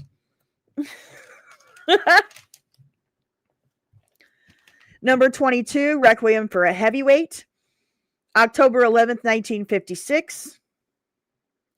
Playhouse 90 production, written by Rod Serling. Jack Palance plays Mountain McClintock, a boxer forced into retirement. Desperate for money to help his unscrupulous manager, Mountain is reduced to professional wrestling. Dressed up in a hillbilly costume and stripped of his dignity, he confronts himself in the mirror. I don't know. Requiem for a Heavyweight. Mount Airy is a tourist trap. Well, it makes sense. Of course. Number 21, Murrow skewers McCarthy. So it was Edward R. Murrow, which was one of the most iconic newsmen in the 1950s. If you know anything about TV journalism history, Edward R. Murrow was a big deal. He did a show called See It Now, and it was about Senator Joe McCarthy. That was number 21. Number 20. We're going to watch this one. Hold up. Let me bring it up.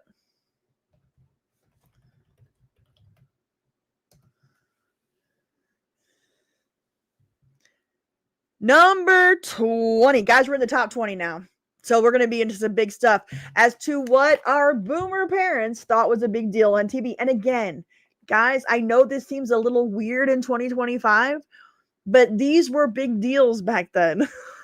Obviously, it's TV Guide.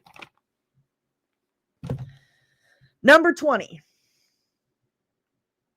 Kids, we're going to watch a little bit of the Bronco chase.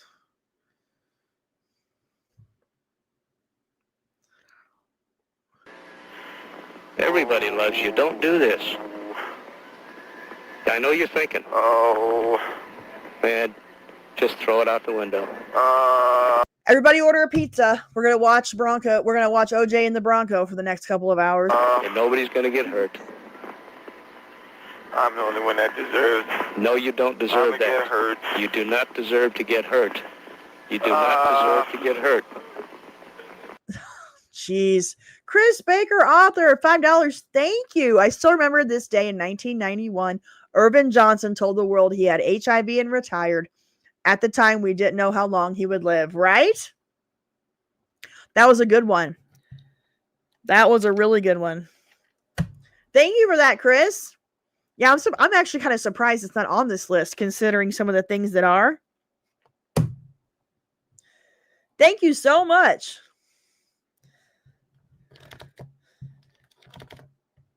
Yep, and Magic is still with us. Pretty cool, huh?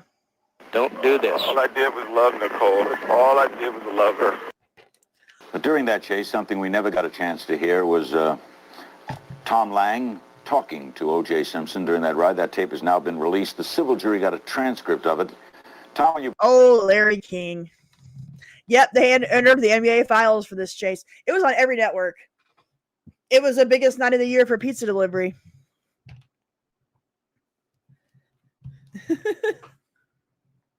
Okay. Number 19. Lori Petrie gets stuck in the tub on the Dick Van Dyke Show. Was it Petrie or Petrie? I think it might have been Petrie. I don't remember, but I've watched a lot of the Dick Van Dyke Show. Love it, love it, love it. Like many episodes of the Dick Van Dyke Show, this sharp farce unfolds in flashback as Rob and Laura recall their second honeymoon. Rob dresses up for champagne and caviar in their hotel suite while Laura soaks in the tub, but she gets her big toe stuck in the faucet and the bathroom door is locked. I don't remember this one. It is Petri.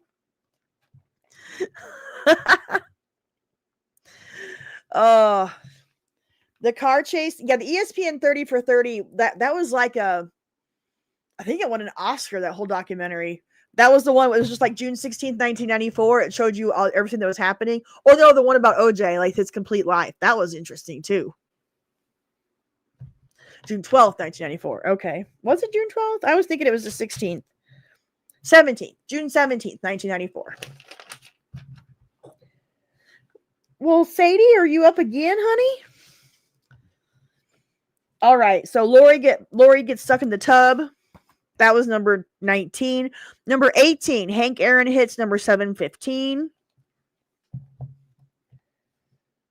That was a big one. We'll watch that.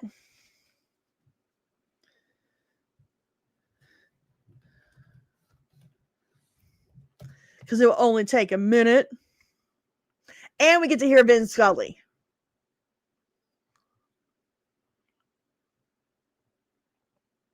Once again, a standing ovation for Henry Aaron. Delivers, and he's low, ball one. And that just adds to the pressure. The crowd booing. Downing has to ignore the sound effects. Did I say Lori instead of Laura? Really? Gosh.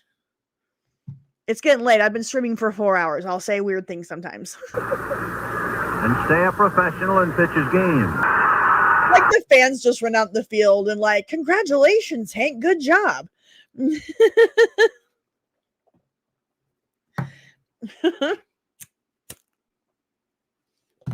That's just a weird thing to do. Yeah, that picture. That's true. That's very true. All right. This next one, kids, I'm going to pull up from one of my videos. That way I know we won't get in trouble. That's one of the reasons why I play. If I talk about something like this on a video that I made, I know that it will clear copyrights and nobody will get in trouble. So let me pull it up.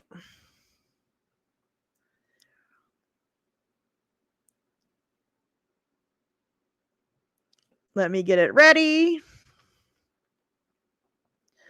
Hold on just a second.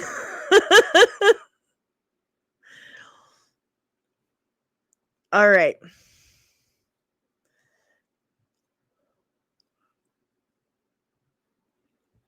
I'm surprised, honestly, that this doesn't make the top 5. But it comes in at number 17. The Challenger explosion. To have 2 lessons in my life. I've been preparing these since September, and I just hope everybody tunes in on day 4 now to watch the teacher teaching from space. January 28th, 1986 is the day that pretty much every American Gen Xer remembers. That morning, millions of school children from elementary to high school were gathered in classrooms, auditoriums, and gymnasiums in schools across the country to watch the launch of the Space Shuttle Challenger on TVs rolled in on carts. But 73 seconds after that launch, disaster occurred. The shuttle broke apart in an explosion, killing all 7 crew members on board. So what exactly happened, and why were millions of Gen Xers watching it live from school? The space shuttle program began in the 1970s, with NASA designing a reusable spacecraft for low Earth orbit missions, including satellite deployment, scientific experiments, and International Space Station support. 4 operational orbiters were originally built. They were Columbia, Discovery, Atlantis, and Challenger. The first space shuttle to launch was Columbia on April 12, 1981. And over the next 5 years, 24 successful shuttle missions were completed, including 9 by Challenger. Challenger first flew in April of 1983 and was key in the shuttle program for satellite launches and space lab missions. Its second flight in June of '83 had a crew that included the first American woman in space, which was, of course, Sally Ride. A quick personal story here. In June of 1985, my parents took my brother and I to Cape Canaveral, Florida, to watch the launch of Discovery. We had to get up super early, and it took hours to get to the watch site, but it was quite the experience for a 7-year-old. The watch site was about 3 miles away from the launch pad, and you had to take a special bus to the site, and there were bleachers that you sat on to watch the launch. They also had loudspeakers so you could hear mission control. After watching Discovery take off, I remember going back to the Kennedy Space Center and seeing a big digital sign that had the upcoming launch schedule for the rest of the year. Challenger was the next one to go up that summer, and in fact, there were 5 more launches in the second half of 1985. At the time, NASA faced intense schedules. There were 15 launches planned for 1986. There was also political pressure to justify funding and to demonstrate program success, which included the new Teacher in Space initiative. In 1984, President Ronald Reagan announced the Teacher in Space project to inspire students, honor educators, and promote interest in space exploration. Today, I'm directing NASA to begin a search in all of our elementary and secondary schools and to choose as the first citizen passenger in the history of our space program one of America's finest, a teacher. The goal was to send the first private citizen into space, a teacher who would conduct lessons from orbit, demonstrate the effects of microgravity, and share the experience of spaceflight. Here's a little interesting fact. Before it was decided that a teacher was going to space, NASA briefly considered the idea of Big Bird being on board the shuttle. According to Carol Spinney's autobiography, The Wisdom of Big Bird and the Dark Genius of Oscar the Grouch, Lessons from a Life in Feathers, NASA informally approached him about the possibility of including Big Bird in the Teacher in Space project for the Challenger mission to capture young audiences' attention. But the concept was quickly dismissed due to practical challenges. The Big Bird costume, standing over 8 feet tall and requiring Spinney to operate it with one hand raised, was deemed incompatible with the shuttle's confined space and safety requirements. After President Reagan announced the Teacher in Space project, NASA received over 11,000 applications. School teachers with wide eyes and big grins are learning the ropes at Johnson Space Center, all in hope of becoming the school teacher, the one which will fly aboard a spaceship. The teachers are here to learn, but it is clear one thing they already know. Each wants to go to space. Of course, they all wanted to go to space before, but now that the possibility of that is very real, well, just ask the teachers. I think there's a lot out there that we don't have and we don't know. I think that we're only beginning to scratch the surface of what in reality is the new frontier. The future is there. It really is. And this is just the first step. This is like man leaving his cradle. He's going to go out to the stars. I really think we're going to get there someday. And I want to do this so that I can come back and just give some of these experiences to my kids. These are the space-age people. Their children are going to be possibly living on space stations. They're going to have all of these new frontiers. And for teachers to come back with that excitement, I think they're really going to benefit from it. Do you remember when they sent the first chimpanzee up on that rocket? Well, I thought it should have been an elementary school kid named Barbara Raddick. I really wanted to be the one up there, and I've been interested ever since. But the thing I can do out there, and that's get kids excited to watch out there and see why this frontier is so valuable. To be up there, to look back at the planet Earth, it's an ultimate trip. It's the ultimate experience of a lifetime. My students are going to benefit from it. I'm going to benefit from it. Other teachers with whom I work will benefit. And when one teacher circles the globe next January, millions of kids around the country are going to be looking up to teachers in more ways than one. The children entering kindergarten this fall are going to be in the job market through the first half of the 21st century, and I want to make sure a teacher's there to help convey to educators what skills are needed to help those children survive in that kind of future. NASA officials will pick a finalist and a runner-up before the end of the month. The winner will go to space in January. After months of testing and rigorous evaluations, they narrowed the field down to 10 finalists, who then underwent even more testing and interviews. On July 19th, 1985, Vice President George H.W. Bush announced the winner. NASA chose a 37-year-old social studies teacher from Concord High School in Concord, New Hampshire, named Krista McAuliffe. Winner, the teacher who will be going into space, Krista McAuliffe. Or is that you? I've made 9 wonderful friends over the last 2 weeks. This is brutal. When that shuttle goes, they might be one body. but there's going to be 10 souls that I'm taking with me. Thank you. That's great. I went for something that I felt I had really no chance in. I decided to overextend a bit and fill in an application that I knew thousands and thousands of people were going to be filling in. But it was important for me because it was something that I really wanted to do. And I hope that a lot of students looking at that will say, well, I know 80 people are going to try out for this team, but it's something that I really want to do, and not to be afraid of failure. McAuliffe's application emphasized her ability to connect with students and her vision to humanize the space experience. Her proposal, titled The Ultimate Field Trip, aimed to make space accessible by documenting her journey in a journal and sharing it with classrooms. When McAuliffe was named the winner, it meant that she had to take a break from teaching and commit to 1 year with NASA to train for the shuttle mission, and then months of speaking engagements and public appearances after she returned from the mission. While on board Challenger, McAuliffe planned to deliver 2 15-minute live lessons from space, broadcast to classrooms across the United States via PBS as part of NASA's educational outreach. Her lessons were designed to engage students in grades K through 12 by showcasing real-time experiments in microgravity. She also planned to give students a tour of the shuttle and a chance to see the crew in action. McAuliffe was officially named as part of the crew for Challenger's 10th flight, known as STS-51-L. And this is why millions of American schoolchildren were watching on that day in January of 1986. Due to weather and technical issues, Challenger's launch was delayed multiple times. On the morning of January 28th, the temperature had dropped near freezing in Florida and icicles had formed the launch pad. Good morning, Bob. It is cold here. It is Long John weather at the Cape. NASA has had launches in sub-freezing weather before, but never from the shuttle program, and there is some concern about the effect of these cold temperatures.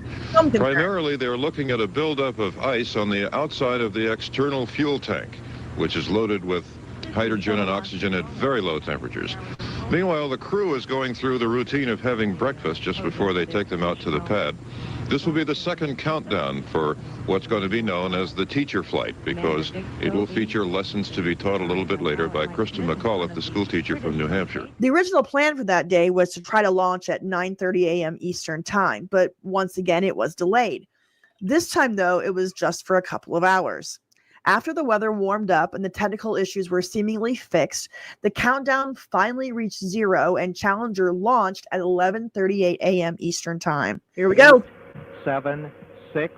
We have main engine start. 4, 3, 2, 1, and liftoff.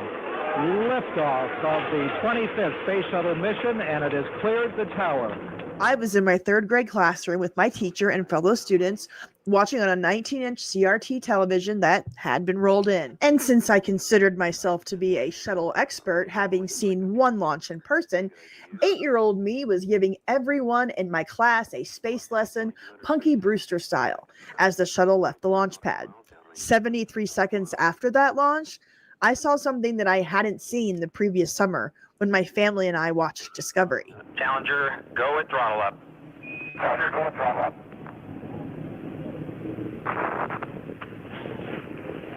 1 minute 15 seconds. Velocity 2,900 feet per second. Altitude 9 nautical miles. Downrange distance 7 nautical miles.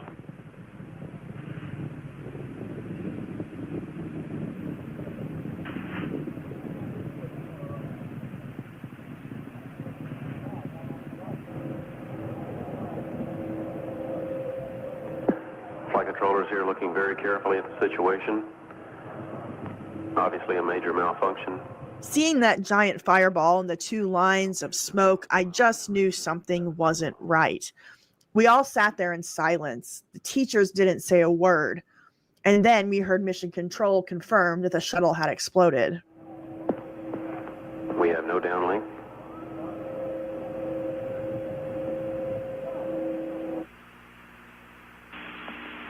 This is Mission Control Houston. We have no additional word at this time.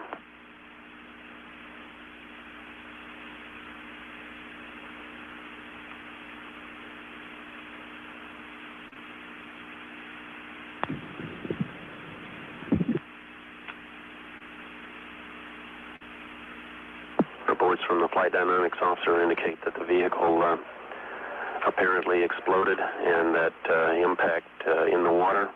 At that point, my teacher turned off the TV and rolled it out of the room. We went to lunch and then went back to our regular schoolwork that afternoon. At one point in the day, the principal came in and told us that none of the astronauts had survived. When they posed, it was like a portrait of America. Men and women, war veterans and first-time astronauts, parents, and even a classical pianist. Their commander was Francis Scobie, age 46, from Washington State, an astronaut after 22 years in the Air Force. This was his second shuttle mission. Second in command, pilot Michael Smith, age 40, a decorated Navy pilot from North Carolina. Like Scobie, he'd seen combat in Vietnam and trained as a test pilot. And like the commander, he was a husband and father. This was Smith's first shuttle mission. Mission specialist Ellison Onizuka was the first Hawaiian astronaut who believed in the benefits of the space program. There are a lot of outcomes from these projects which will affect both our society and the rest of the world. Onizuka is survived by his wife and 2 daughters. 36-year-old mission specialist Judy Resnick was a shuttle veteran, her assignment to operate the shuttle's mechanical arm. She was on board the shuttle Discovery in 1984 when a launch was aborted after the engines had fired. Gregory Jarvis was on board to conduct tests on the effects of weightlessness on liquids carried in tanks. Born in Detroit, trained as an Air Force satellite engineer, Jarvis was on his first shuttle mission. Ronald McNair, age 36, from South Carolina, brought a background in physics and laser technology to the shuttle program. This was the second trip to space for a husband and father who saw space travel as a calling for mankind. I see it as something that we must do, and I see it as something that's part of man's nature to explore. These 6, along with Krista McAuliffe, the first teacher in space, now a tragic page in NASA history. When my mom picked me up from school that day, I was in tears. When we got home, we watched the news coverage on all the networks and CNN, but it would take months before the truth about what happened was revealed. The primary cause of the Challenger disaster was the failure of an O-ring seal in the right solid rocket booster. Cold weather at the time of the launch, which was 36 degrees Fahrenheit, caused the O-ring to become brittle, losing its ability to seal properly. After launch, hot gases escaped from the solid rocket booster joint, damaging the external fuel tank, leading to a structural failure. What we came to find out was that engineers had raised concerns about O-ring seals in solid rocket boosters in cold weather as early as 1977. But those concerns were downplayed. The shuttle was destroyed by aerodynamic forces, not an explosion. The fireball we saw was from ignited fuel. The crew cabin separated and fell into the Atlantic Ocean, with impact occurring about 2 minutes and 45 seconds later. Evidence suggested that the crew survived the initial breakup, but likely lost consciousness due to depressurization before the cabin hit the ocean. No definitive evidence confirms they were conscious during the descent. Quick side note number 2. There is quite the conspiracy theory surrounding the astronauts and what happened to the crew cabin in the aftermath of this tragedy. We're going to talk about this one day. This video isn't the right place to talk about it, but I had to mention it. And I put some links in the description if you're interested. I can't help myself. I'm a conspiracy theory girl. Anyways, there was an investigation from the Rogers Commission into the Challenger disaster, with key findings pointing to the O-ring failure exacerbated by the cold weather, plus some organizational issues at NASA. That pressure to maintain launch schedules was a big deal, and the disaster led to increased scrutiny of NASA's decision processes and the safety culture. After the Challenger tragedy, NASA suspended space shuttle launches for 32 months. They also made some design changes to the solid rocket boosters, and NASA implemented stricter safety protocols. But holy crap, they learned absolutely nothing from the Challenger disaster, it seems to me. The shuttle program resumed on September 29th, 1988, with the launch of Discovery. And over the next 2 decades, there were 110 more shuttle launches. They even built a new shuttle to replace the Challenger called the Endeavour. The packed schedules and the pressure to launch never subsided, and the new safety protocols were eventually taken for granted. On February 1st, 2003, the space shuttle Columbia disintegrated during re-entry over Texas, killing all 7 crew members. The space shuttle program officially came to an end in July of 2011 due to cost and safety concerns, plus the fact that NASA had an aging fleet. Shuttles had been operational since 1981. As for the Challenger, in the aftermath of that disaster, President Reagan spoke to the country from the Oval Office on the evening of January 28th, instead of giving his scheduled State of the Union address, and gave us one of the most memorable lines from his presidency. The crew of the Space Shuttle Challenger honored us for the manner in which they lived their lives. We will never forget them, nor the last time we saw them this morning, as they prepared for their journey and waved goodbye and slipped the surly bonds of Earth to touch the face of God. A few weeks later, a very special episode of Punky Brewster aired addressing the Challenger disaster to help Gen X kids cope with what they had witnessed. Meanwhile, the movie Space Camp, which was filmed in the summer of 1985, was released in April of 1986, unfortunate timing, and completely bombed at the box office due to the Challenger disaster. And then in 1990, a made-for-TV movie titled Challenger, starring Karen Allen as Krista McAuliffe, aired on ABC. The film focused on her selection as the teacher in space, her training, and the emotional impact of the disaster on her family and students. Sunday. Krista, how do you feel? I feel good. They were America's hope for the future. What's it like to be up there in space? You don't want to come back. The commander and the pilot, backed up by a team of 3 mission specialists, a civilian from Hughes Aircraft, and a school teacher named Krista McAuliffe. You're not scared. Neither am I. That's the way you have to feel when you're an astronaut. Karen Allen, Barry Bostwick. You're a wonderful crew. All right, that's great. Challenger, Sunday at 8, 7 Central. One final note about Challenger. I need to mention that there was another teacher named Barbara Morgan who was selected as McAuliffe's alternate for the Teacher in Space project. Morgan trained alongside McAuliffe every step of the way. And then after McAuliffe's death, Morgan took over the educational outreach responsibilities that were intended for McAuliffe. These included public speaking engagements, educational consulting, and curriculum design. Morgan returned to teaching after fulfilling those commitments, but then in the late 90s, she was accepted into the NASA program, and in 2007, Morgan flew on the Space Shuttle Endeavour, the orbiter built to replace Challenger. She flew as a mission specialist and completed the educational objectives that were inspired by the original Teacher in Space program. Okay, guys. There was my piece on Challenger, guys. Sorry we watched it all, but I just kind of got into it. And I knew it wasn't going to get copyright claimed.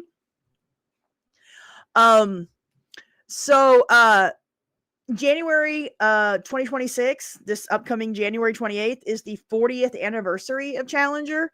And that week, I will be doing a special, the Member Berries live stream will be a Challenger live stream. We will talk about all things Challenger, and we'll also talk about the conspiracy theories. Now, as far as having a conspiracy theory live stream, I'm not against it. Maybe do some things that like were kind of big things for Gen X, and things that happened in our childhood or, you know, the 90s or whatever. Maybe stick to that, but I'll consider it. But we're going to do the,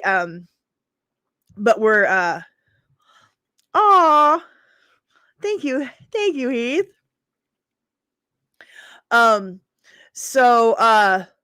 don't know. We might do a conspiracy theory night, but we'll definitely on the Challenger live stream in January, we'll be doing the Challenger conspiracy theories. And thank you, Heath. Okay. I have a cat and a dog that are wanting food and to go potty and things. So we have 16 to go. So I'm going to give you guys the option, and I'm going to take a break for like a couple of minutes.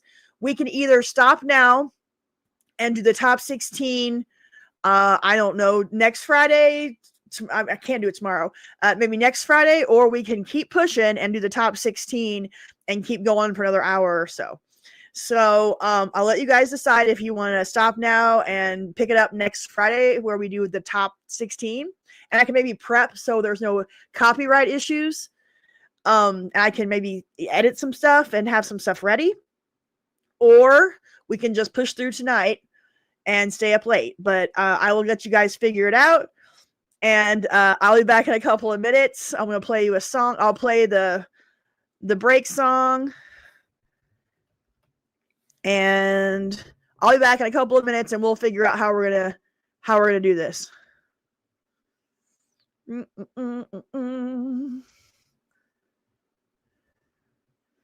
Be back in 4 minutes.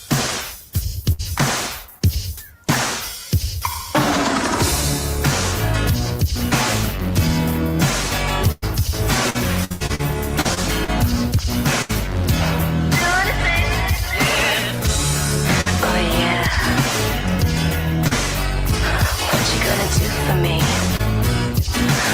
you gonna do for my love? Just can't get enough. Talk to me. Baby, I really love you so much. When I'm not laying next to you, I long to feel your touch. Every little thing you do seems to turn me on.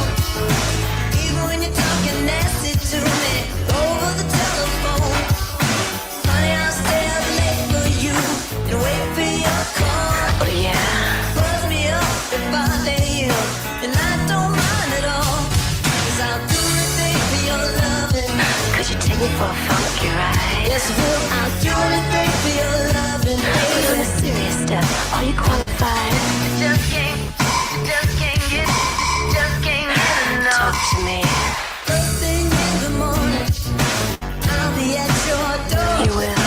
They're just waiting, hesitating, always wanting more. Why can't it be you and me?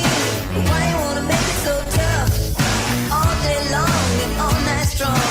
Just can't get enough. Honey, if you let me start you up, we can begin. I'll play your game every time. Baby, won't you let me win? I'll do anything for your loving. Would it break you to make me a girl forever? Do anything for your loving. Or would you send me off like a third-class lover? Do anything for your loving. Would you wine and dine until the break of dawn? Do anything for your loving. Would you turn me on and on and on? Just can't get enough. Talk to me. You got to know the way I feel. It's for real. It's everlasting. Forever. But if you go, you'll never know. I just want this thing cool. What's your answer? Tell me what you need and I'll take heed and lead you in the right direction for affection. See what I'm saying? I ain't playing. Stop delaying, girl, and make me your natural selection. You're crazy. I don't know about you, but I think I like you. Do anything for your love. Yes, I'll do anything for your love, baby. Anything. First thing in the morning. Love you so much. Do anything for your loving, baby. Yes, I will. Could you find the time to make me yours? Take me out and rock the floor. Give me every little bit of your love's what I said. Make it smooth to the groove like sandwich bread. It's you for me, and me for you. There's not one thing I would do. Baby, I'd do most anything. You and me, we were made to swing. Swing. I like that.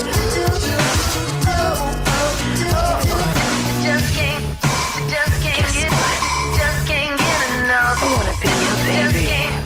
Just can't get enough. I used to be frightened by all the wine coolers I saw. I was scared I wouldn't pick the right one. Luckily, I did. It was the most refreshing one of them all, Sun Country Wine Cooler. You see, Sun Country is a blend of premium white wine and real fruit juice. That's what gives it its great taste. Sun Country, say, give me the real juice cooler. If you don't say Sun Country, you'd better sleep with your lights on. There's someone special I want to look good for. Me. It's my turn to see what I can see. I hope you'll understand. This time's just for me. Looking good makes me feel good, so I use oil of Olay. It's so sheer and greaseless, it sinks right in for a softer, younger look. Oil of Olay, beauty fluid or luxurious cream to help keep you looking younger too. Yes. I love the rich, whole wheat goodness of Kellogg's Mini Wheats. But the delicious frosted side makes the rich kid in me open wide. The nutritious shredded wheat helps keep me on my toes. But the little ballerina in me thinks the taste steals the show. Kellogg's Mini Wheats, wholesome shredded wheat for the adult and you great taste for the kitten. So they're delicious and nutritious. The whole grain wheat really packs a crunch, but the delicious taste gives it just the right punch. Table for two, please. Yes, you'd prefer something in our smoking area, Philippe? Fine. How'd you know she smoked? Teeth, Orlando. Tobacco stains give smokers away. Not when you brush every day with Topol. Topol Smoker's Tooth Polish with fluoride safely removes newly deposited tobacco particles and helps clean away built-up stains. Table for two, please. I have a charming table in our non-smoking area. No, we smoke. But your teeth, so clean, and he smokes. Topol, the only toothpaste a smoker needs.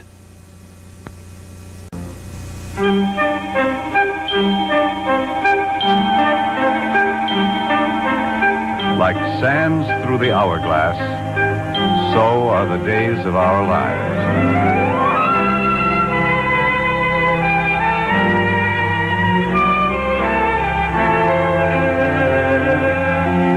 This is MacDonald Carey, and these are the days of our lives.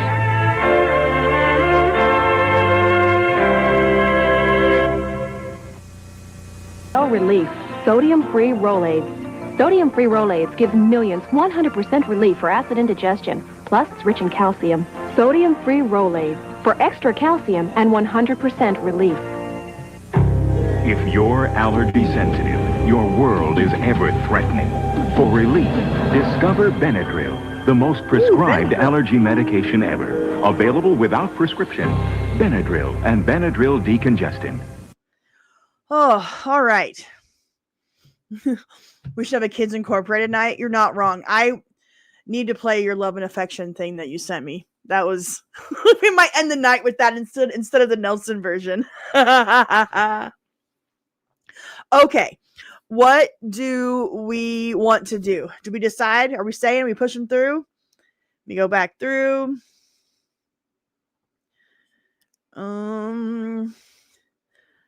See. I gotta go back. You guys were talking a lot while I was gone. Up to me. Let's power through. Let's forking do this. Redhead wants to wait. I did send people home. You're not wrong. The only thing is that I put this on replay so people can watch it anytime. So if they left early, I don't know. You're the only one that says, well, one says me not to do too much. Some says keep pushing. Let's finish this damn list. All right. It looks like the majority has spoken. We're powering through. Okay. Okay, guys. Let's have some fun. And tomorrow night when I post my new video, I am going to do a live chat while a live premiere. So I will be in the chat for the premiere of my video. So we'll have that notification turned on. Philip, $1.99 now. We needed to go all the way out. All right, we're going all the way. Okay. Number 16, kids. Let me get it. We're not going to watch the whole thing because it's way too long, but this was a big deal, and I talked about it in one of my soap opera videos. Number 16, the wedding of Luke and Laura on General Hospital. This was such an affair. We got to look at the dresses, which were amazingly awful. Early 80s fashion, especially in formal wear, was a choice.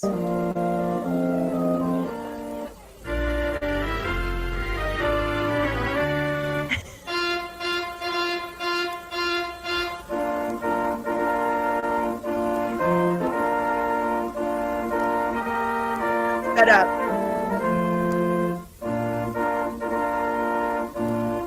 Hair.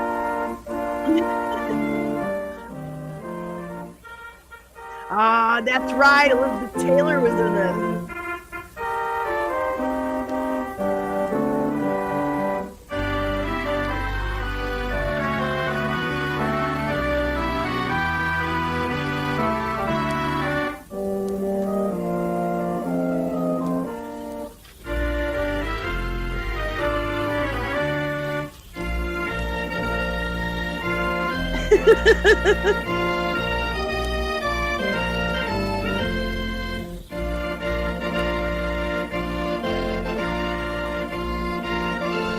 the outfits. Am I right?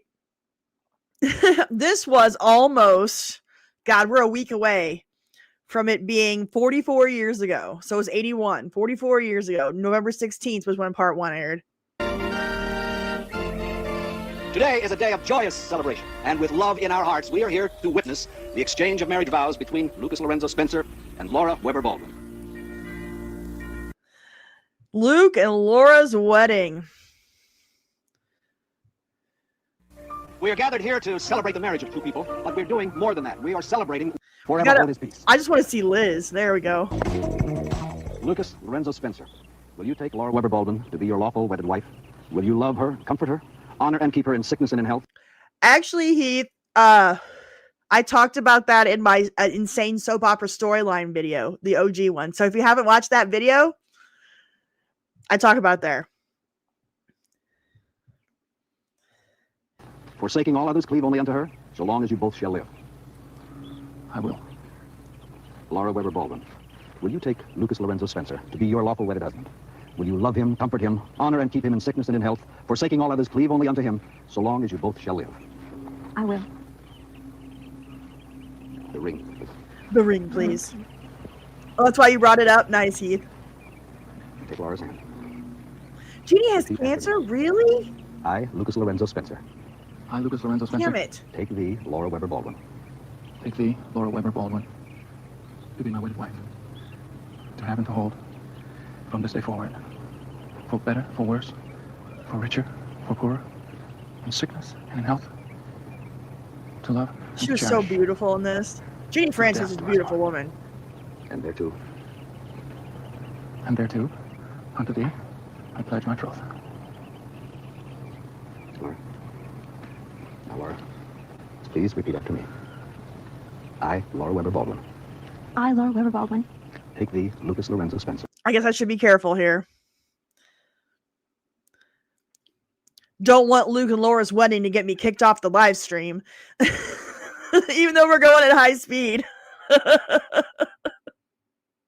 to have and to hold from this day forward, for better, for worse, for richer, for poorer, in sickness and in health, to love and to cherish, until death do us part. And thereto I pledge thee my troth.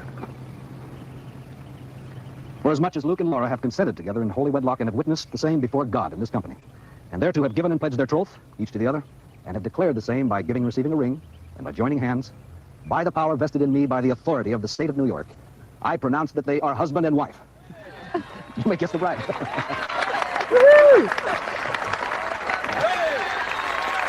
Now, when I started watching soaps, it wasn't until the late 80s, and I watched Days of Our Lives, and then in the 90s, I watched Young and the Restless and Another World.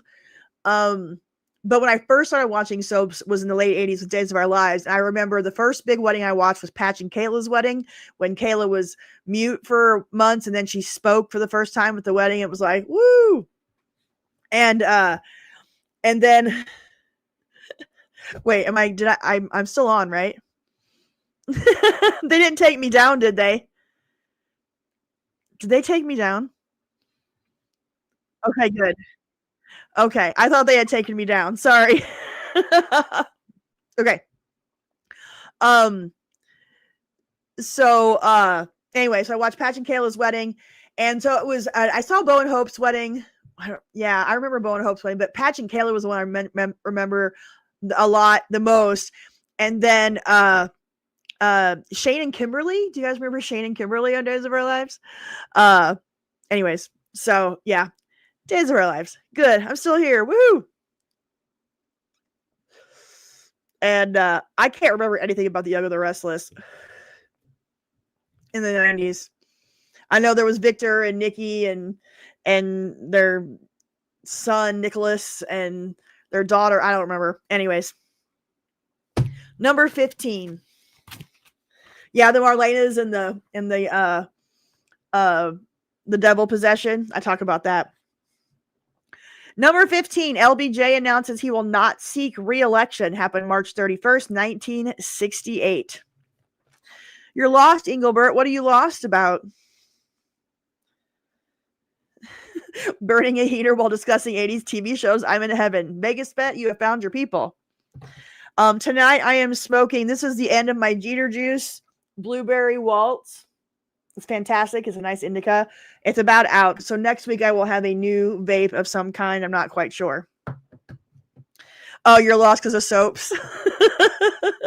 Didn't you have a mom or grandma or aunt or somebody that watched something in the 80s or 90s? Number 14, Samurai Delicatessen on Saturday Night Live. January 17th, 1976, guest host Buck Henry walks into a deli, finds a kimono-clad, sword-wielding samurai played by John Belushi behind the counter and orders a sandwich. Do we want to watch that? Passions and Timmy the Doll. I have been writing a Passions video for over a year now. It's so insane that it's hard to make a video about it because it's so batshit crazy. So I think what I'm going to end up doing is just doing a video about the first season and then see how it goes. And then if that video goes okay, then I might continue and do the rest of the series. But Passions was batshit. But Passions was the #1 soap opera amongst our age group when it aired in the late 90s and early 2000s. It's a Gen X soap opera, which I know people think is kind of funny, but it is. We watched it. We were the viewers of that soap opera. I know, Belushi and Passions. This is how my live streams go. I will go Saturday Night Live, Belushi, 75, and then Passions. There is welcome to my mind. Welcome to the inside of my brain. I'm sorry. Okay. We'll do the samurai sketch. All right. Again, we got to be careful. So I'll put it in, I'll speed it up. That's the hotel. Oh, here's a little, we can do a little 20-second short. That looks like all we're going to get. Because it's not on YouTube except for a short. I'm sorry. Can I have a sandwich, please?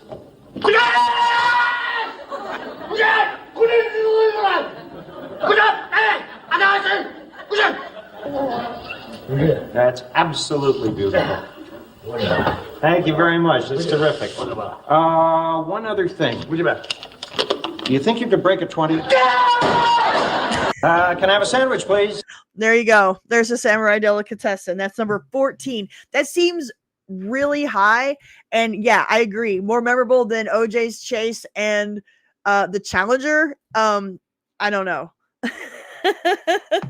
Yeah, it's edited to hell, but that'll keep us from getting in trouble.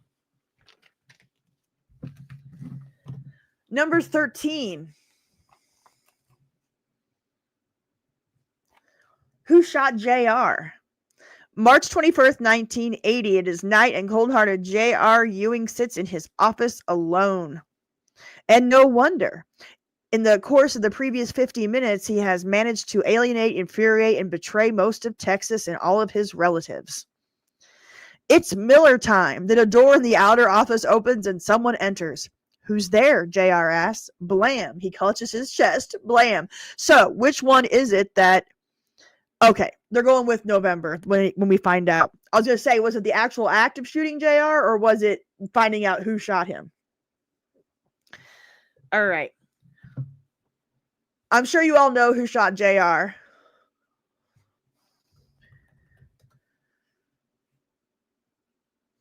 Here's the clip from CBS this morning. Again, it's CBS News, so we'll have to only watch a few seconds of it. Who's there?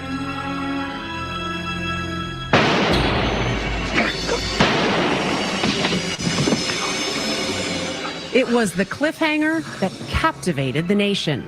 And 40 years ago today on CBS, we learned whodunit. Now remember, it was Maggie Simpson, yes.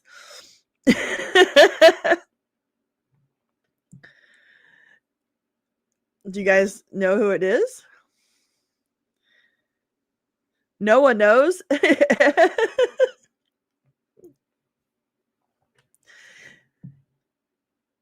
Yeah, that's right. It was, spoiler alert, guys, 44 years later. Who shot JR? It was his sister-in-law, Kristen. Sue Ellen's sister. In the spring of 1980, the third season of the hit drama Dallas ended with J.R. Ewing shot by an unknown assailant. And because J.R., played by Larry Hagman, was a character fans of the show loved to hate, just about every other cast member had a reason to see him gone. I tell you what, it's pretty amazing. It's pretty amazing how big of a deal this was. I was only like 3 or 4 years old at the time, but I still remember people talking about this. So I don't know if it was later on or around that time. It was one of my earliest memories, but this was such a big damn deal. Even dream of double-crossing me. Well, Catherine, don't threaten me, honey. You're way out of your league. For him to be shot just made him even more mythic. That whole season, he'd gotten worse and worse, meaner and meaner to so many people. Hey, TV Guide magazine. Matt Roush has been writing for TV Guide for like a million years. We don't have to watch this whole news report. Or I guess we can. Anybody could have shot him. But the show's producers had no idea the cliffhanger would become a worldwide phenomenon. That summer, yeah, how could they have known that? All the ladies in your family were taking bets on who did it. That's good. Hagman, as JR, appeared on magazine covers, t-shirts, even beer cans. Vegas started taking bets. Even British royals were intrigued. We were presented to the Queen Mother, and she says, I don't suppose you could... Listen to his queen impression, or the Queen Mother. Presented to the Queen Mother, and she says, I don't suppose you could tell me who shot JR? I said, no, ma'am, not even you. With such intense interest, producers worried the killer's identity would leak. So they spent a day filming each cast member pulling the trigger. Oh, this is cool. How cool is this? I had no idea they did this. I was literally getting ready to pause it and say, how did they keep this a secret? So they had every character shoot a scene of them filming it. Oh my God, let's go back and watch each one. That's genius. Okay, here we go. Worried the killer's identity would leak. So they spent a day filming each cast member pulling the trigger. Adding to the tension, an actor's strike that delayed the fall TV season. When the episode titled Who Done It finally aired, 83 million Americans, a then record 76% of the TV audience, tuned in for the big reveal. I have finally figured everything out, that's all. You're crazy. The shooter was Kristen Shepard, JR's conniving sister-in-law and former mistress, played by actress Mary Crosby. That's Bing's daughter, right? Mary Crosby, I think. It's hard to imagine a show drawing that kind of audience, 83 million people to the TV for one night, for one episode. We just don't watch TV the same way. We just don't all come together that way, and I wish we did. Now wouldn't... Amen to that. Amen to that. Bring back TV. That'd be a scandal. Bring back TV. I swear. I think we should all cancel all of our streaming subscriptions and just go back to cable and broadcast television. Like immediately. Number 12. The final episode of Mary Tyler Moore. Let's see. The final episode of Mary Tyler Moore on March 19th, 1977. So I was in my mama's stomach, but I was I was a little bitty. Dallas was so great. tried to do a members watch along with Dallas, and then like we got like 6 or 7 episodes in, and then it got dropped from Amazon Prime, and we had to pay for like each episode like $2 an episode. So we stopped. So I'm gonna need to talk to my people and get some Dallas, and we can just do a watch along over on the Discord. Okay. Number 12, the final episode of Mary Tyler Moore, March 19th, 1977. Minneapolis's WJM has been bought by a new owner who has made it clear he will be clearing out some of the dead wood on the news staff. Oh, yes. Well, we can watch the final episode or the final scene of this. It's pretty iconic. That's interesting that you say that, Joseph, because in 2026, I'm going to do a whole rewatch of Little House on the Prairie from episode 1 all the way through the 9 seasons. And I think I might do it on Discord. Actually, I know I'm going to do it on Discord. I just got to figure out what nights of the week we're going to do it. We'll watch like 2 episodes a stream, and maybe 2 nights a week. I don't know yet. I'll have to figure it out. But I realized while I was making this Little House on the Prairie video that, you know, the show started before I was born, right? So it was started in 74 and I was born in 77.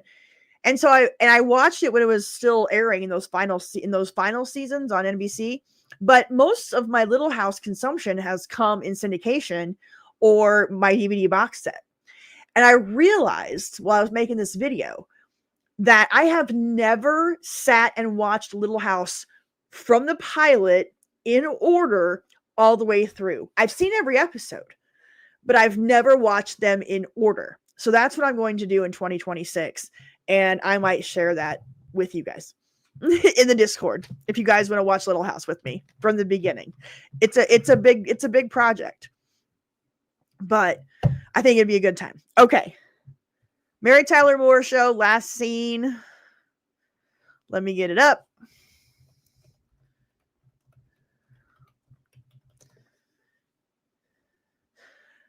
Yeah, a long way to Tipperary. Can't hardly say it. Last night. All right, hold on. Gotta be careful with this again. So I'll put it in 1.25, which putting it at a faster speed is gonna make this scene even funnier. It's nothing. I was thinking of that truck going through that old lady's wall. Mr. Grant.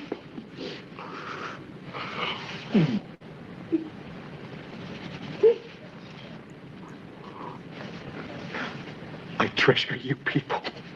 Oh, what a good line. I treasure you people.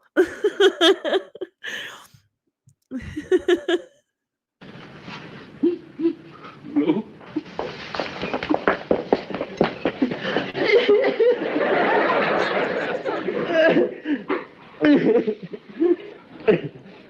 I think we all need some Kleenex. There's some on Mary's desk. There's some on Mary's desk. Yep. Here, I'll speed it up even faster. It'll be funny.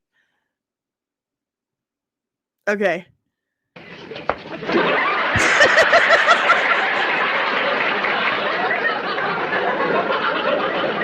Betty White, legend. I hate that she didn't make it to 100. That sucks so bad. But Dick Van Dyke is 4 weeks away from his 100th birthday. So I hope he gets there, because if he does, I think I want to have like a Dick Van Dyke 1960s Disney night. And do, talk about some Mary Poppins and Chitty Chitty Bang Bang, and then some of his later stuff as well, but like a Dick Van Dyke / 60s Disney night. Mr. Grant, could I say what I wanted to say now? Please. Okay, Mary. Well, I just wanted you to know that sometimes I get concerned about being a career woman. I get to thinking my job is too important to me. And I tell myself. I know, Matt. I know. That the And people as I soon as work I started saying it, I was just like, oh, Betty was that close too. She was only like 3 weeks away or 4 weeks away. Yeah. So, Lord willing, we're gonna get to celebrate his 100. with are just the people I work with, and not my family. And last night I thought, what is a family anyway? They're just people who make you feel less alone and really loved. And that's what you've done for me. Thank you for being my family.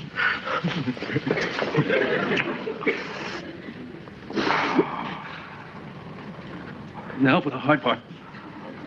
Oh. How do we leave this room? Yes, we could. That's not too hard. Remember what Ted said? What is that, Lou? It's a long way to Tipperary. It's a long way to go. They're all like, oh, our big ass paycheck is going away. These people were paid some good money to be on the #1 show in TV at the time. And good for them. It was a great show. It's a long way to Tipperary, to the sweetest girl I know. Goodbye to Piccadilly, farewell Leicester Square. It's a long, long way to Tipperary, and my heart's right there. It's a long way to Tipperary, it's a long way to go. It's a long way to Tipperary, to the sweetest girl I know. And there we go. That was number 12 on the TV Guide list. Okay. Such a great ending to an amazing show. Interesting you say that, Heath, because I've got another one coming here soon. We're going to skip over number 11. We're not going to, I'll mention it, but we're obviously not going to watch it. The Reginald Denny beating in 1992 during the LA riots. So we're going to go ahead and skip past that one. Number 10, Elvis's 1968 comeback special. December 3rd, 1968. The psychedelic era had dawned, the time of the Magical Mystery Tour, and most trend followers had written off the king. With this electrifying televised special, Elvis reclaimed his throne. All right. It's talking about the opening scene. So we'll watch the first few seconds. Elvis's comeback special, 1968.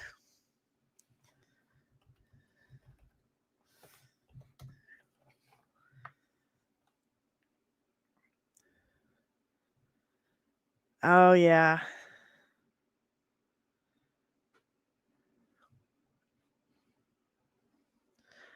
Man, he was a good-looking There's an old man. rhythm and blues type song called "That's All Right, Little Mama," and we only had 2 or 3 instruments at a time. Which one do I want? Are you lonesome tonight? Let's do Heartbreak Hotel. Yeah, it's in the top 10. I mean, remember, this is 1996. So, and it is obviously this list was made by boomers. I don't think there were many Gen Xers working at TV Guide in 1996. And if they were, they weren't putting together lists like this. Scream! Well, since my baby left me, I found a new place to dwell. Gonna keep it simple. Because I don't want to get in trouble. Number 9. I'm just going to show it. I'm not even going to say what it is. I think we all know this. Beautiful as Bette Midler ever looked on this night. The dress was gorgeous. Her hair was gorgeous. This was like peak Bette Midler. Want to get in trouble. I love her in Beaches too. We watched Beaches a few weeks ago on the Discord. For those of you that don't know, I have a Discord server and it's free. You can come over there and join, hang out. It's all Gen Xers. We talk about stuff from the 70s, 80s, 90s, or Gen X related topics. I can stream anything over there. Movies, music, TV, anything. And there's no copyright police. So, I'm going to start, and channel members can also stream over there as well. They can share their screens and share whatever they want to share with people. So if you haven't joined, let me give you a Discord. I'll have to give you a Discord link. I'll have to pull it up here in a second. I'll put a Discord link in the chat. Love me some Bette Midler. The Rose is good, and For the Boys with James Caan. Have you guys seen that one? It was really good. It was really good. But she's been in some great comedies. Like, wasn't she in Down and Out in Beverly Hills? Was that her? God, I need to brush up on my 80s trivia. Yeah, For the Boys, it's good.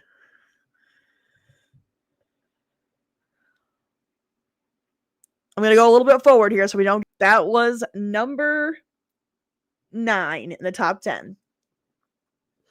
Up next, I'm interested to hear what you guys think you're going to be in the top 5, the top 10. Let me bring this. I'm going to have to find the right spot here that I want to show, because this is a very long event.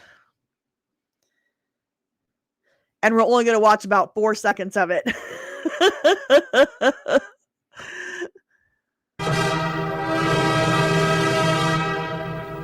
And she steps forward on his arm, as they will do now through life. If there's any heart that hasn't been run over by her today, it can kindly surrender now. Curtsy to the Queen. For she.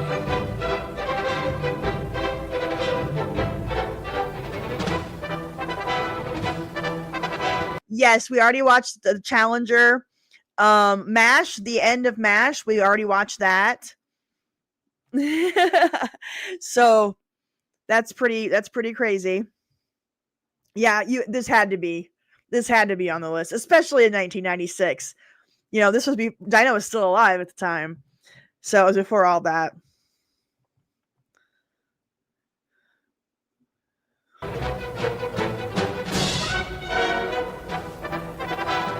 And now, in the relief that is over, and over well, there's a chance to recognize some faces, and friends, and smile, and think that wasn't too bad. No, that went off all right. And just for the moment, the world seems a nicer and friendlier and easier place for everyone. Michael Jackson, the 25th anniversary, Motown, the Moonwalk, and Beat It, that was on the list earlier. All right. Number 8 was The Wedding of Charles Diana from July 29th, 1981. This was before the Seinfeld final episode, Conscious Reality. This list is from June of 1996 out of the TV Guide. Okay. Number 7. Now remember, this list was made in June of 1996. So please remember that as we watch this, okay? Simpson would be as charged in count 2 of the information. I think we talked about this last time we were talking about OJ, that everybody on OJ's defense team and OJ himself, they're all dead. The prosecutors are both still alive. Judge Ito is still alive. Kato Kaelin's still alive. But OJ and his entire defense team, F. Lee Bailey, Robert Kardashian, Johnny Cochran, they're all dead. Isn't that crazy? Absolutely crazy. We, the jury in the above entitled action, further find the special circumstance that the defendant, Orthal James Simpson, has in this case been convicted of at least one crime of murder. God, poor Ron Goldman. Oh, that's Fred Goldman. That's his daddy. Right there in the glasses. That's Ronald Goldman's father. The goal for CNN Night Vision was on the list. We just skipped over it. Oh, I guess, is Robert Shapiro alive? Okay, I'm sorry. That's possible. Okay, Shapiro's still alive. Gotcha. All right. But everybody else is gone. Oh, rest in peace to Nicole Brown and Ronald Goldman, and poor Ronald Goldman's family. I think his sister's name was Kim. So his dad's name is Fred and his sister's name was Kim. My goodness. So very sad. So very sad. But yeah, again, this list was made in June of 96. So OJ is on here twice, but it's actually kind of legit because the Bronco chase was one entity of itself, and then the verdict. Both of those things. I remember watching the verdict. It was October, right? Of 95, October 95. And because I was at Baylor and I was in Collins Hall, was my dorm that I lived in on the 4th floor. And we all, those of us that had classes, skipped them. We were all gathered in the main room watching TV together, watching the verdict. That was a big deal. All right. This blows me away that this is in the top 10. I can't wait to see your guys' reaction to this. The final episode in the final episode of The Fugitive, 1967.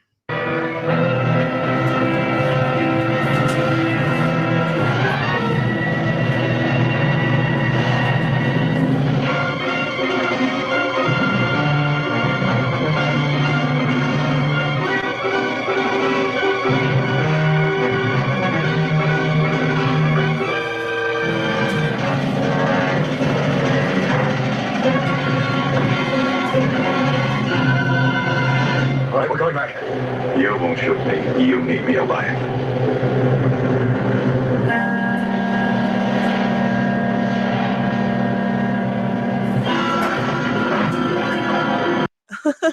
Even though it's going fast. Well, the ratings for this were nuts. It doesn't surprise me that it's on the list. It just surprises me that it's number 6. You know what I'm saying? Know what I'm saying, kids? Yeah, the Harrison Ford Fugitive movie was so good.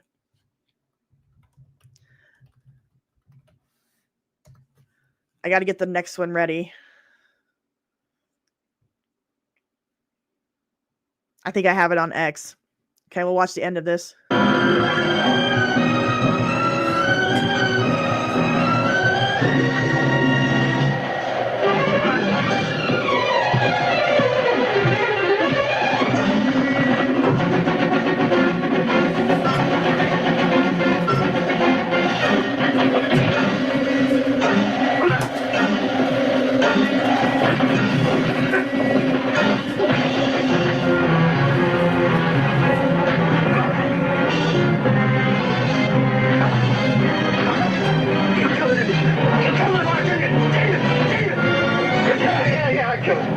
Why? No, she wouldn't let me go. Like to claw my eyes out.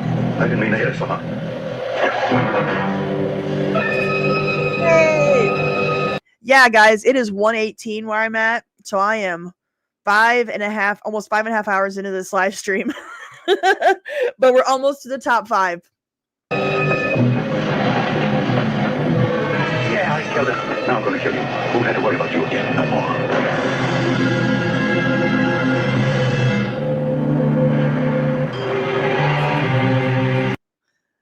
And there we go. All right. This next one, I'm surprised it's this high on the list, but I'm okay with it. I'm so okay with it. I'm so okay with it. I'm not going to tell you what it is. I'm just going to play it for you.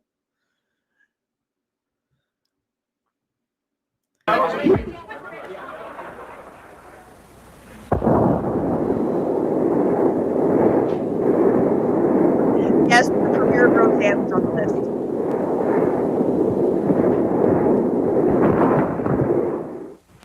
Ah!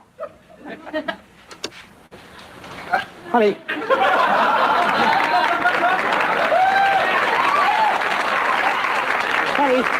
Honey, wake up. You won't believe the dream I just had. What? But don't you want to hear about it?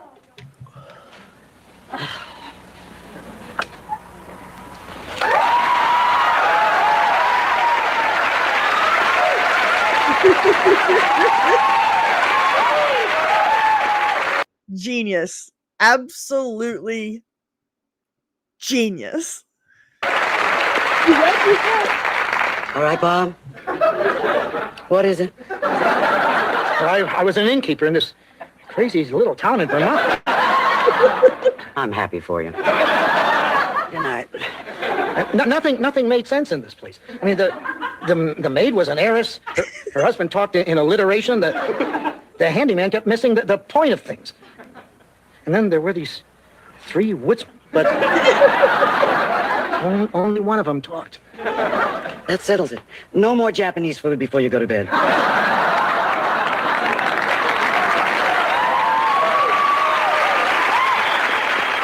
Genius. We're gonna have to have a live stream night of the best series finales. We could do a best and a worst TV series finales. It had to be a really fun conversation. Best, worst TV show finales. That'd be fun. Amazing. Amazing. All right, guys. Number 4. What do you think? What do you think?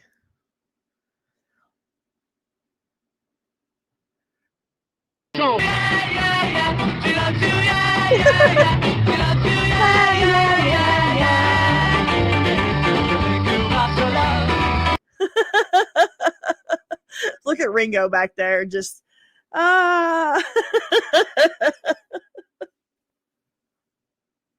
just a grinning. I know it's funny speed it up, right? But we gotta do crazy things to not get kicked off. I've already been kicked off twice. We'll play a little bit more of that, but I want to get the next one ready, which I think you're going to be really surprised by. Okay, we'll watch a little bit more of this. Well, I saw her yesterday, she's thinking of, and she told me about the day, she said she loves you, and you know that can't be bad. She loves you, and you know you should be glad. She said you heard her so, she almost lost her mind. Now she said she knows you're not the hurting kind. Once you get used to the faster, it's not so bad.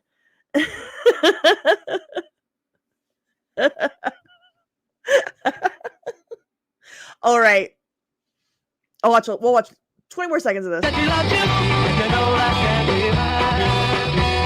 Yes, she loves you, and you know you should be glad. Yeah, she loves you, yeah. The woo was funny. You know you should be glad. This is what we call pre-LSD Beatles. You gotta love it. All right. Number 3. I think you guys are going to be really surprised by this one. But remember, this is a list from 1996, and it was made by boomers. Okay? Okay. Number 3. Is to cross the Potomac to the Cemetery of Heroes, Arlington. As the casket is returned to the caisson, there comes a family vignette that must take its place with those memories we hold warm and dear. A gentle reminder from his mother, and John celebrates his 3rd birthday with a soldier's farewell to his father.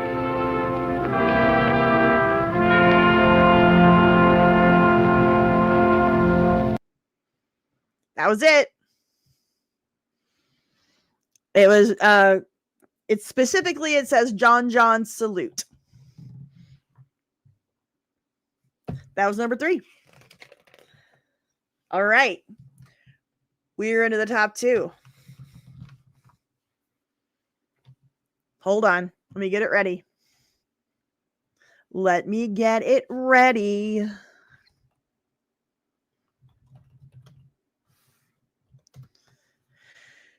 All right. Now, this is a Paramount thing, so I got to be careful. So I'm gonna speed it up, which is gonna be really funny. And I'm gonna have to pause it. Here we go. Number 2 of the 100 most memorable moments in television history. Switch. This is gonna be really funny, sped up. It's gonna be even funnier. 7:30 in the UK. Good morning, Yvonne. 2.0 speed. It's on 1.5. I'm happy with 1.5. I hope I'll put it on 2.0. Here. Okay, I'll go 3.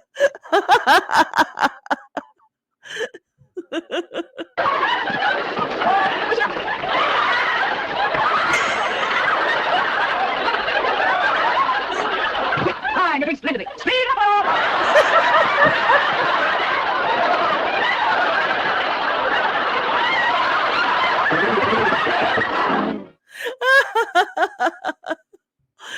Oh, that was good. That was a good time. That was a good time. Okay, guys, we've made it. Number 1, I think we all know what number 1 is. I'm going to play this at like 1.25 speed because it's on the news, but I just want to be careful. Okay. Y'all ready for number 1 after all of this?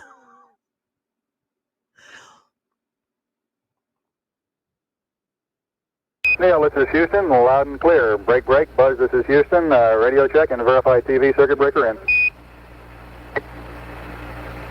Roger, TV circuit breaker in. F85 clear. Roger. This is at 1.25. And we're getting a picture on the TV. Oh my God, you made a great point, Joseph. How is the Berlin Wall not on this list? That's crazy. We got a good picture, huh? There's a great deal of contrast in it, and currently it's upside down on our monitor, but we can make out a fair amount of detail.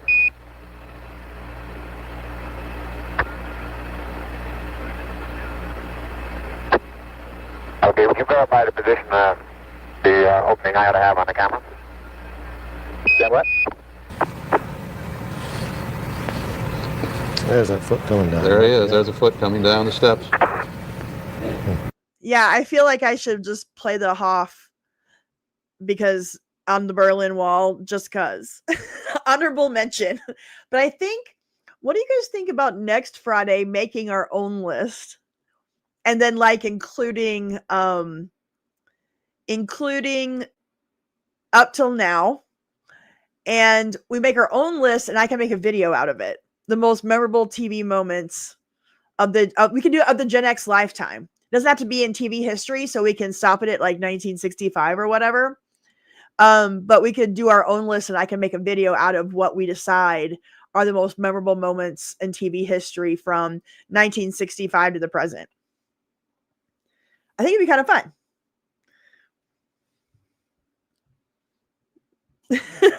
Yeah, you put the hop into my head. And this sound good? I think it'd be a good time. Okay, Neil, we can see you coming down the ladder now.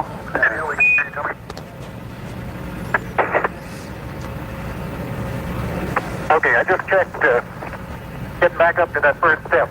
It's not even collapsed too far, but it's adequate to get back up. Roger, we copy. Pretty good little jump. So there's a foot on the moon, stepping down on the moon. If he's testing that first step, he must be stepping down on the moon at this point. 10. Buzz, this is Houston. F2, 1/160th second for shadow photography on the sequence camera.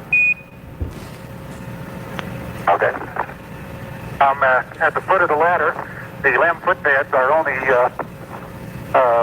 depressed in the surface about 1 or 2 inches, although the surface appears to be very, very fine-grained as you get close to it. It's almost like a powder. ground mass is very fine. Boy, look at those Okay, fair. pictures. Wow. Fair. It's a little shadowy, but he said he expected that in the shadow of the... There was an entry about the LA riots, but I skipped. I mentioned it. It was the Reginald Denny video, but I mentioned it. We moved on. I didn't want to watch it. So, but it was on this list. Lunar module. Armstrong is on the moon. Neil Armstrong, 38-year-old American, standing on the surface of the moon on this July 20th, 1969. That's one small step for man, one giant leap for mankind. Now, you all do know that he messed up that line, right? It was supposed to be one small step for a man, one giant leap for mankind. Otherwise, it just makes no sense. One small step for a man. Man and mankind are the same if you don't put the A in front of it. So just a little fun fact. I think that was Neil's quote. I didn't understand. No, one small step for man, but I didn't get the second phrase. One of our monitors here at our space headquarters is able to hear that. We'd like to know what it was. Surface is fine and powdery. I can pick it up loosely with my toe. It does adhere in fine layers, like powdered charcoal, to the sole and sides of my boot. Oh, it was. His quote was? It was close enough, you know. If he really was up there on the moon, I can see how nerves would be kind of going on, you know, be a little freaked out about it. You know, not going to get your lines right. I get it. Well, speaking of conspiracy theory night. That's one small step for man, one giant leap for mankind. I can see the footprints of my boots and the treads in the fine sandy particles. Neil, this is Houston. We're copying.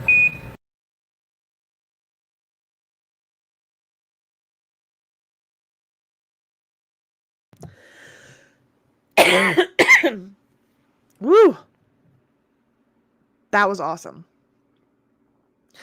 The moon landing was actually fake. I mean, what do you think? All I know is that this little phone right here has more computing power than NASA in 1969. I just like to poke the bear on this topic. Conspiracy Theory Night needs the X-Files theme as an intro, right? That was a long night, guys. Good times. Yeah, if this list would have been compiled, after Princess Di's death, I agree. So, we can do Gen X Lifetime, or we can do the most memorable TV moments of the Gen X Lifetime. I think would probably be the best for a video topic, since my channel is about Gen Xers. So, but not that we can't include stuff earlier, but I don't know. We'll talk about it next week when we make our list. That's what we're going to do. Nice. That's what we're going to do next Friday. On that note, we're going to close out tonight with my special Kids Incorporated version of Love and Affection instead of Nelson. But oh my God, I got a great Nelson video for us to watch in some point in the near future. I do like that this list was kind of weird as well, Lounge Zinger. I think that's interesting. It was made by people older than us that were adults during all of these things. And that's another thing you got to remember, right? So we are going. So anyways, okay, enough. I've been doing this for 5 hours. So I'm tired. I'm talking nonsense. Sunday night, members only live stream. I have a topic TBD. I will figure it out between now and then. 8 o'clock Central Time for the I've Got 5 on It members. I got 5 on it. Okay. Thank you, Bondomino.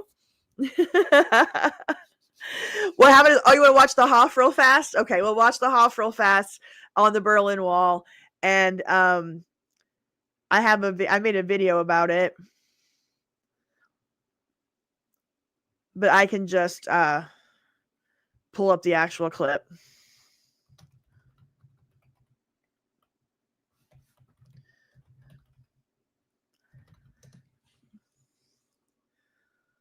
Okay. Really dropped the ball on marketing that piano scarf for the world. It should have been his official merch from that day on. What time Sunday? 8 o'clock Central. 8, or it'd be 9, 8 Central, according to, like, if I was on the TV. 9 Eastern, 8 Central. 6. Okay. Woo! All right, we're going to end the night with Love and Affection from Kids Incorporated, and I will see you guys next Friday. Members, I see you on Sunday. Don't forget, tomorrow night I am posting my next video, and I'm going to do a live premiere, so I will be in the chat, so make sure you have your notifications on. Thank you guys so very much for this fun night. This was a good time. I hope you guys had fun too. Sorry we got knocked off a couple times, but, you know, we made it through and we're okay. Thank you guys so much. Oh, wait, hold on. Maybe I shouldn't have it at 3 times speed.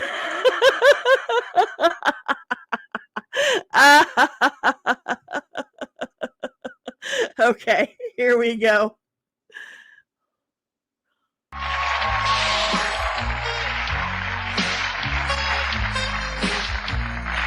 Here she comes. Just like an angel. See love forever, that should be on my mind. Nothing has changed. She thinks I'm a waste of her time. There she goes. No, she don't know what she's missing. Can't she see I'll never give her the fight? I'll do all I can, but she understands my desire. I am on the outside looking in. Let me into your heart. Oh, there's nothing on earth that can. I think there's a Jennifer Love Hewitt right there in the middle. I think. If I'm wrong, tell me. Keep us apart, baby. I can't live without your love and affection. Yes, it is. I can't face another day on my own. Oh, wait. Give up my pride. They changed the words. Instead of I can't face another night on my own, they say day. And no, I don't think they're actually plugged in. Save me from being alone. I can't live without your love.